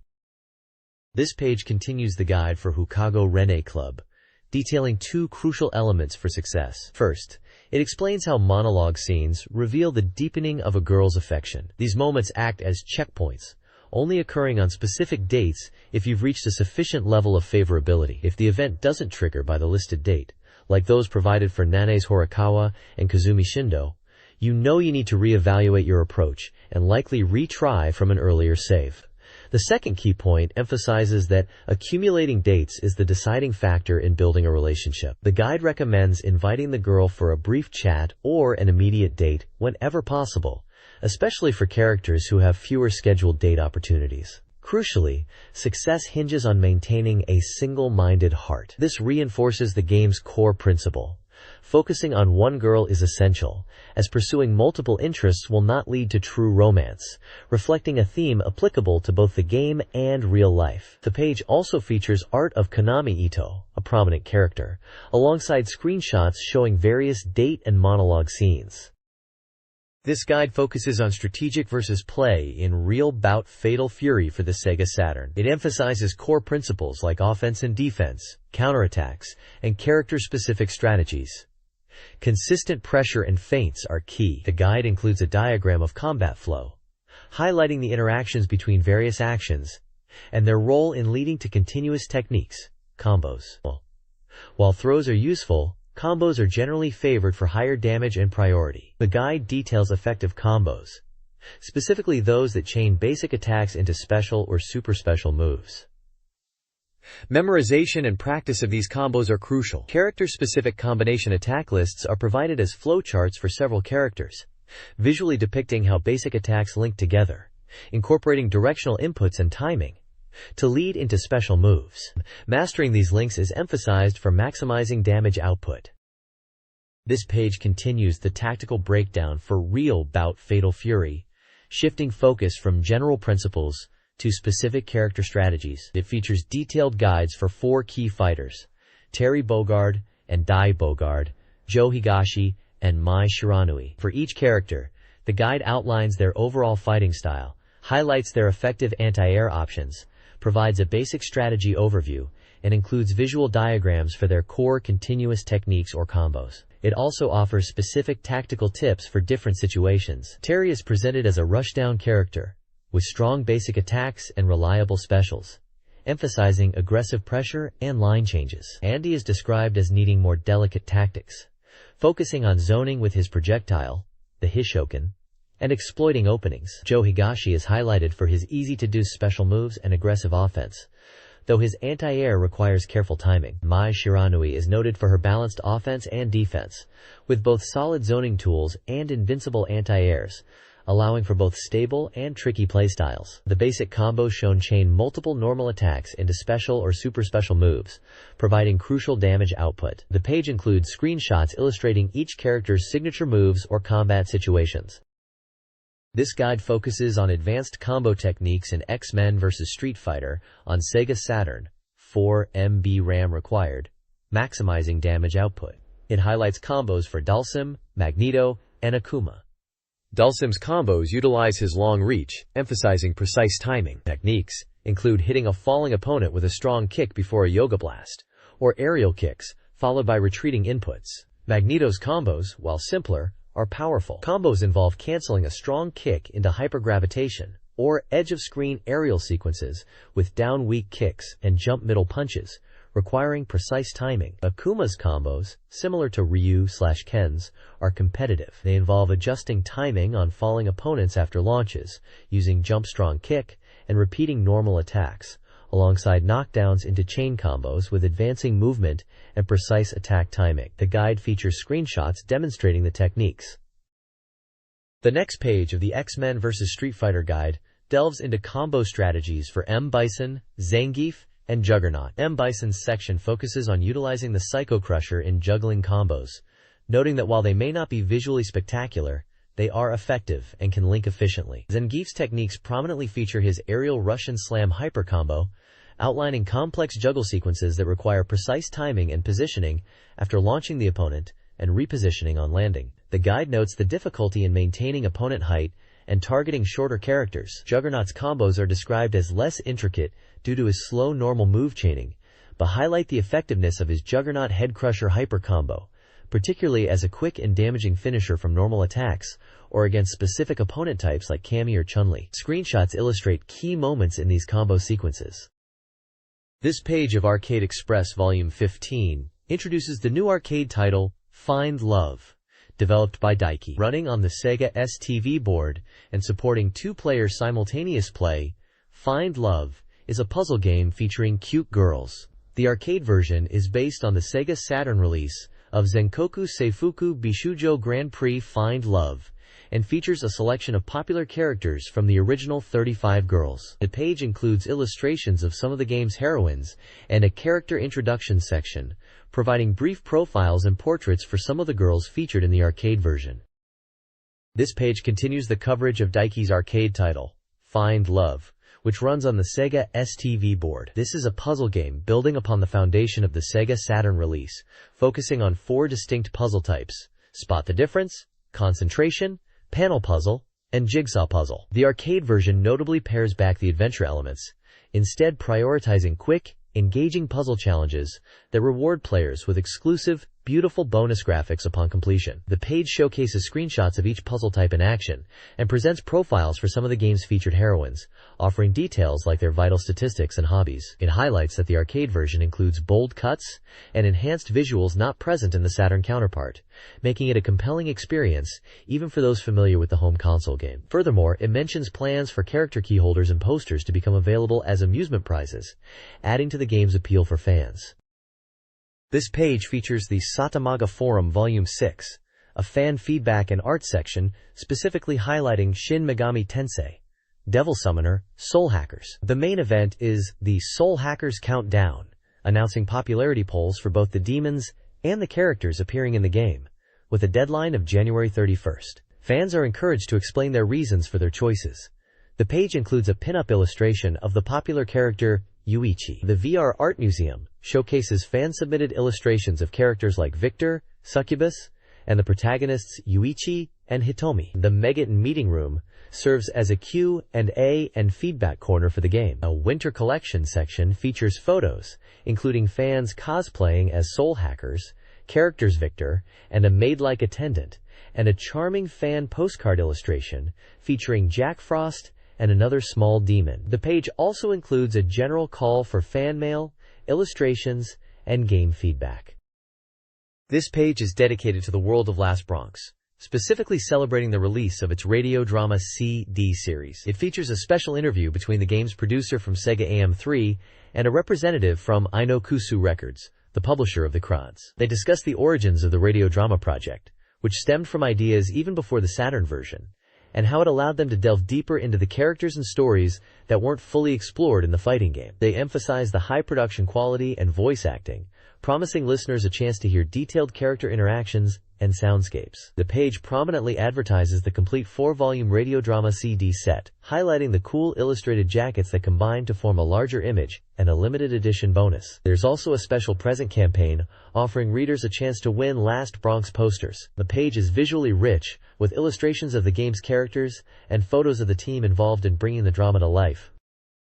This page is the AM2 Express Weekly, Volume 84, kicking off the official corner. It dives into a real-life bass fishing tournament hosted by AM2 Lab to celebrate the release of Sega Bass Fishing, known as Get Bass in Japan. The big news is that the SEGA Saturn Magazine team themselves took part and impressively won the competition. The page provides a report on the tournament, detailing the path to victory for the Satamaga team, including photos from the event. It highlights the participation of a professional angler named Ifishi, whose expertise was clearly valuable. The report covers moments from throughout the day, showing the team in action and their winning catch. Beyond the tournament report, there's a mini-guide for the Sega Bass Fishing game, offering crucial tips for players struggling to land those big fish. The guide covers 3 key points: how to choose the right lure, where to cast, hint, look for cover, and the basic technique for reeling in a fish once you've got a bite.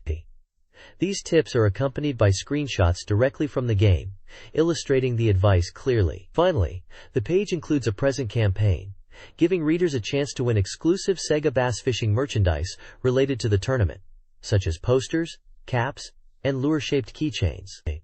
It's a neat way to tie the real-world event back to the game and reward readers. This page delves into the subtle relationship between games and art, specifically exploring the connection between content and form. It features the game Maria, Kimitachi ga Umareta Wake, an adventure title released in late 1997 by Axela, showcasing an image of the game's character Maria. The reviewer reflects on their experience playing Maria, noting that as an interactive drama, each player's journey and conclusion can be unique. They highlight the game's central theme of multiple personalities, drawing a parallel to Daniel Keyes' famous novel, The Minds of Billy Milligan. The character Maria is depicted as embodying various distinct personalities within one body, from innocent to violent. The reviewer praises how the game effectively portrays these different facets through voice and facial expressions. The article describes Maria's structure as complex, almost like a living entity, and appreciates the beauty of Maria's character model and expressions, calling it an electronic, beautiful woman painting. The page also includes illustrations that touch upon art, including a nod to how new forms can revitalize classic content, and a brief mention of a connected feature called Weekly Fuse Academia, involving scholar and writer drive Hidetoshi Fuse, linking the discussion of art and creation to the magazine's contributors. This page presents a weekly horoscope section called Hakozaki's Mother's Fortune Telling, covering January 16th to January 22nd. It features unique illustrations for each of the 12 zodiac signs, split into horoscopes for males and females. The results are categorized using a simple key at the bottom, indicating whether the week is excellent, normal, or so-so. A small side panel focuses on a lucky sand, featuring a screenshot from the classic Sega fighting game, Fighting Vipers. It mentions that individuals born on January 20th might face unexpected setbacks or physical issues this week, advising caution. The brief profile on Hakozaki's mother states she has been a fortune teller for over 2 decades, operating daily in Hakozaki, Tokyo, since '98. The page provides general life advice for the week based on zodiac sign and gender, touching on luck, health, work, and love. This article highlights reader-submitted secrets for Sega Saturn games, categorized by skill level. Level 1 unlocks a hidden scenario in Romance of the Three Kingdoms Maker. Level 2 reveals how to recruit the character Mosumos in Wizard's Harmony 2. At Level 3, the bonus disc of Twinkle Star sprites includes a karaoke mode. Finally, at Level 4, MJ. The Mystery Hospital allows players to view photos of Aya-chan by entering a specific code. Prizes are offered for submitted secrets. The page also corrects previous information on horoscopes and encourages readers to submit their own well-explained Saturn game secrets. Quote, this article reviews 2 upcoming Sega Saturn games. Jungle Rhythm, a rhythm action game, received mixed reviews. While some found its gameplay fun, others criticized its music, lyrics, and graphics, rating it an average score of 6.66. Sentimental Graffiti, a love simulation, features detailed visuals but suffers from verbose dialogue and a simplistic approach to romance. Players pursue relationships with 12 heroines, managing stamina and income. Despite its appealing visuals, reviewers found the gameplay lacked depth, particularly in its portrayal of long-distance relationships. Scores for Sentimental Graffiti varied, ranging from 5 to 8, highlighting the differing opinions on its execution. This page features reviews for 3 upcoming Sega Saturn titles, all slated for release on January 22nd. All 3 games are rated as having normal difficulty. First up is Solo Crisis, a strategic simulation game. Reviewers noted its unique strategic depth, particularly the system where actions in one world affect another. While some enjoyed the detailed world and buildings, others found aspects like map navigation challenging. The average score for Solo Crisis is 7.33. Next is Matichi, The Town, a sound novel adventure. This game is highly praised for its intricate narrative structure, following the interwoven stories of 8 characters whose lives intersect within the same timeline. Reviewers were impressed by the detailed character portrayals, the engaging story, and the incorporation of gameplay elements like tips and zapping. The live-action visuals and the Shibuya setting were highlighted as positives, leading to a strong average score of 9.00. Finally, we have Wizardry Nemesis, an RPG focusing on adventure elements.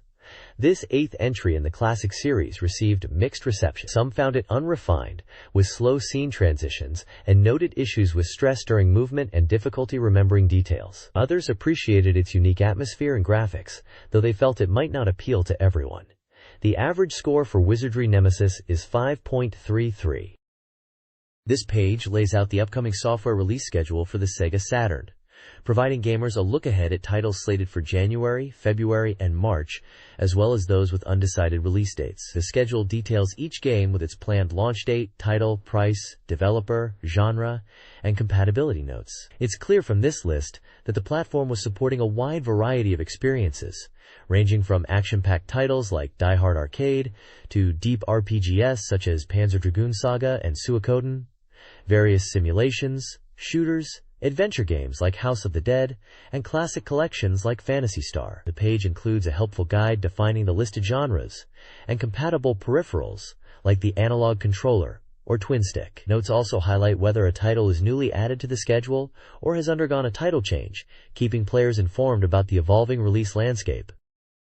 The Sega Saturn software release schedule for 1998 promises a diverse library of games. Following announcements for March, the schedule details releases throughout April, May, July, and summer, with many titles still lacking firm dates. Upcoming highlights include strategy games like Winning Post 3 and Nobunaga's Ambition, tactical RPGs such as Mobile Suit Gundam, Giran's Ambition and Shining Force 2i scenarios, and fighting game ports like The King of Fighters 97 and Marvel Superheroes vs. Street Fighter. Action and adventure titles like Castlevania, Symphony of the Night, and Rayman 2 also feature. The schedule also includes RPGs such as Lunar, Eternal Blue, and a variety of other genres, including shooters, simulation games, and utility software, highlighting the system's versatility. Compatibility with peripherals, like the 4 MB RAM cartridge and modem, is noted. With many games still undecided, the Saturn's release landscape appears dynamic,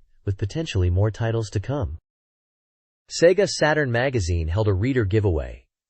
Participants submitted postcards with personal details and prize selections. Prizes included 20 Sega Saturn games, chosen by the winners, released before January 16, 1997.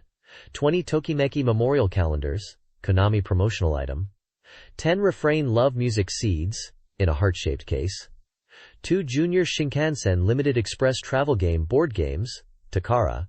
And 10 Jungle Park, Saturn Island Keyholders, BMG Japan promotional item. The page also announced the next issue, a February 6th special edition released January 23rd. Contact information was provided for inquiries, and winners from a previous giveaway were listed. Winners of this contest may not be eligible for other prizes in the same issue. This page is an advertisement for the game, Youth in a Game, developed by Kid. The ad features 4 adults, a housewife, a businessman, an office lady, and a fisherman, looking excitedly at a TV screen displaying the game, implying they are reliving their youth through play. The game is described as a simulation where players can experience the youth they always dreamed of. Key features highlighted include the ability to choose your desired profession and to pursue love and marriage with someone you like. Interestingly, the ad points out that the game does not use dice or a roulette system, which is a departure from typical board game style simulations. Screenshots show an isometric view of a town with cartoonish characters, suggesting a life simulation or management game. Youth in a Game was scheduled for a simultaneous release on both PlayStation and Sega Saturn in March 1998, with a standard price of 5,800 yen before tax. This title falls into the simulation genre that was popular on both platforms at the time, offering players a chance to live a virtual life. This page showcases Waku Waku Puyo Puyo Dungeon, an adventure RPG exclusive to the Sega Saturn, developed by Compile. This spin-off takes familiar characters from the popular Puyo Puyo puzzle series, including Arle Naja and Lagnus the Brave, and places them in a fantasy dungeon-crawling setting described as a mystery garden and themed after Waku Waku Puyo Land. The colorful artwork features the main characters ready for adventure, hinting at the game's vibrant presentation. Players can choose from 3 distinct protagonists for their journey. The advertisement announces the game's release on March 19, 1998, with an estimated price of 5,800 yen before tax. As a special initial bonus, a unique map bandana was offered to early purchasers. The game is promoted as a simple RPG designed for easy pick-a-pan play, featuring maps that change each time you enter, adding a dynamic element to the dungeon exploration.